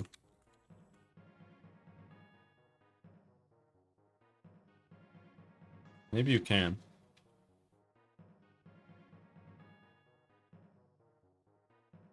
Because that way I could, if it like really boils down to it, I could add object script and action to trigger at the end. And both are just annulled by default. Right.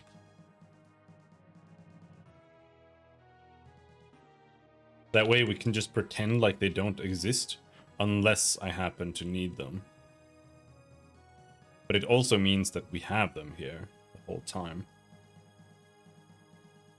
Which I guess is okay-ish.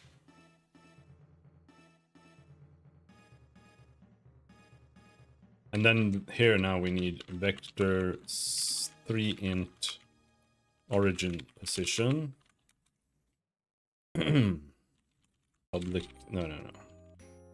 Vectors. See, I'm passing in the position and the bounds here.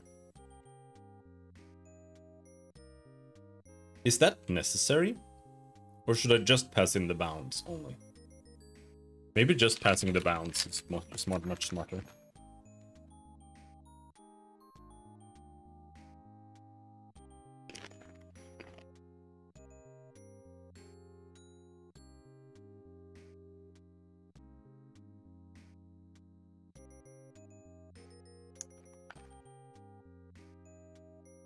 Because the bounds is size and position all in one.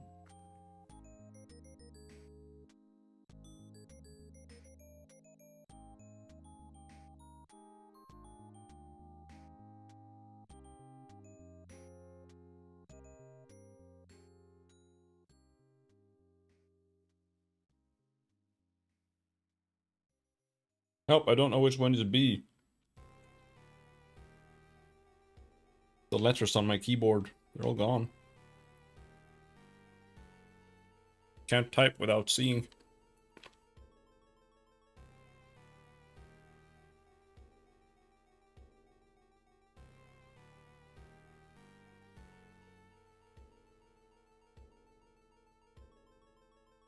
And then here, vector 6 int.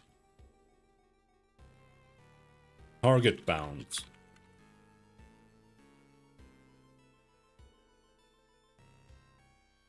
And then we have an area of effect.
Focus is slipping a little bit.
Yes, show it again. Yes, there, thank you.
I have to say, I don't understand what's happening here.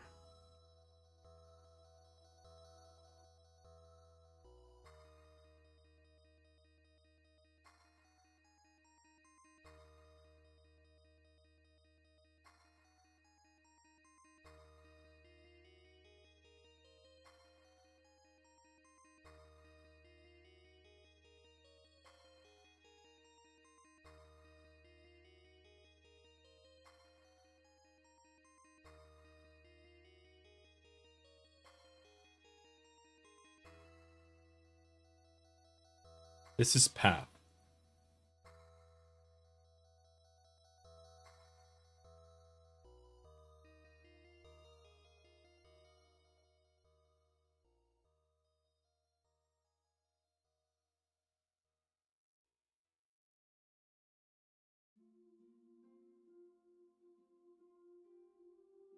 Yeah, this is checking if we are back at the origin.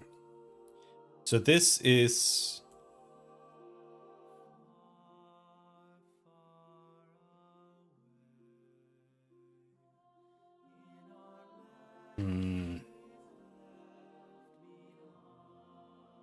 If new tiled up position.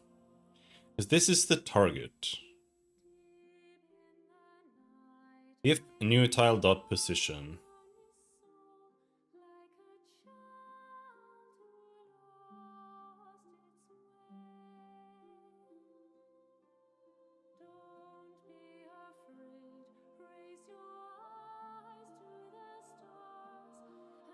Equals...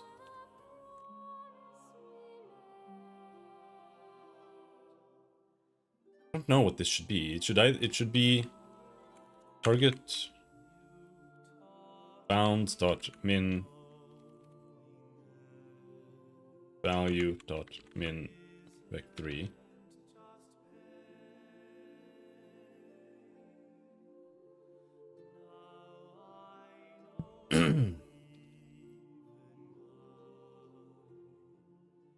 Go to the mouse controller.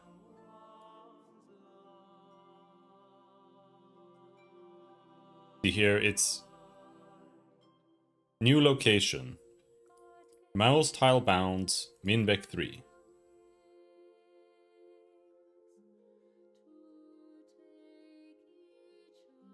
And then it's got a size.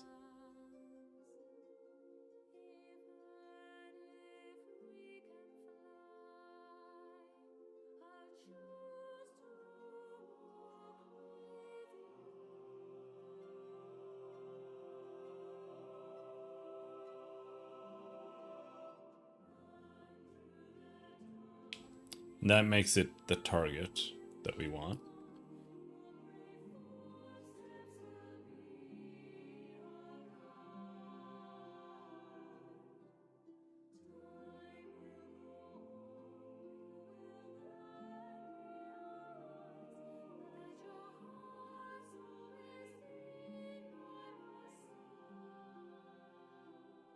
But I don't understand this. Like, why am I setting PF data? PF result.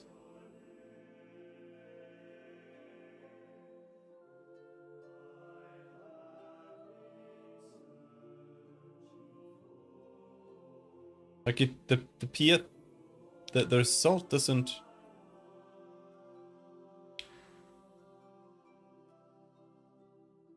Generate path result. New lock. Target location.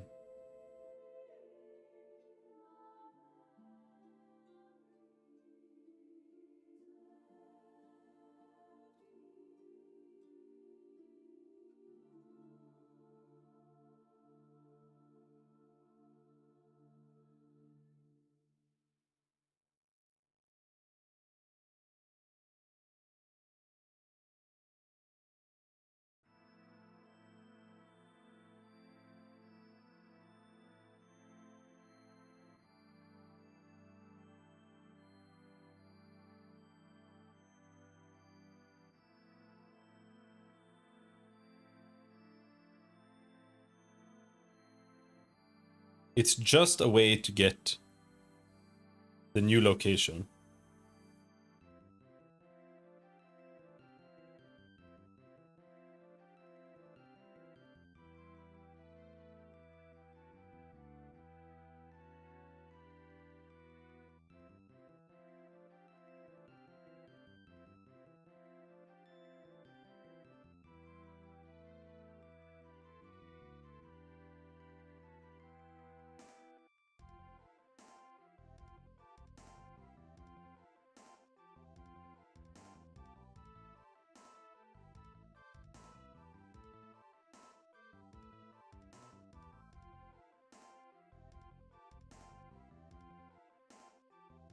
Yeah, this isn't needed. Really.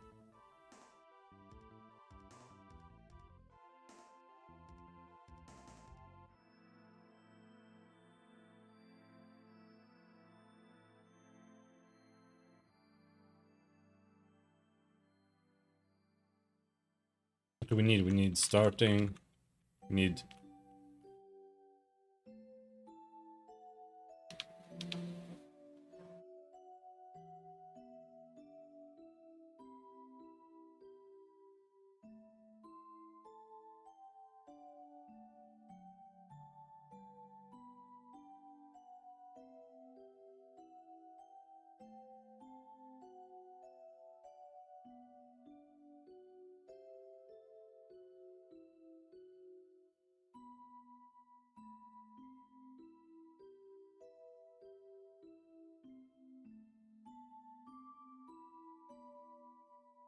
the tile or the location.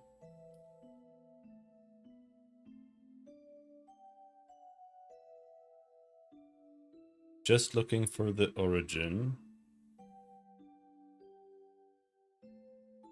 And then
location.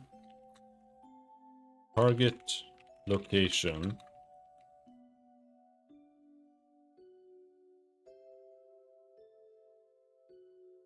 If data dot pathfinding mode equals movement path, then target location equals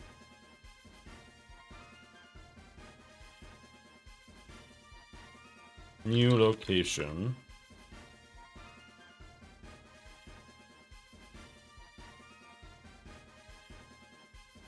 pf data dot target bounds dot min dot value dot min vec3. Size is pf data dot target bounds dot value dot size. Parent.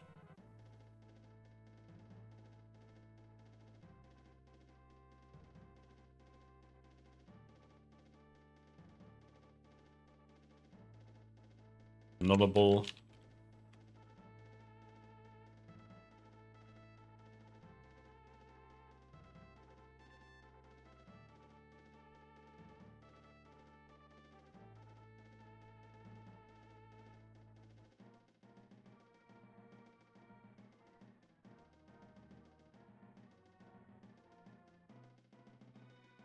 Origin point.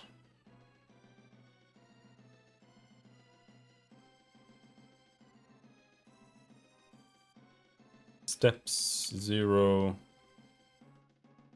Null. False.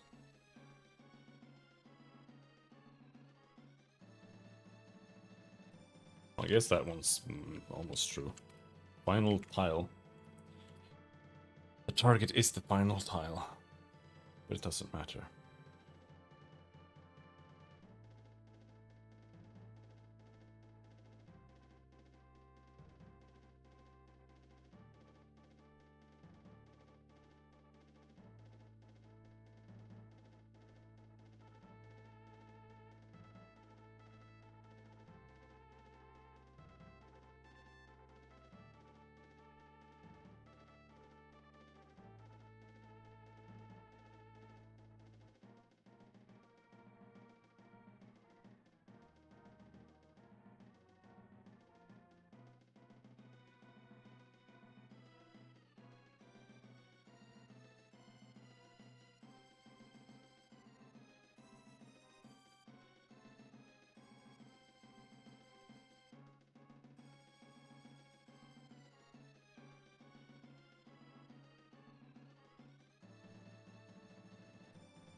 I feel like the Pathfinder can be kind of simplified.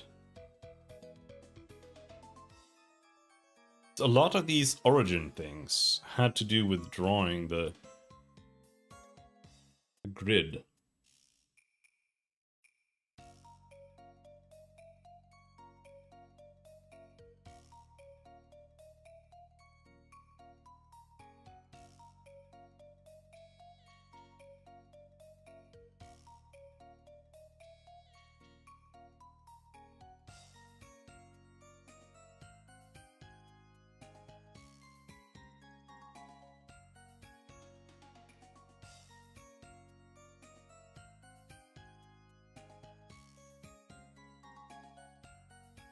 And I don't think I need the origin anymore for anything.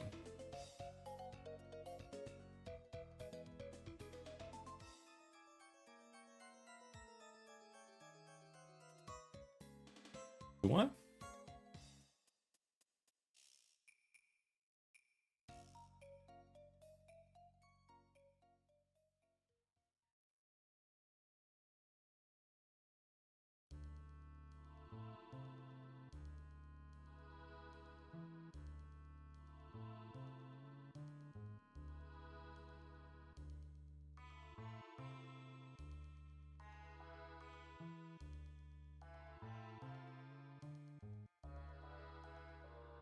Don't really think so.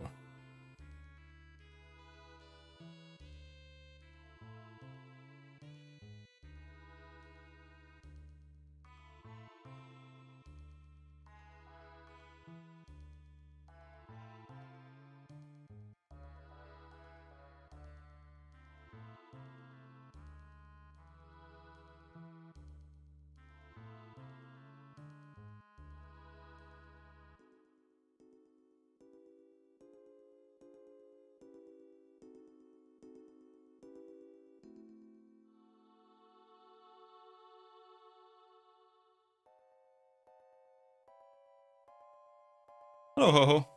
Let's go in decent. Taking a sledgehammer to things. But, I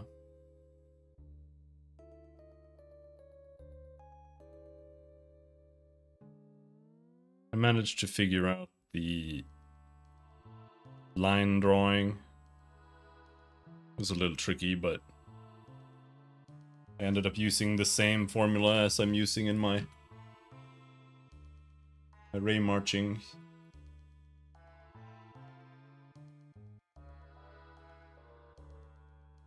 But, because you can't just cast a line. Like, it's very easy to draw a line and just say, like, it's 4 steps over there total in tiles, right? And then you just check, like, 4 intersections on your line. But that doesn't mean that you are at the correct tile necessarily, because it, you know. So you need a special algorithm to check for the next edge, which is a little complicated. Forgot where it even is. It's in here somewhere.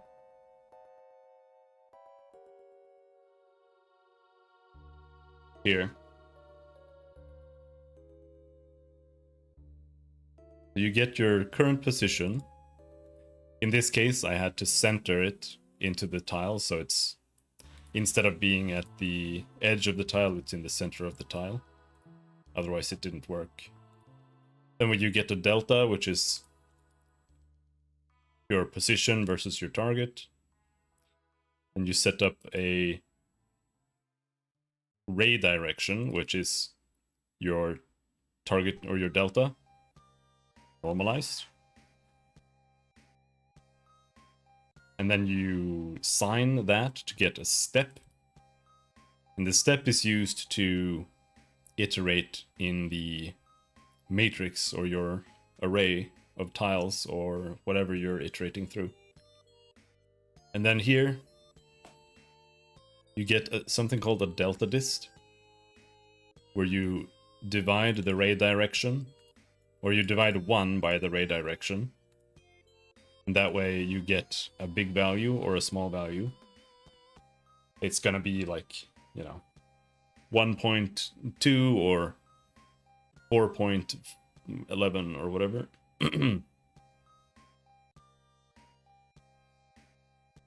And then this is the side dist here. This is the distance to the next side. And here you just initially calculate how far it is to the edge of your origin tile.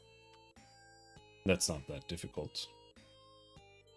And then you set a mask. The mask is, when I'm doing it in HLSL, it's just a bool 3, so you just have 3 booleans, and then you can cast the booleans to integer, so you can multiply using it. You can't do that here though. So I'm I'm just using ones and zeros in a vector 3 as a mask. And then you check your current side dist, which is the distance to the next tile edge. And then you make a little check here. You check which side is currently the lowest value. And then you set the mask to true in that axis based on which one is the lowest. And then what you do is you just add this delta distance. This is the raise steps in each axis. You add the lowest, or you add the delta dist from the axis that is currently at its lowest in the side dist. And at the same time, you iterate the index for your array or your matrix in that same axis as well. And then you just do this. This is how you trace, you ray trace through voxels or tiles. It's a little complicated, so I don't expect you to understand all I said there in one go. But this has a bunch of shitty edge cases. That's like here.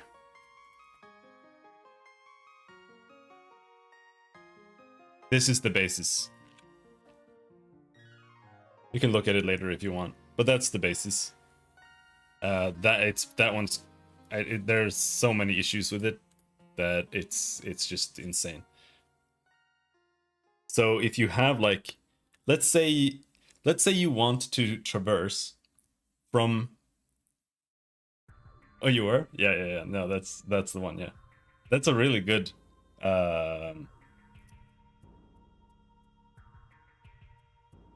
Piece of code, but it has a lot of bugs. I think I've even commented on it.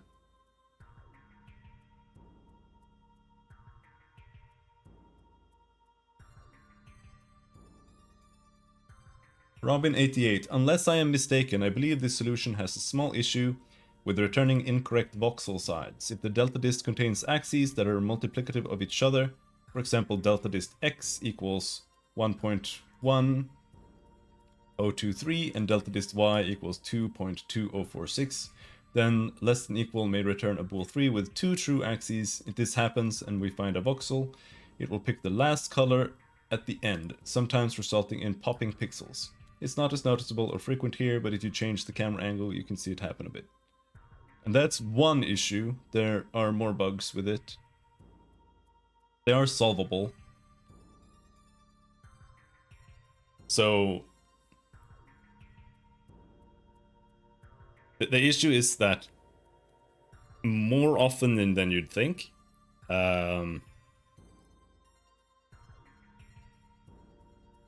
two values here will be the same, and you can't get less than or equal to of two different or of two values that are the same. You're just gonna get two true masks, or two axes are just gonna be true, right? And the issue there is that if you do that, you're gonna skip diagonally in a system where you usually don't really do that. And that means you might like skip through the world or something, like you might get unintended behavior. And it often results in that. So what I did was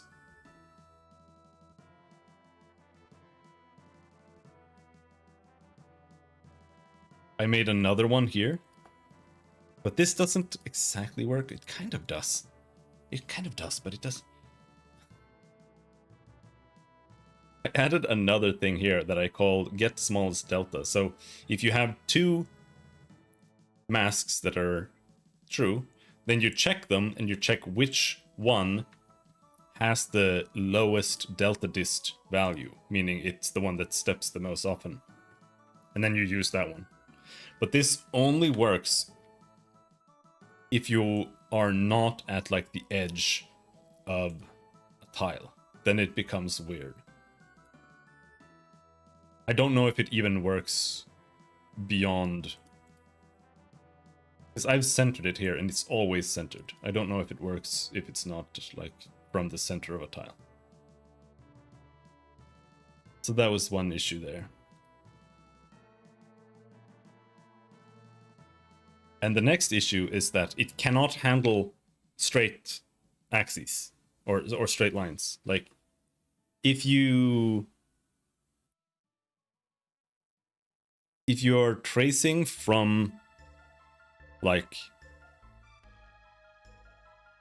1 2 0 to like 5 400 0, it'll break because you have two zeros there. You have the Z is the 0 here, the Z is 0 at your target. That means that you get a division, a divide by 0 error here. When you're generating your delta dist. So what I'm doing is I'm setting it to 0. And generally speaking, the delta dist is, the lower the delta dist is, the more often it's supposed to happen here. So setting it to 0 means it happens infinitely here, every single time. So I had to write, like there are two alternatives. Either you set it to 0, and you write code specifically here to handle when it's 0, and just say that, oh, if it's 0, it doesn't count as being smaller than or whatever. Or instead of setting it to 0 here, you can set it to max value. Float.max value. And I think that would fix it too. But it's kind of jank either way.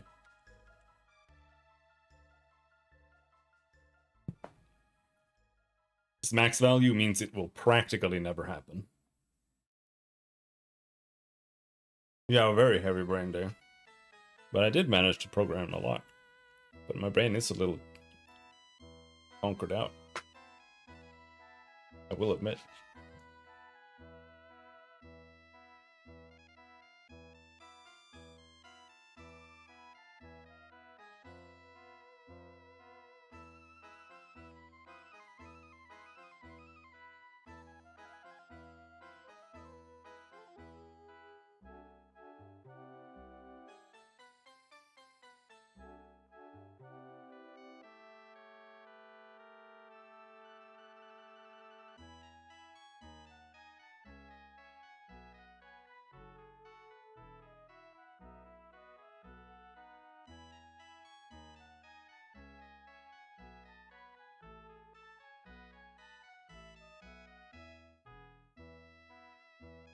And now, I'm just changing some values here.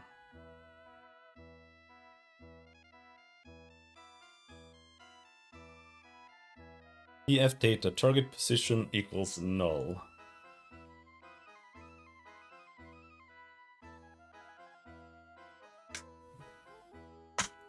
This is target bounds.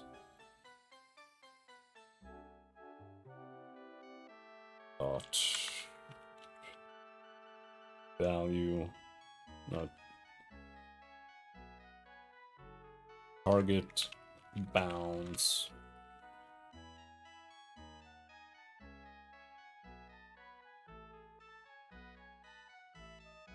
This is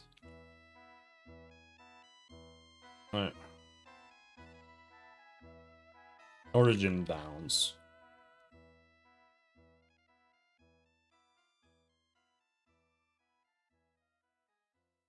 Then if origin bounds dot val min dec 3 equals target bounds min dot value dot minvec3. That happens. Then here we have a range, targeting range. And I'm trying to remove it so we don't access like action to trigger and stuff. We're just gonna supply the values to the function. This is then pf data dot range dot value.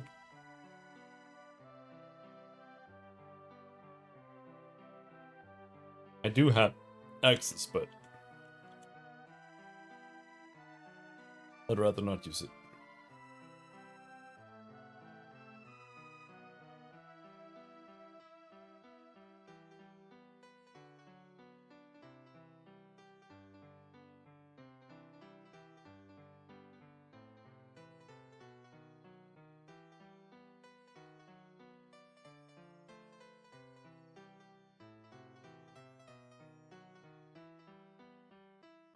pf data object script origin area size. So here, instead of object script, this is going to be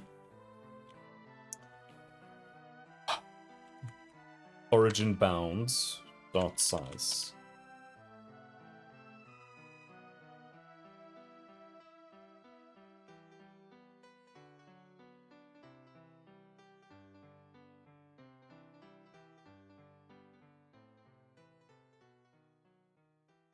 Dot x.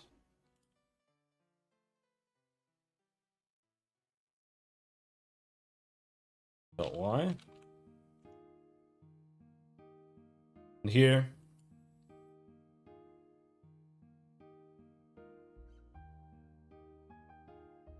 if AoE origin size equals null,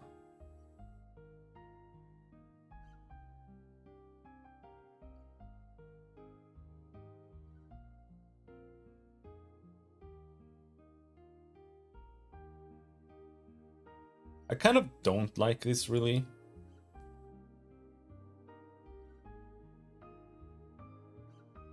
I feel like the pathfinding mode should just say right away, like what are we doing? Targeting range line. This should be like targeting range line, no origin or something like that.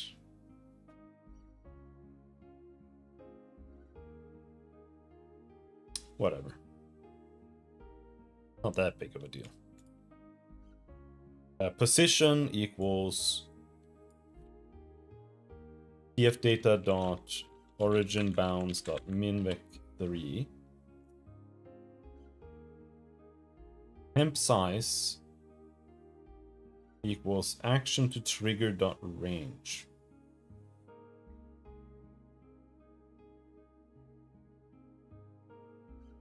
No.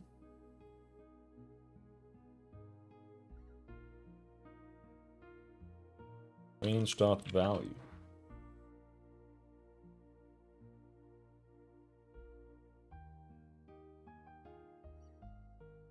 Object script tile bounds. No. We already have object bounds. That's origin bounds. Don't really need to set that in that case, but let's just go through it now and just do it the easy way. And then this is origin area size, origin bounds dot size.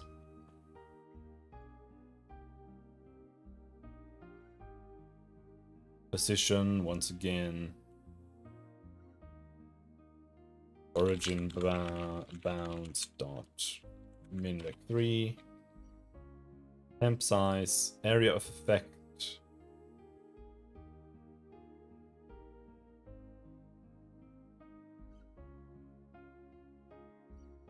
AoE length. Object script tile size. Origin bounds dot size.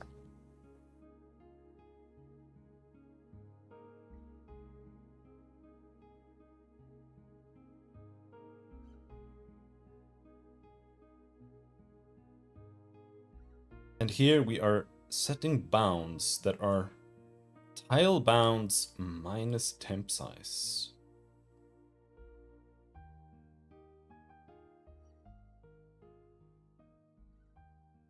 What is that about? Why did I do that?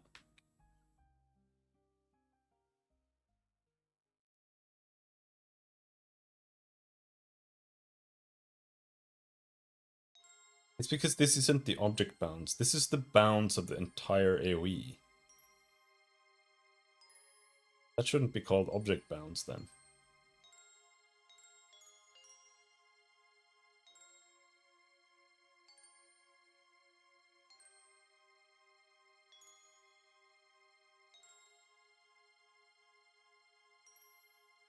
Vector 6int AoE bounds. Let's do that instead.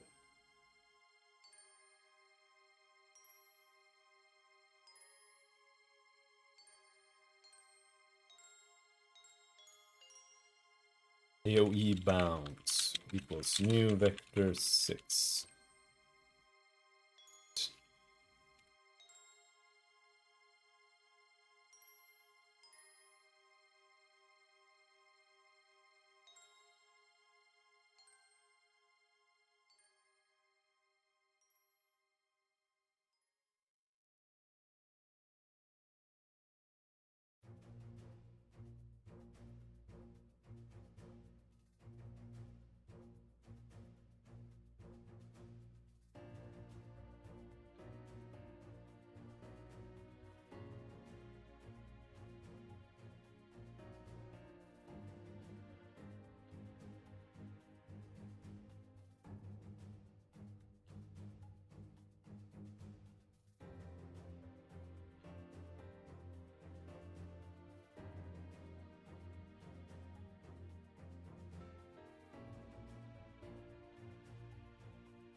Then we have df data dot, no, we have position minus offset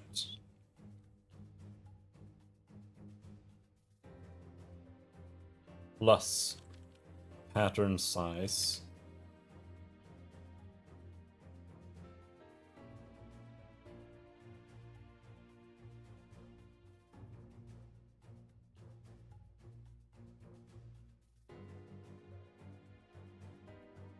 That's it, position size.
I hate changing 6 million things in a row. Fuck.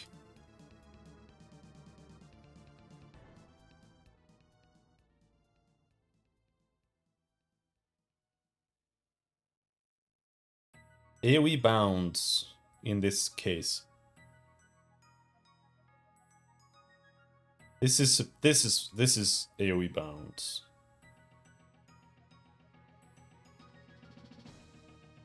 It doesn't necessarily have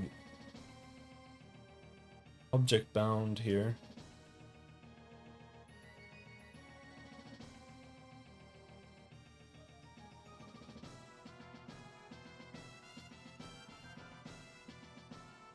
So it should.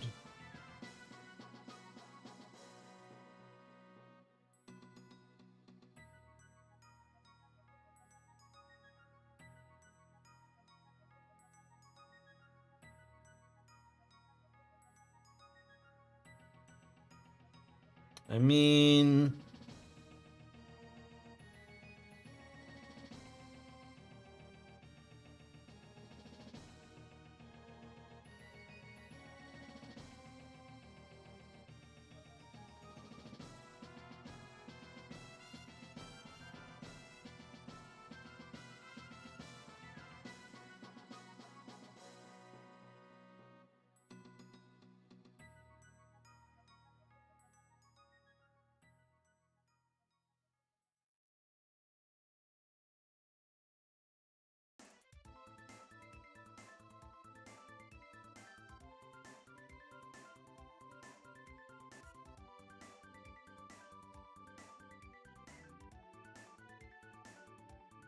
okay, what if we do this instead? We say object bounds equals EF data origin, no, area of effect dot value dot origin size. Even if it's a pattern, I think it should have an origin size. Good. Sure.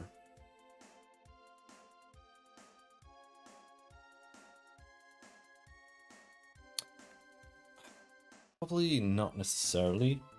I actually think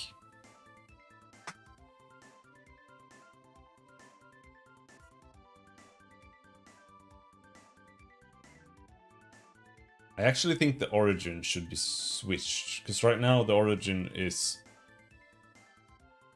an array of booleans, but I think it should be an array of bytes.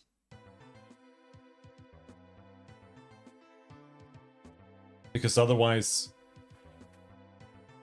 how can I have, like, diminishing effects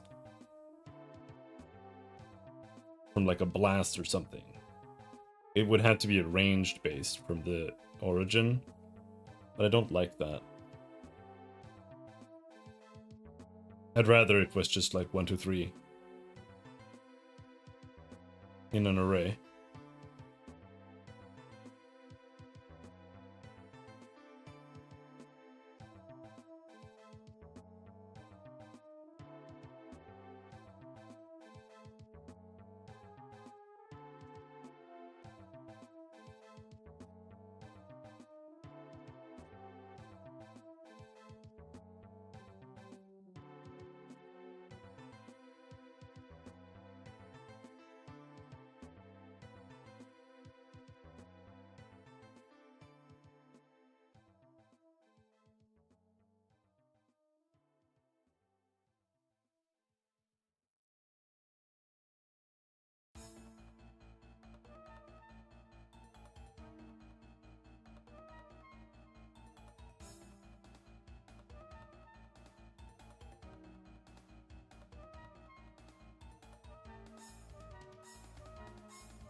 Brain.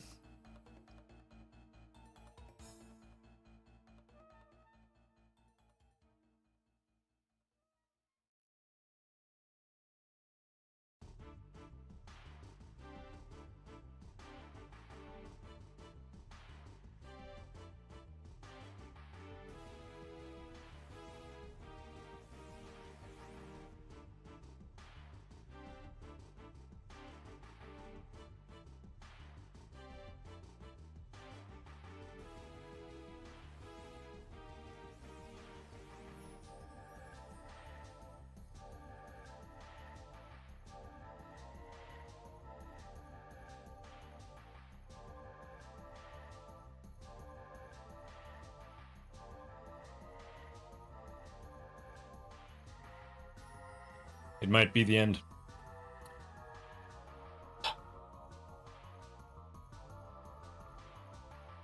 We want to rename the object bound to origin bounds.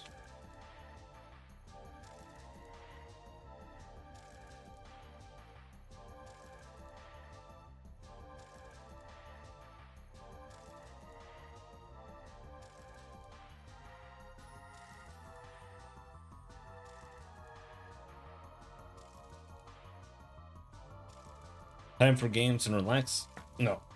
Time for 3-hour-long weekly meeting.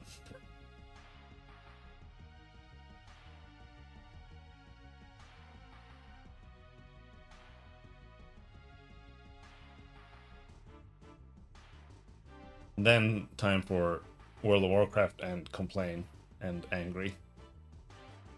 Because I'm playing World of Warcraft. Well, it doesn't always last 3 hours, but sometimes it does. We have stuff to discuss.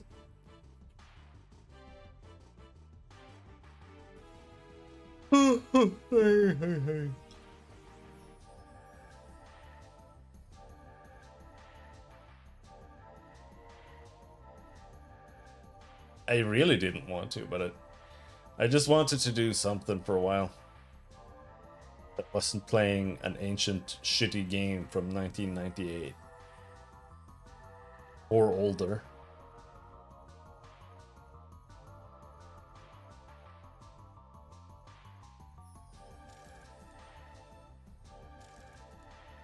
So I went with 2004 instead.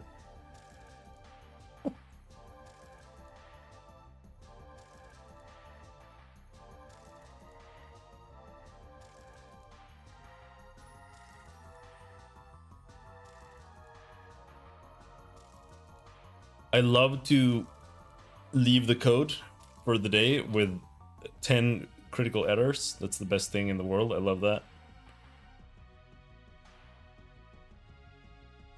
At least you'll remember where you were, at least.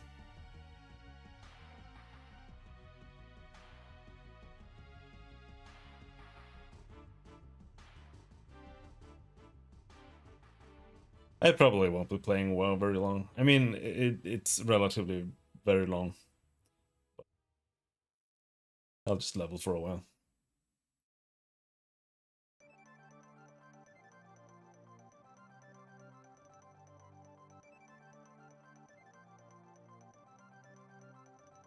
I don't think there aren't even solutions here. It's just like, just need to retype this so it makes more sense. And there's so much, like, it's just like repeating the same thing over and over again. It's just annoying. Okay, it's not even that.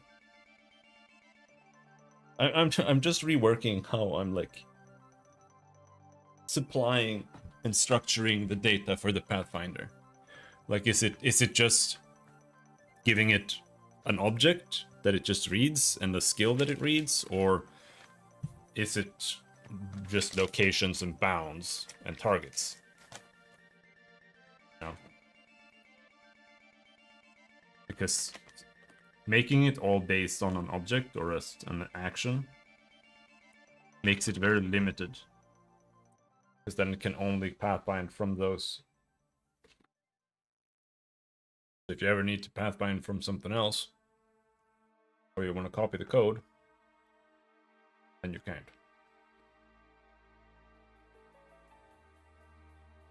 Now, I don't know why I would want to, but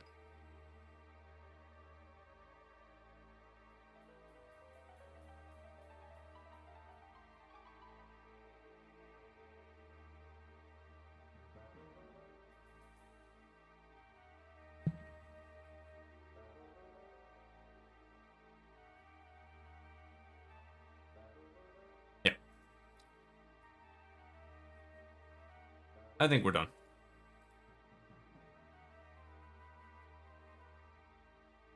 First position, target position, only inputs ideally. Well, it needs more than that. Got the PF data here somewhere.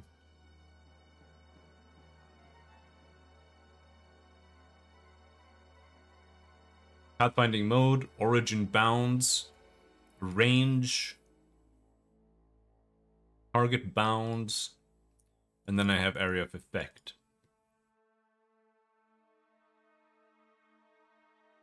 But then some of them are nullable.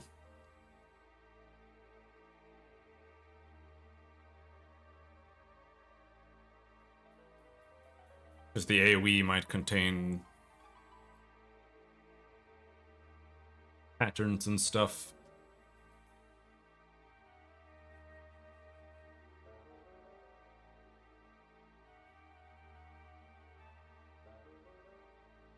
But even so, I feel like it could be...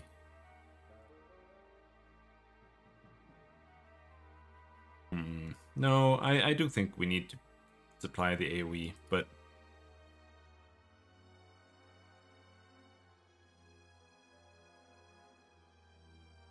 I don't know to what degree.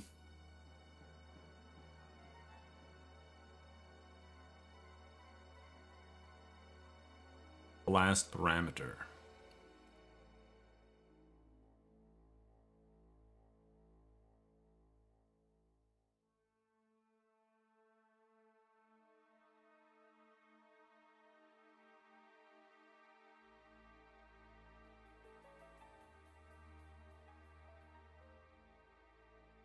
Oh yeah, that's that.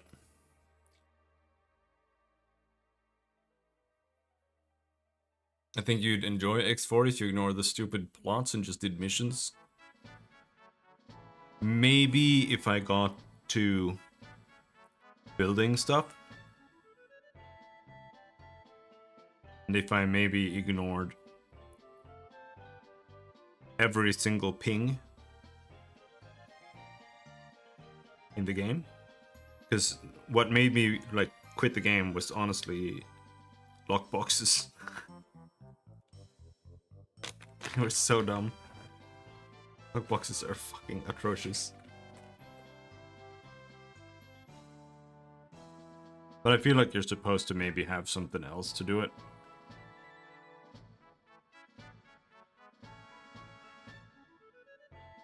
Like get a special laser for it.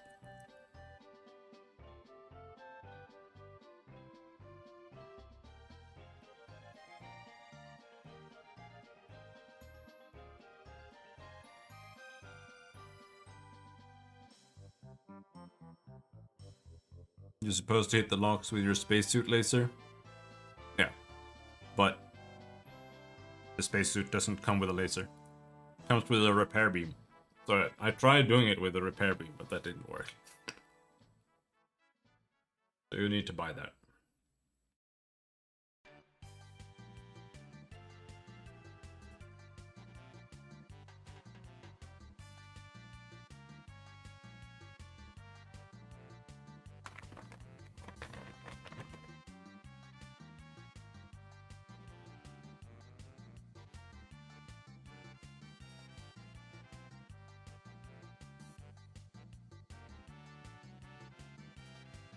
Maybe I'll revisit it at some point.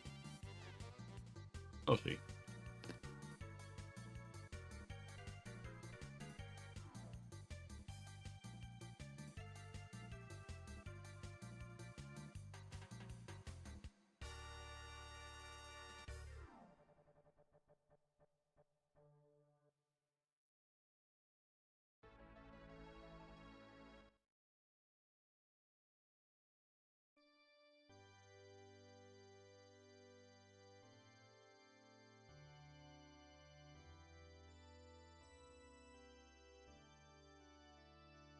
Yes, pandas.